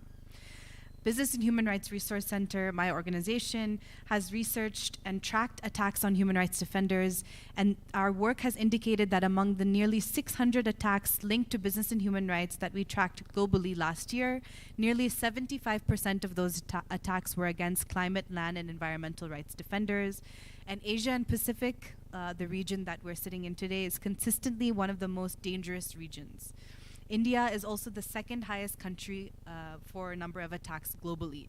This is a very concerning situation that we find ourselves in. In 2021 alone, Asia Pacific was the region with the highest number of attacks at 247. And attacks against human rights defenders were related to almost every sector. The top 3 most dangerous sectors were all natural resources sectors, including mining, agribusiness, logging, and lumber. And 3 in 5 attacks in Asia Pacific were against climate, land, and environmental defenders. Indigenous defenders experience a disproportionately high level of attacks globally. Although indigenous peoples comprise approximately 1 in 17 or only 6% of the world's population, nearly 1 in 5 or 20% of attacks globally since 2015 have been against indigenous defenders. Out of the 883 attacks on indigenous defenders that we recorded between 2015 and 2022, 18% of those took place in Asia Pacific, making Asia Pacific the 2nd most dangerous region in the world. As this data is available only on publicly available information and many attacks go underreported or unreported, official government data attacks also remain extremely limited, so the problem is actually much more severe than what I've just mentioned to you today. So I'd like to invite my panelists to come on stage now. So we have Ms. Arzu Thapa from the Indigenous Women's Legal Awareness Group, Nepal. If you can please come on stage. Then we have Mr. Tahal Tami from the Lawyers Association for Human Rights of Nepalese Indigenous Peoples, or LAHARNEP. Please join us. We have Sayeda Rizwana from the Bangladesh Environmental Lawyers Association joining us online. I believe she's logged in. And then we also have Ms. Roshni Giri from the Law and Policy Forum for Social Justice, Nepal. Roshni, please join us.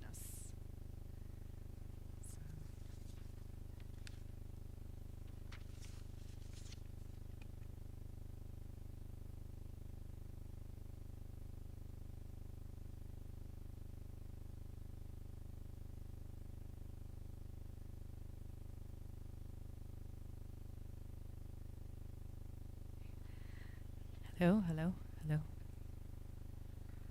So as I mentioned before, I'll start with 2 rounds of questions to the panelists, and then we'll open the floor after. Hopefully we'll have enough time to do that. Okay, so my first question is to Arzu. So according to our report, as I just mentioned, nearly 1/4 of attacks in 2021 in Asia Pacific were against women human rights defenders. As an Indigenous women's rights and environmental defender, may I ask what you believe the role of women environmental defenders is in supporting climate action and environmental protection? And maybe you can provide some examples specific to Nepal. And then also similarly, what are the trends and trends of the challenges and drivers of the attacks against women human rights defenders working in the area of climate and environmental protection?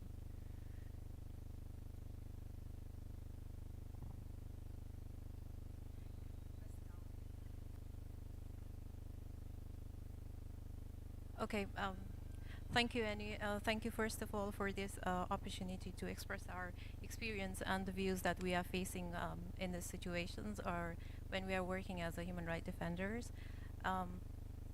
Coming back to your questions on like what could be the role of the women human rights defenders. So first and foremost, the most important thing that we should be looking into as like a human rights defenders is that the justice, that is the most important element, should not be missed. And in this, we are saying as like an just transitions. So that is the first and foremost important role that as an women human rights defenders we are looking into, and also into the factors like we call into the state, the business entities, and the development promoters to need to identify these factors as a justice to be included in their planning and programming of the project. And similarly, not to avoid or ignore the aspects that there might be potential damages to the the community in itself and the HRDs also. So these are the basic thing we as like women human rights defenders are working into. And depending upon the circumstances and the cases that we look into, our role may be changing. For an example, we are supporting the Tanao hydropower project affected communities. So in these aspects, like some of the time we are taking the role of an educator and we are informing them about the safeguard policy of the international financial institutions. Along the way, we are also playing the role of like a communities facilitator and work with the project promoters, trying to draw their attentions on how these the projects are hampering the lives of the communities, changing the way their lives has been, and especially to the indigenous communities, it's also having an impact in their culture too. So it's all like, it depends on what kind of cases and situations you are getting involved into. Your role may be changing according to that. And for an example, for an instance, our organizations also believes in like researching, and as a role of a researcher, we try to use the findings for the advocacy and for the lobbying. So yes, therefore I would be saying like our role will be like varied, or we'll be wearing a different kind of caps according to the situations and the issues that we are addressing. But the most important primary thing is like we are there for the communities and the the communities and the people, and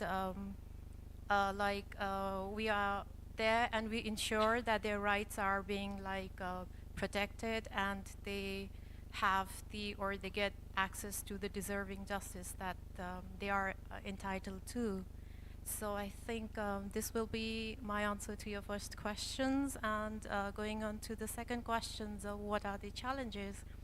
Like the first and the foremost challenge I would say is like being a woman, you have to prove twice much, or you have to work much harder to prove your capacity and capabilities, that you are equally capable of doing the things that every like men can also do. So that is the most important challenge that we as an organization has faced. And another challenge is like because of our very social construct and the deeply rooted patriarchy system also, we often have to face like a moral police kind of a thing also, and that is also a challenge that we as like women HRDs face. And another is like there are plenty, yeah.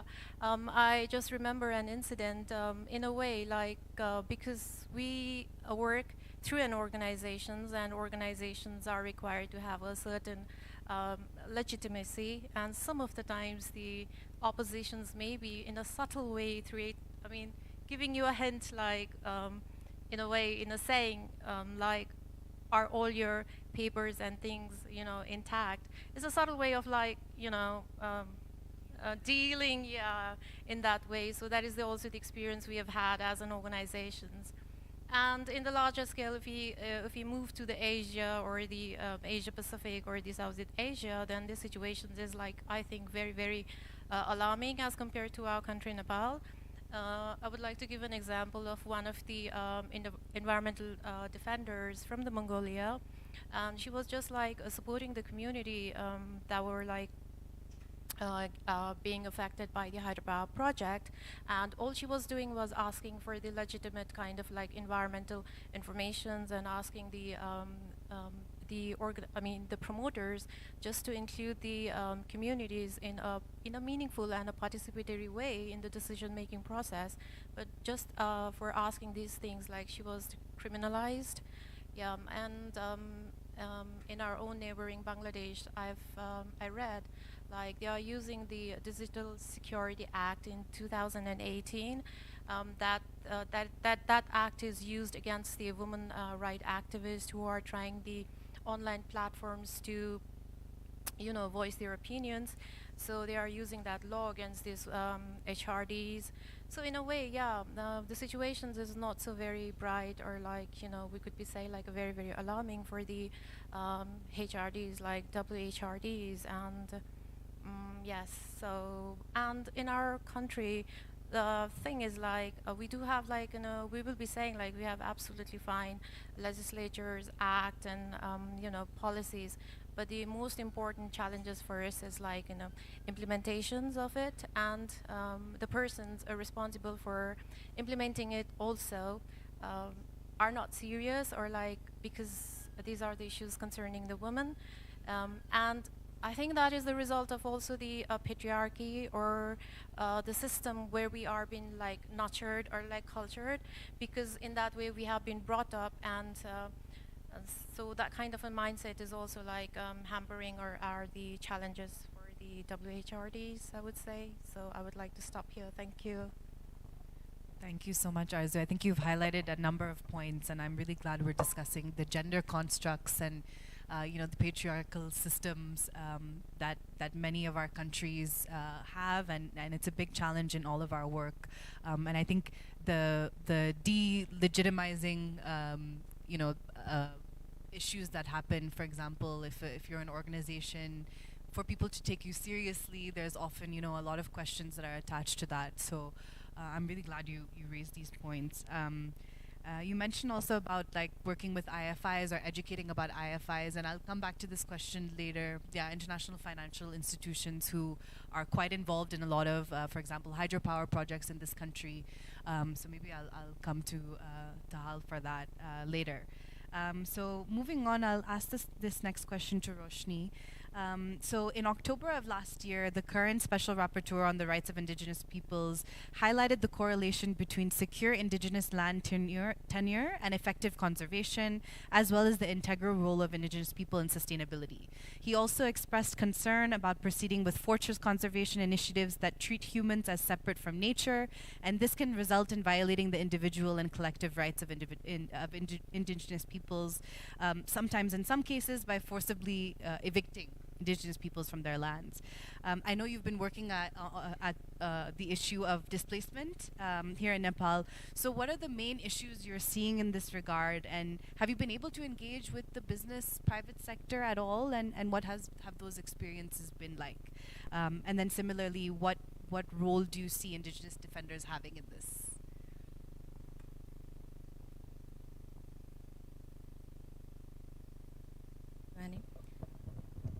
So, environmental conservation has been the talk of the century, and I would say the necessity. So, especially countries like Nepal, where we still have some forest left, we are hailed as the conservation success because we have adopted this fortress conservation, like Annie said. We have decided to view the world as the human world is different from the animal world, so we have decided to demarcate territory for human and territory for the wildlife. But we humans may understand that, but the wildlife will not.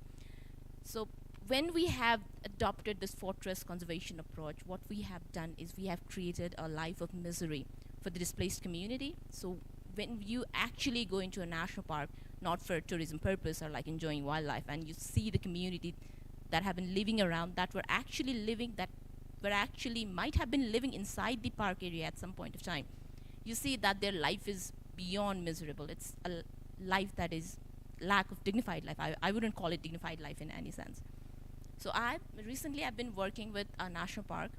I'm an environmental lawyer by profession, but recently I've chosen to look into environment from a human rights perspective. So I've been working on this national park issue. It's in the far west of the country. It's Suklafata National Park. It became a national park recently, but it has a long history. It was a hunting reserve in 1969, and then in 1970s it became a wildlife protection reserve, and it was expanded, and then people were displaced in 1998 actually.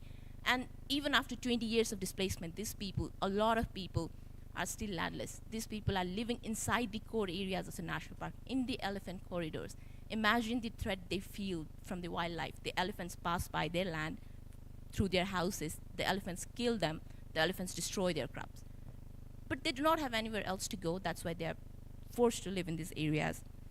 So the government has accepted that there are still 1,418 families that are eligible for compensation or some form of resettlement programs. And among them, 296 families are the indigenous people that were living in the forest before the expansion actually happened. So I was there in December in last year, so there are few issues that I identified when I was researching. The most severe problem when you look at these people lies with those people living in the camps inside the core national park areas that lie, unfortunately, in the elephant corridors. And that increases the risk to their life and property.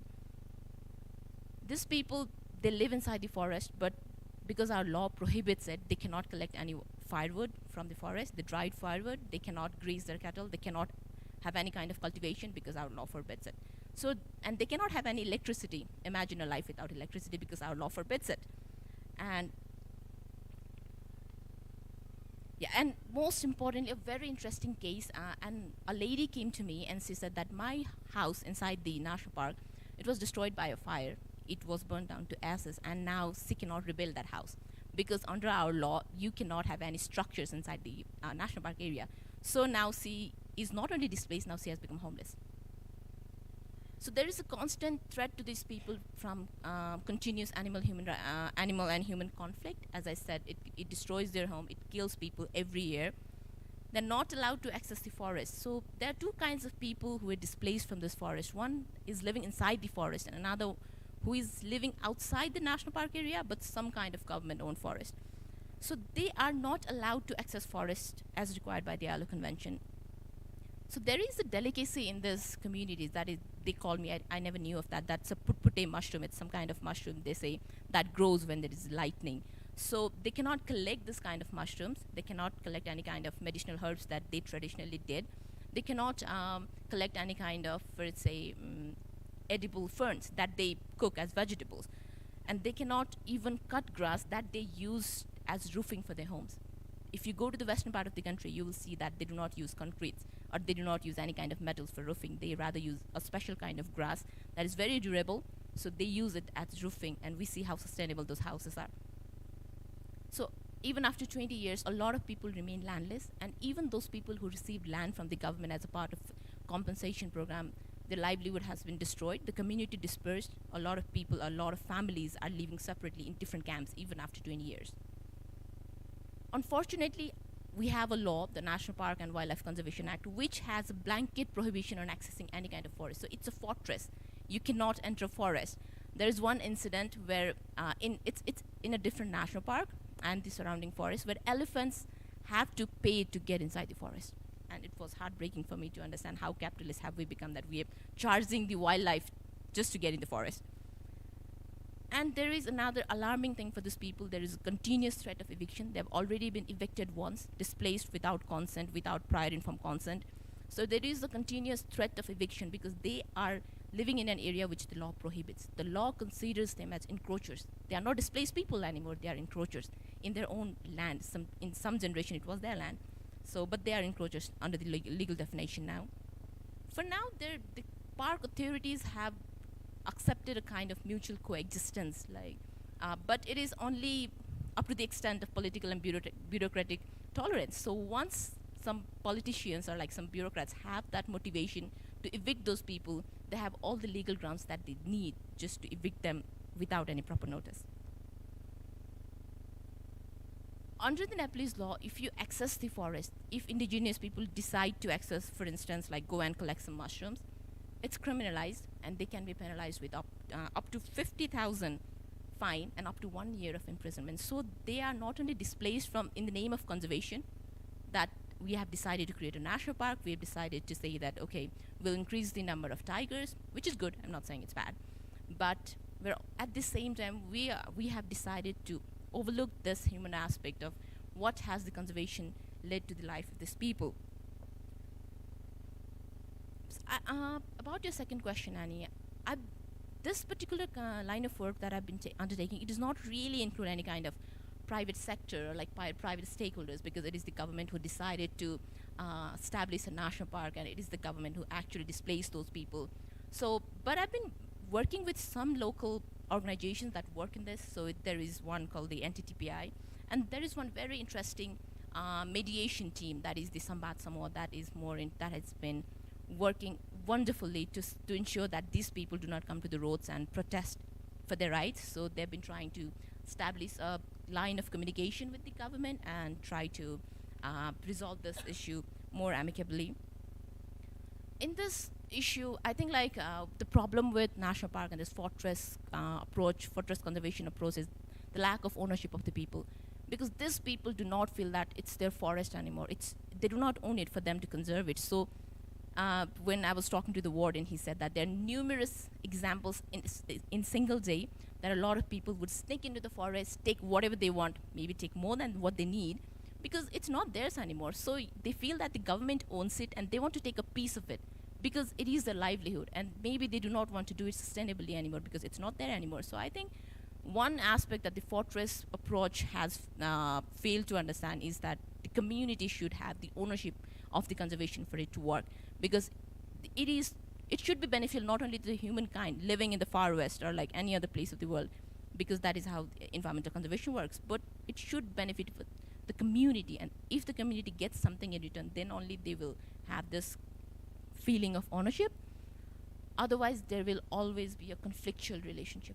There is a constant conflict ongoing with the government, with the park authorities and the local people living, and they will never accept that it is theirs and that they should be a part of conservation.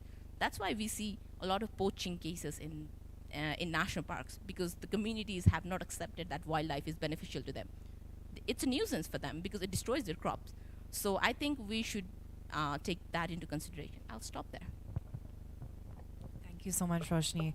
Very interesting points, and I think the highlighting, kind of our relationship as humans to wildlife, and balancing this kind of relationship and sharing the earth that we share together. I think these are all really important points.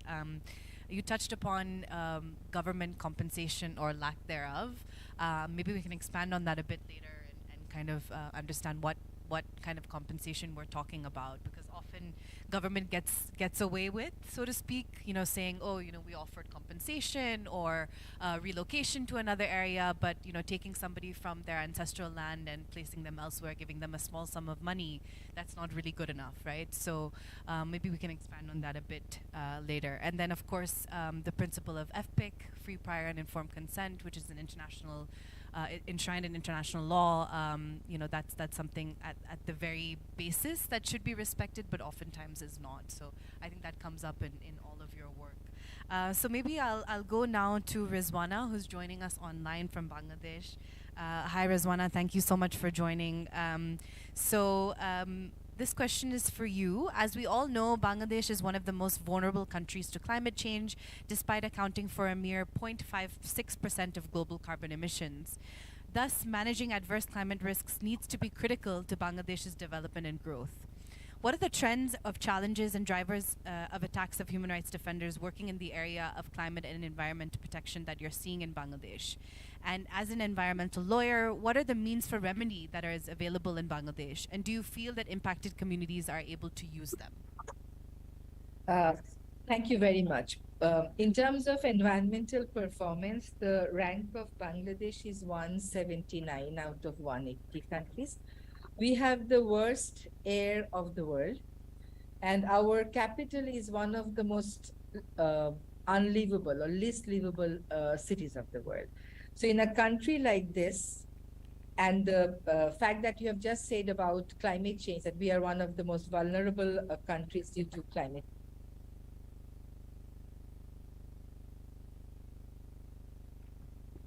Sorry, Rizwana, we lost your voice. Sorry.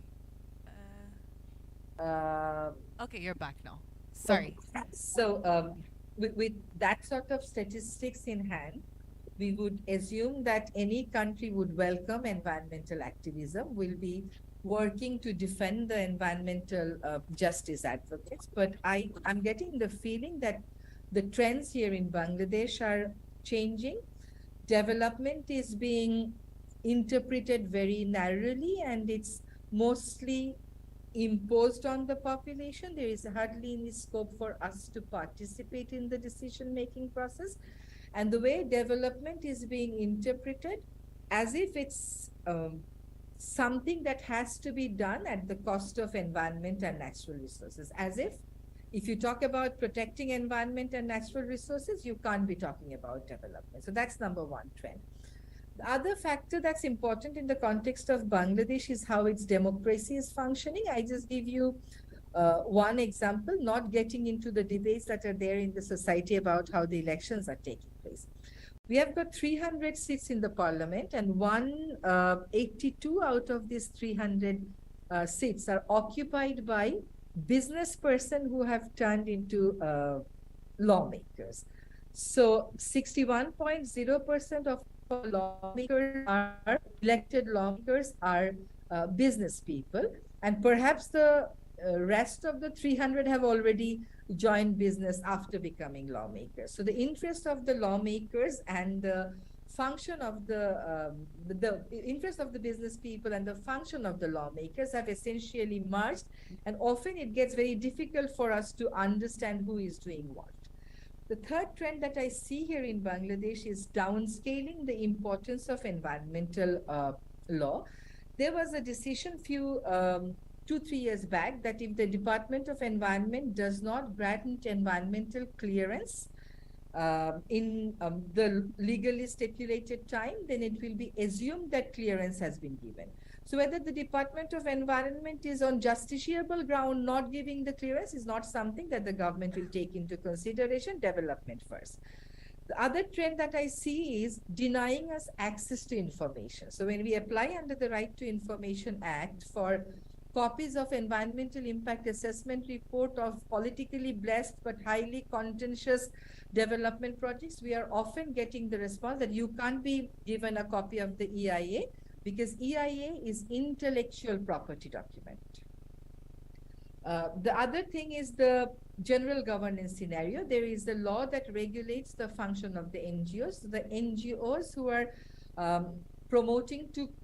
who are working to promote the notion of environmental justice in Bangladesh and are really taking stand against financial interests of some business people, they are facing some restrictions under the governing law on NGOs. So their projects are being approved with significant delays. Sometimes their projects are not being approved by the NGO Affair Bureau in Bangladesh.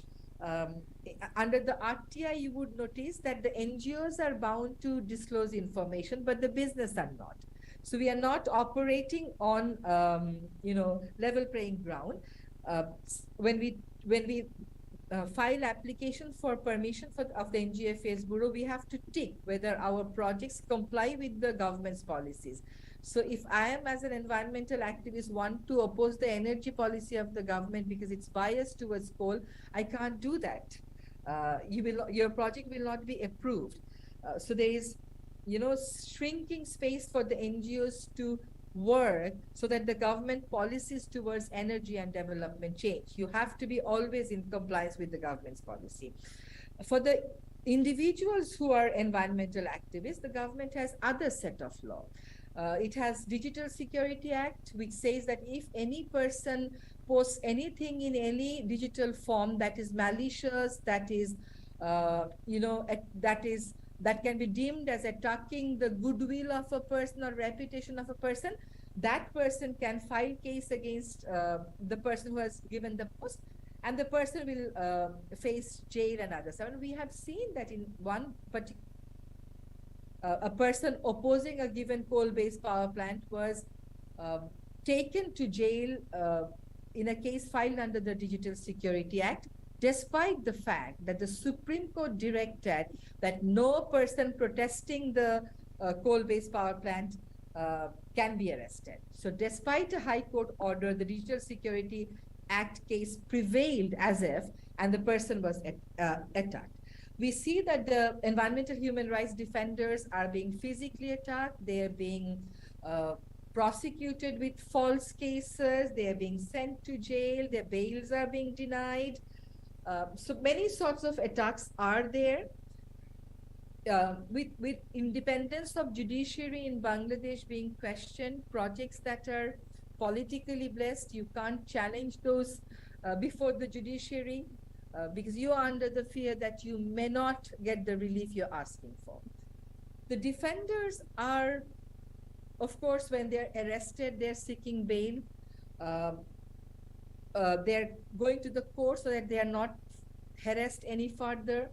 They're taking support of the media to create public opinion in support of their environmental claim and against the harassment they are facing. They're also undertaking social media campaign, and they're also resorting to international solidarity mechanism. Some of them are leaving the country, but others are getting support from the international solidarity mechanism that exists in different platforms. Thank you so much, Rizwana. That's a great overview of the situation in Bangladesh. Thank you for illustrating that for us. A couple of things that I wanted to highlight, which I think are issues that we see across the region, mostly on your last point about the Digital Security Act being used against defenders. Other parts of Asia, you have anti-terrorism laws that get used. You have strategic litigation against public participation or SLAPP cases. So all of these things are kind of ways that governments, attack defenders by putting them into litigation, which obviously is costly, and then they're not, able to do their work. So I think that's a really important point. And also the mention of the lack of information, lack of access to information. I think this is something we see across the region as well. Even though we have Right to Information Acts, oftentimes there's some excuses that come out. In this case, it's intellectual property, we cannot share. All kinds of excuses. So I think the lack of transparency, lack of access to information, even when environmental impact assessments are supposedly taking place and we should be able to see those, oftentimes we're not able to, so we can't actually understand what's happening. So I think, again, these are not unique to Bangladesh. I think we see this across the region and even across the globe in some respects. So I'll move now to Mr. Tahal, please. So Tahal, you're part of Lahornip, which is one of the leading organizations working at the front lines of natural resource protection here in Nepal. So Lahornip has been involved in many different types of cases and litigations related to hydropower projects, transmission lines projects. So wanted to ask you, what has the role of human rights and environmental defenders been in your experience in the cases that you work on? And specifically because there's a lot of international financial institution-backed projects in this country. So what has your experience been using those mechanisms, apart from the state-based mechanisms that you have? Thank you very much, Annie, for the questions. As other part of the world, Nepal also, Nepalese indigenous peoples are also facing the issues of land, related to lands, for instance, because of the development projects or protected areas and businesses. So various issues are there across the country. We have been working with the community directly to ensure their rights and to defend their rights. I can see many our human rights defenders are here from different districts to share their experiences. I cannot talk in specific issues because there are so many issues. It's unfair to highlight any specific issues. While talking about the roles of indigenous peoples, human rights defenders, I love to pronounce this term because when we talk about only the human rights defenders, it's very difficult us to differentiate between indigenous peoples, human rights defenders, and human rights defenders. Indigenous peoples, human rights defenders basically working with the communities for collective human rights of indigenous peoples based on indigenous peoples' worldview and their belief system and their issues as a community, as indigenous peoples. So while talking about the roles of indigenous peoples, human rights defenders, they have been continuously working with the community voluntarily as a member community and as a human rights defender. Mostly they have been working to empower or to educate the communities on the rights of indigenous peoples that enshrined in national and international human rights instruments. Basically the United Nations Declaration on the Rights of Indigenous Peoples and ILO Convention number 169.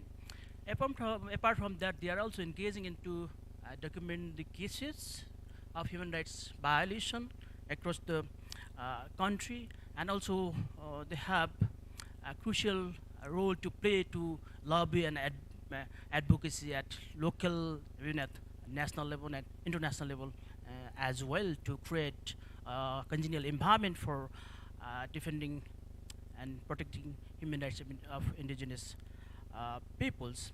And also indigenous peoples human rights defenders have been engaged in litigation process to defend the cases at different levels of court. So indigenous peoples human rights defenders role is very crucial to defend human rights of indigenous peoples, collective human rights of indigenous peoples. As a member of a specific community and human rights defenders. So while talking about the experience of working with companies or a corporate sector or government agencies in defending rights of indigenous people, there are several issues and problems and challenges while working with indigenous peoples across the country. Basically, corporate sector, they are backed by the state government, promote and protect corporate sectors, and based on that, corporate sectors are engaged in violation of indigenous people's human rights. There are several issues of intimidation, threatening, arrest, as our panelist from Pakistan was mentioning about. You can see those kind of issues in Nepal as well, and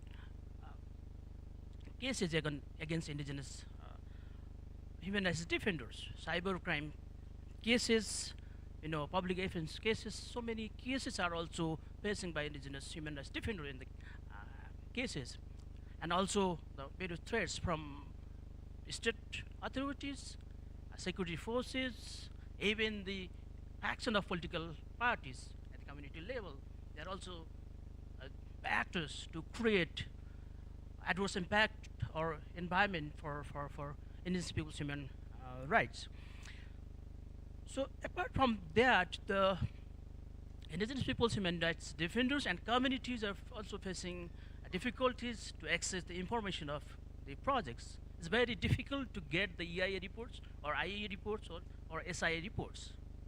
What the companies, what the projects, especially hydropower projects, transmission line projects, or dam projects, or any other infrastructure development projects, they are very much reluctant to share the informations, those reports, to the communities and human rights defenders. So that's also one of the issues, challenges that we have been facing. And militarization is another issue. You can see many parts of the country, state or government deployed security forces armed police force, and military as well. In Kathmandu, you can see some of the projects. Military camps are stationed there at the project site in the name of security. So this is another issue, and also the militarization in the protected areas in the name of security, of protection of national parks, hunting reserves, and other protected areas. They think that indigenous peoples are threat to those protected areas. It's ironic that for centuries, indigenous peoples have been protecting natural resources. But now, in the name of the protection or reservation, state is deploying security forces. But indigenous peoples have been asking to allow them to protect those natural resources, but the state is not ready to consult with the communities and with our human rights defenders. And also, we can see in many parts of the world, indigenous peoples human rights defenders, especially in Nepal, indigenous peoples human rights defenders and indigenous peoples are charged of anti-development actors. They think that they create an narrative that we are indigenous peoples are against the development. Yes, we are against the development that displaces us, that create negative impact to us. But indigenous peoples are not against the development, which is environment friendly, which protect and promote rights of communities, indigenous and other communities. But the general narrative from the corporate sector and government is that indigenous peoples are anti-development actors. So that is also kind of threat that indigenous peoples human defenders have been facing in Nepal. Yeah, I mentioned about the criminalization issues, and indigenous peoples human rights defenders have been facing that kind of issues. And also this indigenous people, basically the multilateral development agencies or finance agencies, they have their own policies while funding to the projects, development projects. But we can see in the field that the implementation is very limited because of the government policies. Government and projects are not ready to implement those kinds of policy in to the communities. So also there's lack of FPIC, free, prior and informed consent. There's no participation of indigenous peoples in the process of development, in the process of decision making, and corporate sector basically ignore the issues of indigenous peoples. They think that corporate sector is just for the profit making. It's not issues of human rights issues, not the issues of corporate sectors. So those kind of issues and problems that indigenous peoples as a whole and indigenous peoples human rights defenders particularly facing across Nepal. However, there are some positive aspects as well. While working with the communities, we have some positive things and policies at international level and corporate sector to promote indigenous peoples. We can use those instruments to promote indigenous peoples and to initiate for a dialogue with the corporate sector and government agencies to promote and protect human rights defenders. And we have been continuously using international mechanisms, human rights mechanisms, and courts at the national level, filing cases as a PIL to defend human rights of indigenous peoples. Thank you. Thank you very much, Tahal. I think you touched on a lot of really important points. I think this theme of anti-development, calling activists anti-development is also very common. We see that term used a lot, and I think it needs to be addressed. Something else you mentioned, which struck a chord with me, was this how states use their power. So this kind of state business nexus that we see, like so much of the private sector and business in our region has a very close relationship to the state, and they definitely don't work separately. They oftentimes work together. So I think that's something in the political side of things that should be addressed as well. And yeah, you mentioned about cyber crimes. Again, the lack of information, access to the impact assessments and things like that. The fact that we just simply cannot get information when we need it.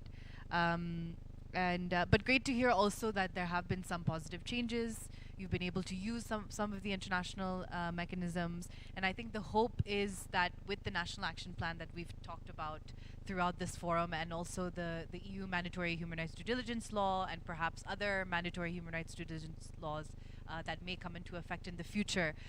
The hope is that not only FPIC, but meaningful consultation with communities, this will become the norm and the expectation. So when a company endeavors to develop a project, that has to be the first thing that they do, a meaningful consultation with communities. So hopefully we're moving towards that. Of course, that'll take some time, but hopefully moving towards that. So I think I'll move to the second round of questions, and if we can keep the responses to maybe 3 minutes or less, then we can then give the audience time to ask questions as well. So first to Roshni, if I could start with you for this round. So the target to scale up biodiversity conservation by 30% by 2030 means that there'll be an increase in number of national parks and protected conserved areas, will be a major threat to indigenous peoples if the fortress conservation approach remains embedded in national laws and policies. That's a big challenge. So how does approach to conservation and climate solutions more broadly need to change for these approaches to respect the rights of indigenous peoples to their lands, territories, and resources, and their sustainable resource management?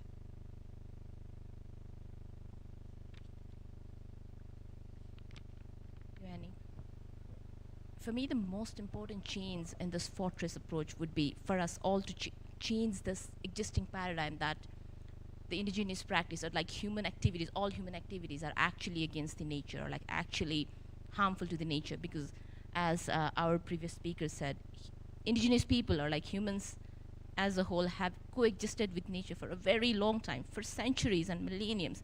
But right now we've just decided that the two worlds are separate and that all our activities are against, and that's why we have this fortress approach. And now, as I've already said, we have decided that we should demarcate a territory for the wildlife, but they're not going to stay there.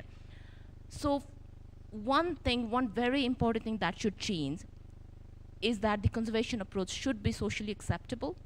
It should either be co-managed by the people that actually live in the area where the conservation projects is happening, or ideally it should be led by the indigenous people who live there. If that's not possible, at least co-management is the only option if the people are having to accept that they own the forest. So blanket ban approach, because that is something that will happen with the fortress approach. You create a fortress for the animals. So that will result in a blanket ban for the people to have access to the forest, and they will not be able to do anything. Under the Nepalese law, that's the approach. There is a blanket ban. You cannot go to the forest. You cannot collect even the dried leaves. You cannot collect even the dried fallen off branches. You cannot do anything. If you do, it's a crime under the law and you will be prosecuted. Forget about living inside the national park or the protected areas. You cannot even enter and take something that you've been taking forever, maybe traditional herbs.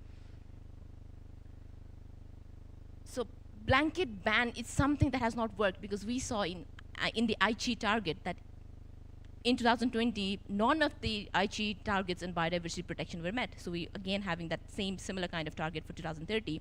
So unless we change our approach, we cannot be sure that we cannot even have the hope that it will actually work. So in the national park issue I was working with, they consider birds and animals a nuisance because there are agricultural land nearby. These people have been forced out of the forest areas. They're living nearby because they want to live as close to the forest as possible. But of course, the animals will not know boundaries. So they are considered a nuisance for the agricultural land because the animals will see food. For them, it's not some agricultural land. It's not some crops that the humans are harvesting. It's just food, free food. So they'll come and destroy it.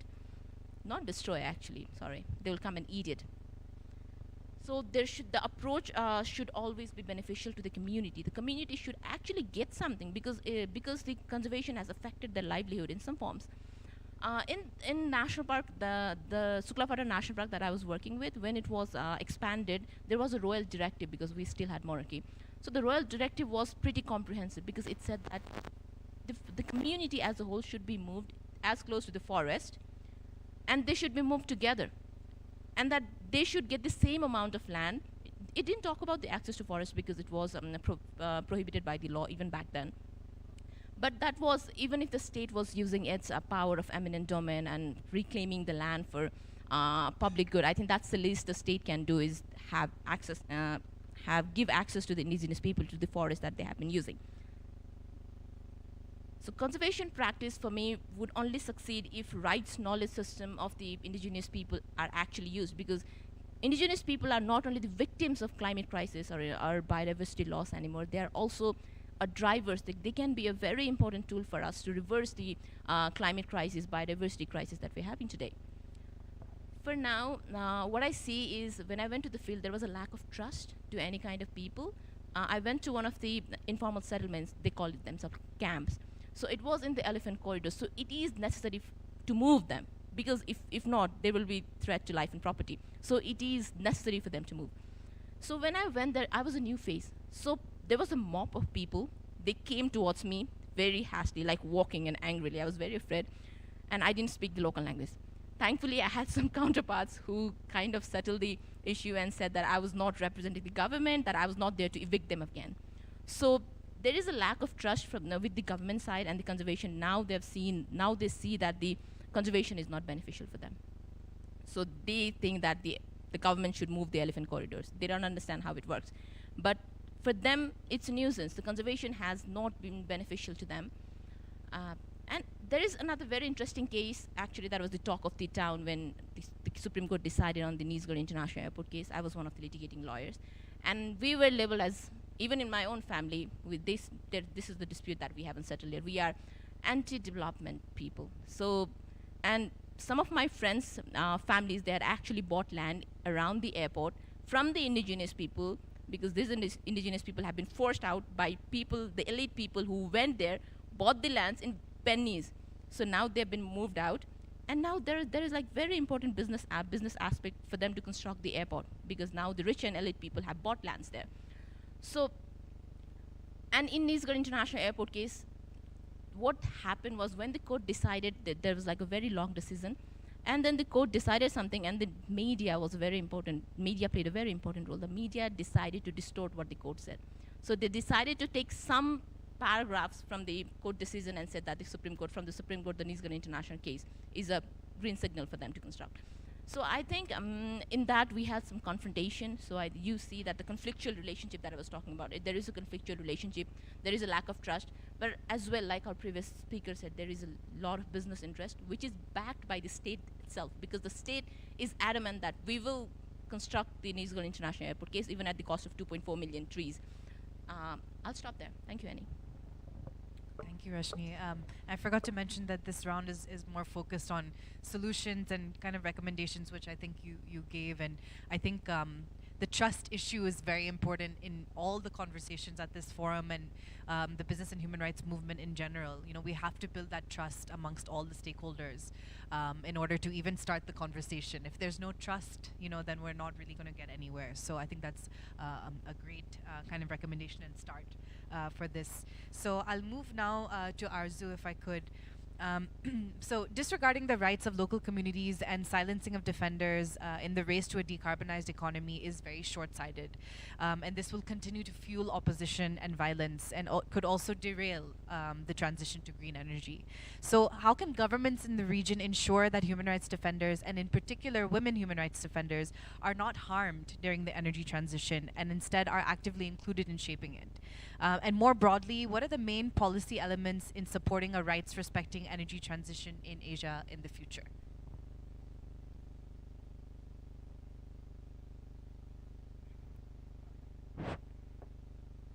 For the all the recommendations or the suggestions that I will be making at this point is based on the experiences we had as an organization so far.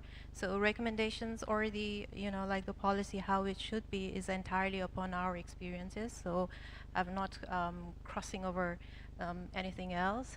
So the first and the foremost, what we have experienced is like the government should make the business entities, investors, promoters accountable for this human rights with due diligence, and they should be the businesses has to be like they should be taking concern whether they are causing the harms to the communities when they are planning for some kind of a business, for example, the Hyderabad project, and they have to be, the government has to make the companies accountable. That is the first and the foremost things that I would like as a recommendations or what the states should be doing to ensure the rights of the people.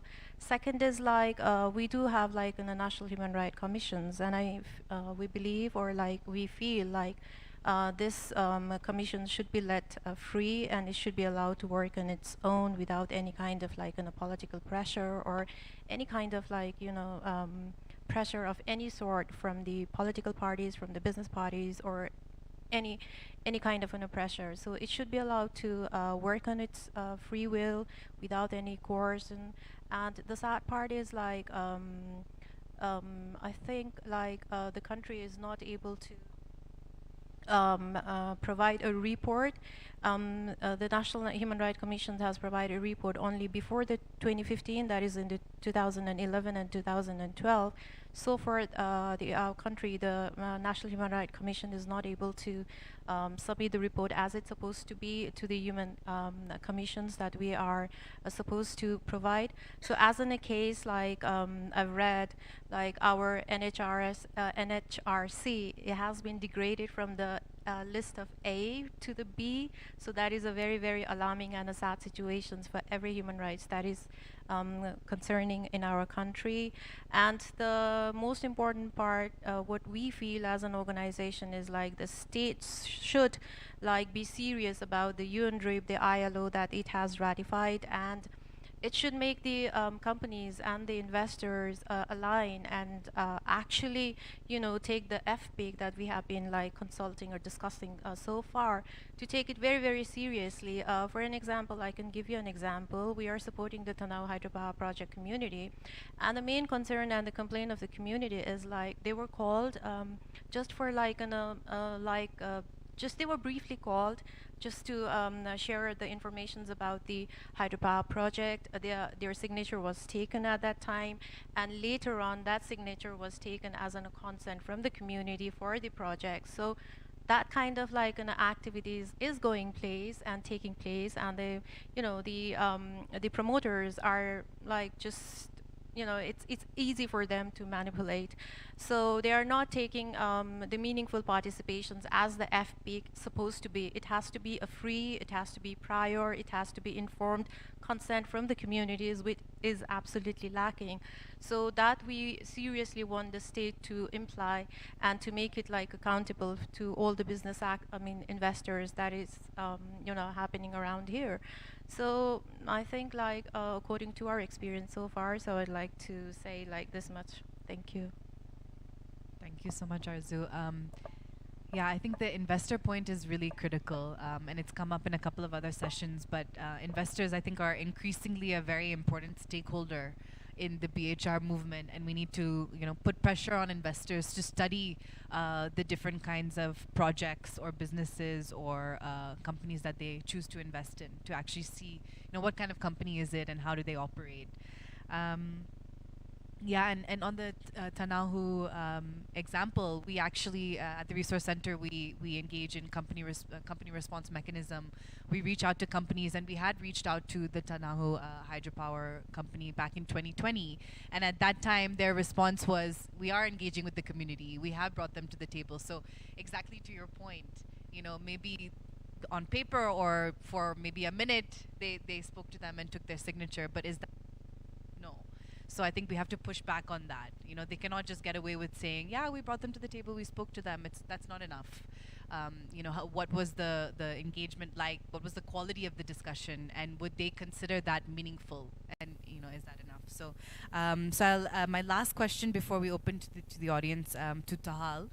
Very quickly, if you could just comment on, so Lahernip is one of the members of the steering group of the Zero Tolerance Initiative, which is a global coalition led by indigenous peoples, local community representatives, and supportive NGOs working collectively to address the root causes of killings and violence against HRDs linked to global supply chains. So what do you feel is the importance or role of coalitions globally in protecting human rights defenders? Thank you very much. So engaging in coalition and collaboration is very crucial from local to international level to create an environment where we can easily advocate and lobby our issues. Basically, we're talking about the coalition at international level. It's very crucial to exchange experiences, to exchange knowledge and skills, basically to advocate at and lobby at international forums and international levels. And also it's very important to create pressure to the government and corporate sector to ensure the rights of indigenous peoples, and also it's very important to intervene in the policy formulation and reformation process as well. So as an organization, Lahurnip has been working with various international and regional organizations for the cause. As you have mentioned some of the names that we have been working collaboratively to promote the rights of indigenous peoples and in the Nepal, and also we have been showing our solidarity to the indigenous peoples across the globe for promoting rights of indigenous peoples at international level as well. Apart from that, as I mentioned, it's very crucial to use the international human rights mechanism as well. We have been also closely working with those international mechanisms, UN mechanisms, basically the expert mechanism on indigenous peoples or CEDOS or and other special rapporteurs, and thematic special rapporteurs to at least push forward our issues and to create an kind of pressure to in the home to ensure rights of indigenous peoples, and also to some extent to pressurize the corporate sector to promote indigenous peoples and to follow the policies and laws that is internationally recognized, including the DRIP and AL Convention 169. So it's very crucial to have a coalition and to work collectively with international organizations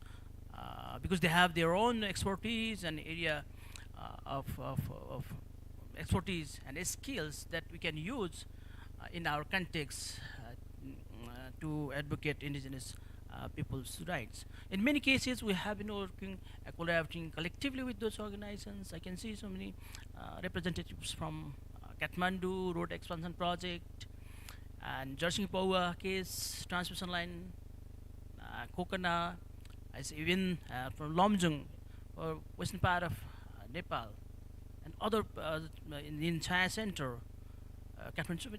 Many representatives are here. In case by case, we have been working with international organizations to promote the indigenous people's right, obviously, and to use their expertise. They have their own expertise, for instance, on land rights issues, human rights issues, on issues related to natural resources and other issues. So it's very crucial to have that kind of collective effort to promote indigenous people's right. International level, obviously at national and local level also very important. And most important thing is that by the so-called, mainstream organizations, human rights organizations, they are very much reluctant to recognize or acknowledge our human rights defenders as human rights defenders. because they think that only individual issues are human rights issues. They often, miss that collective issues of indigenous peoples are not issues of human rights. That for that recognition also at national level, at local level, it's very important to have collaboration with the like-minded organizations. We are working with respective issues. For instance, land rights issues, women issues, or issues related to climate change, natural resources. There's so many organizations. We have been working with those organizations as well to promote indigenous people's right at the home. Thank you. Thank you so much. Yeah, I think that's really important, not only in solidarity, but to increase pressure, for example, on businesses and also states as well. I think the coalitions definitely have an important role to play, and collaboration is very important, and also, as you mentioned, the sharing and experiences from different parts of the world is also very important. So I want to quickly open the floor. I know we're running out of time, but we started a few minutes late, so I hope there's still opportunities to answer questions. And also just a reminder, I think Rizwana is still online, so feel free to direct a question to her, and I'm sure she'll be happy to answer. So I see a couple of questions. Yeah, go ahead. My name is Raju Shakya. My question is only limited to Roshni ma'am. I want to ask that the government will pass the decisions and they will say they want the national park, the conservation area, road, and the fast track. And they say this is the means of development. So in this context, why we need to do FPIC? Or it is possible to do FPIC in every context? Thank you.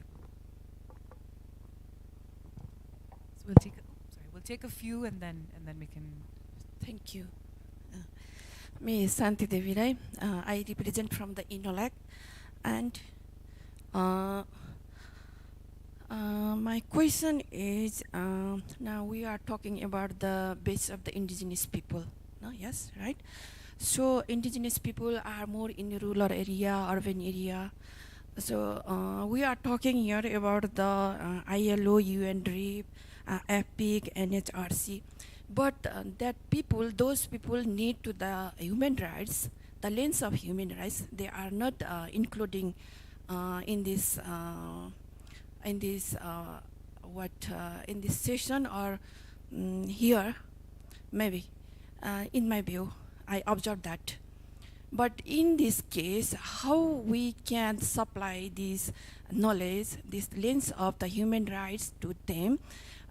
So that's why to help them to raise their voice themselves and protect their origin, their roots themselves. Always we are not help to them. We cannot help to them to that place, because that is the rural area. They live there, that place. So there is a violence of the indigenous people knowledge. So how can help that and the law sector as a human defender in that place, and those people, those affected by that environmental disaster and other migration. So that is my questions to all. Thank you. Thank you. Thank you so much, everybody. I have an interesting question here and a slight question and an observation. I mobilize for indigenous rights in Arunachal Pradesh, India. We are anti-dam group as well. So, because this is a recent observation that I myself have found, and I want to open it up to you guys about compensatory afforestation. I'm sure you also have compensatory afforestation, which means a condition by the government while approving, diversion of forest land for either dams or mining or etc. So in that sense, okay, I'll give an example. Like the dam that we are resisting, we were able to minimize the height on this nuance of compensatory afforestation, because it's one of the world's tallest gravity dam, and in exchange the government wants to reserve the entire area into a big national park, which the community members are not willing to give. and rightly so. Why should we give our ancestral land for national park? And in Arunachal, we have a system of animism. We worship nature, and we coexist with nature. And to this day, to this day, we believe in that.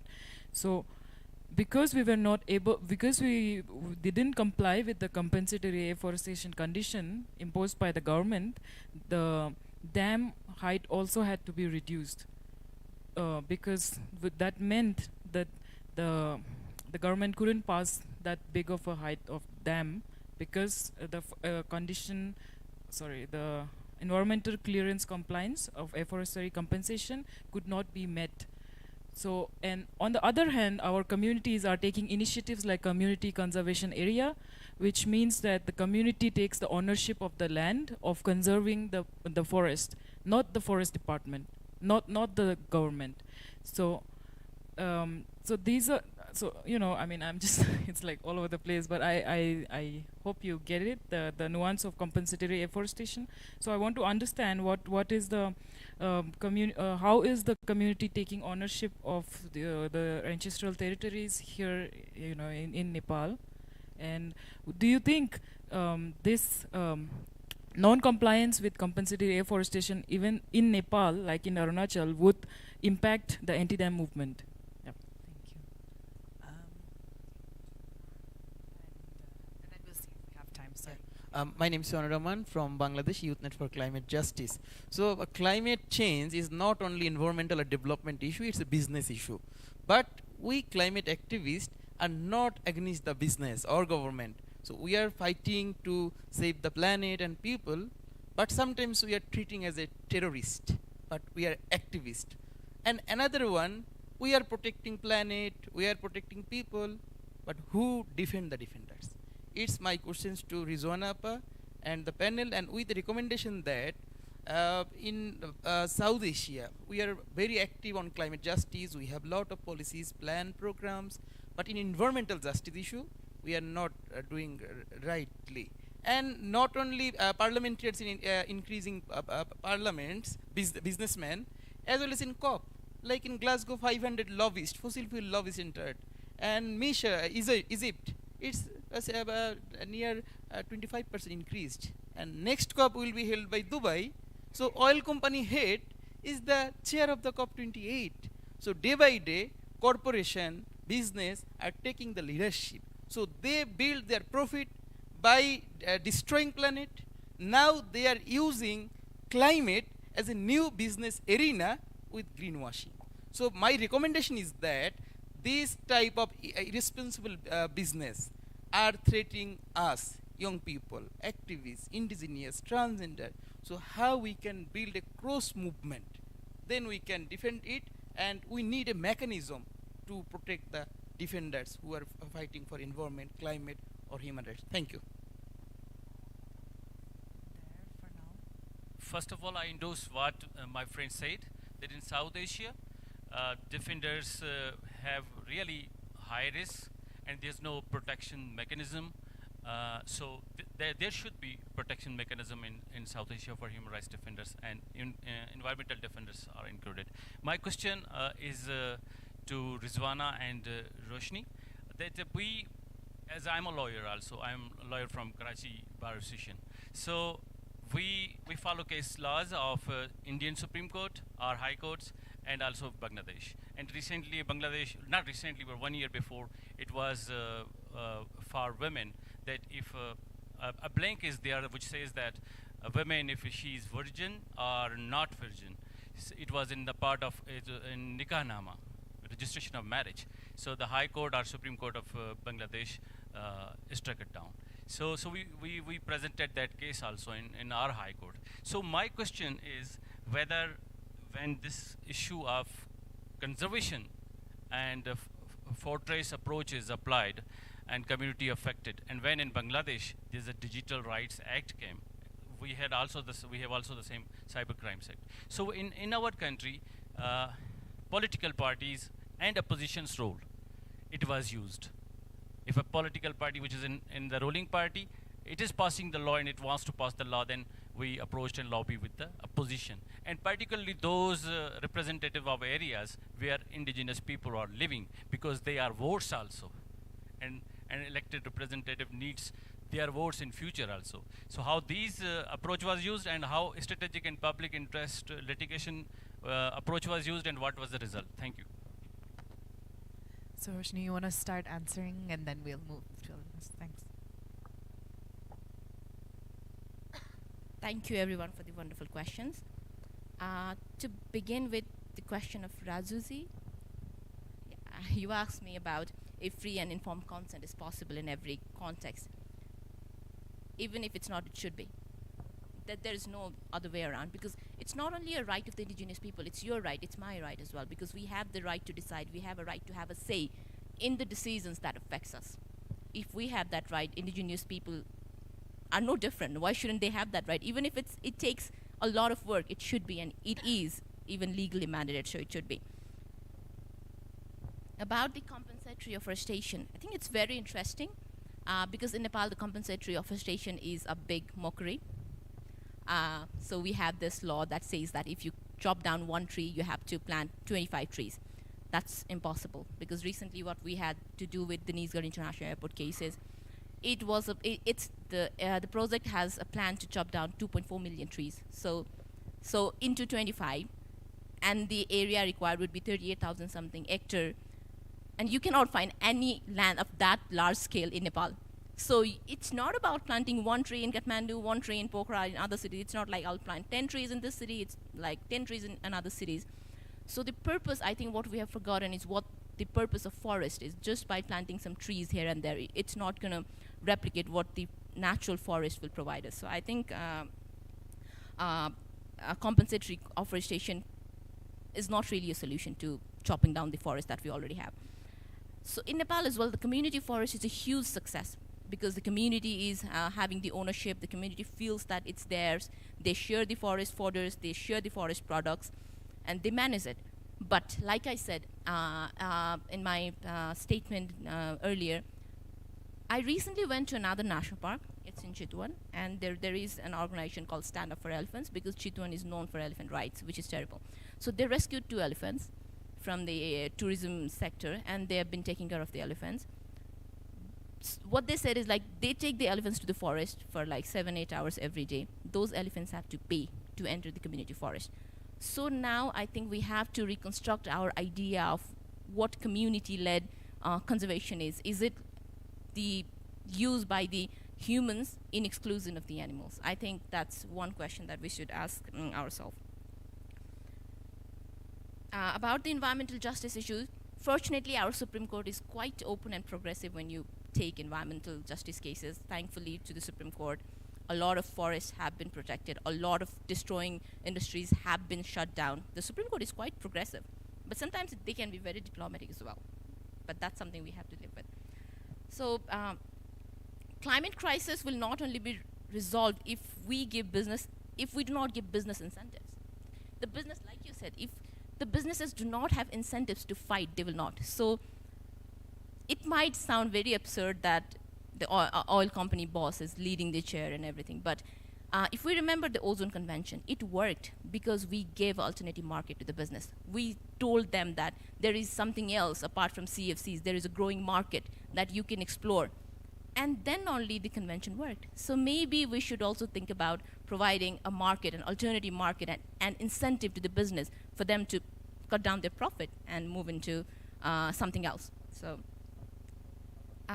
about the last question, I think it's very important and very interesting, because in the last case, the attorney from the government side, he said that the plaintiff should be prosecuted and fined for having even filed this case on the airport. So he not only called us against the development, he said that we should be prosecuted and fined, just like with the Heathrow airport case. So yes, a very interesting observation by me in the recent case I worked is the politicization of the issue in the Suklafata National Park, because whenever there is an election, some local leaders will go there. The issue has become so complicated because of the politics itself, because the political leaders, they use them as vote banks. So they will go and say something, they will not live up to it.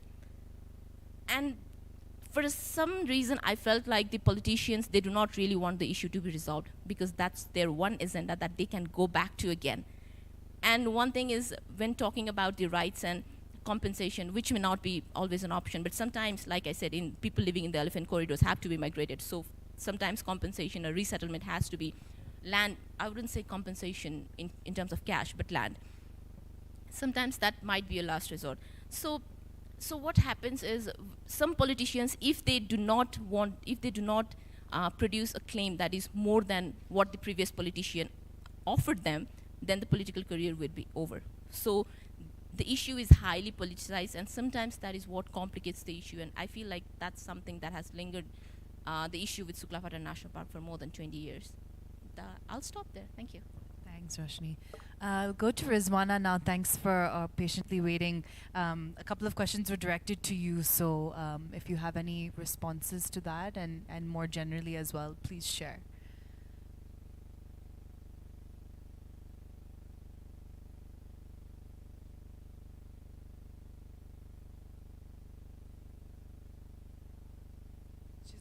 She's not there? Okay, that's fine. So I'll pass on to the other panelists if you have any responses to the questions.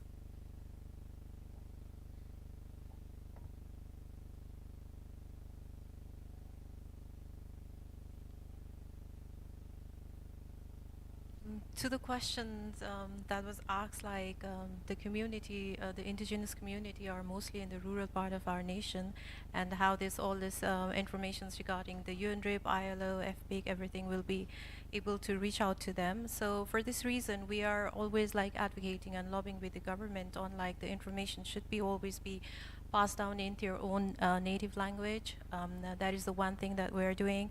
And as with the changes in the political systems, as we are, as our country is more gone into the federal systems, the local government is also like powerful, or they are also like equipped with a certain power. So what we are also doing as an organization is like we are meeting with the local government and trying to make them understand like the issues of the indigenous community, having discussions with the community, including the government officials, local government officials, so that their issues are understood by the other party, and the communities also understand what are the laws and process. And as an organization, we are also doing an advocacy and campaign is our strategies, where we are trying to impart the informations regarding all these international instrument that safeguard the indigenous people's right. So in this way, we are trying from our level best to impart the informations to the community, but we are also making the government more responsible, because either indigenous, either non-indigenous, we are the responsibility of a state, so state also should be taking the responsibility on that matter. So I think like I'm able to satisfy your questions. Thank you. Briefly, I would like to respond to two questions. Actually, the indigenous peoples are residing in rural areas, very remote parts of the country. They have been facing multiple problems, socially, economically, politically, to raise their issues in the so-called, mainstream society. So in that case, first of all, we need to make the state responsible, and also our organizations, indigenous peoples organizations, need to make more vibrant and active. Apart from that, many indigenous communities have their own customary governance system and customary institutions. If we activate or revitalize or work to those organizations, then it would be better way to advocate and raise our issues at community level. That's my opinion. Yeah, about friend from India, she raised issues about the experience from India, compensate deforestation and community forest management.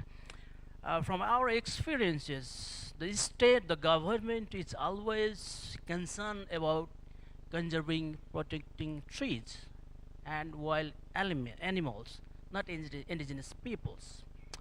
For example, The government is planning to expand in protected areas, national parks, hunting reserves, and many other protected areas, and also is expanding the buffer zone. And most of those projects that displace indigenous peoples, that restricts indigenous peoples from their sacred sites, from their customary lands. That's one example. And other, our panelists also mentioned about the community forest. Is presented as the most successful project for protecting forest, conserving forest. But from the perspective of indigenous peoples, it's worst strategy to protect forest because it displaces indigenous peoples from their lands, their forest. It restricts for indigenous people accessing in the forest, their customary lands, their sacred sites, their sacred trees. So it's not in favor of indigenous peoples. And also it transfers the ownership of lands and forests of indigenous people to non-indigenous peoples. They have to get permission for fodder, they have to get permission for firewood.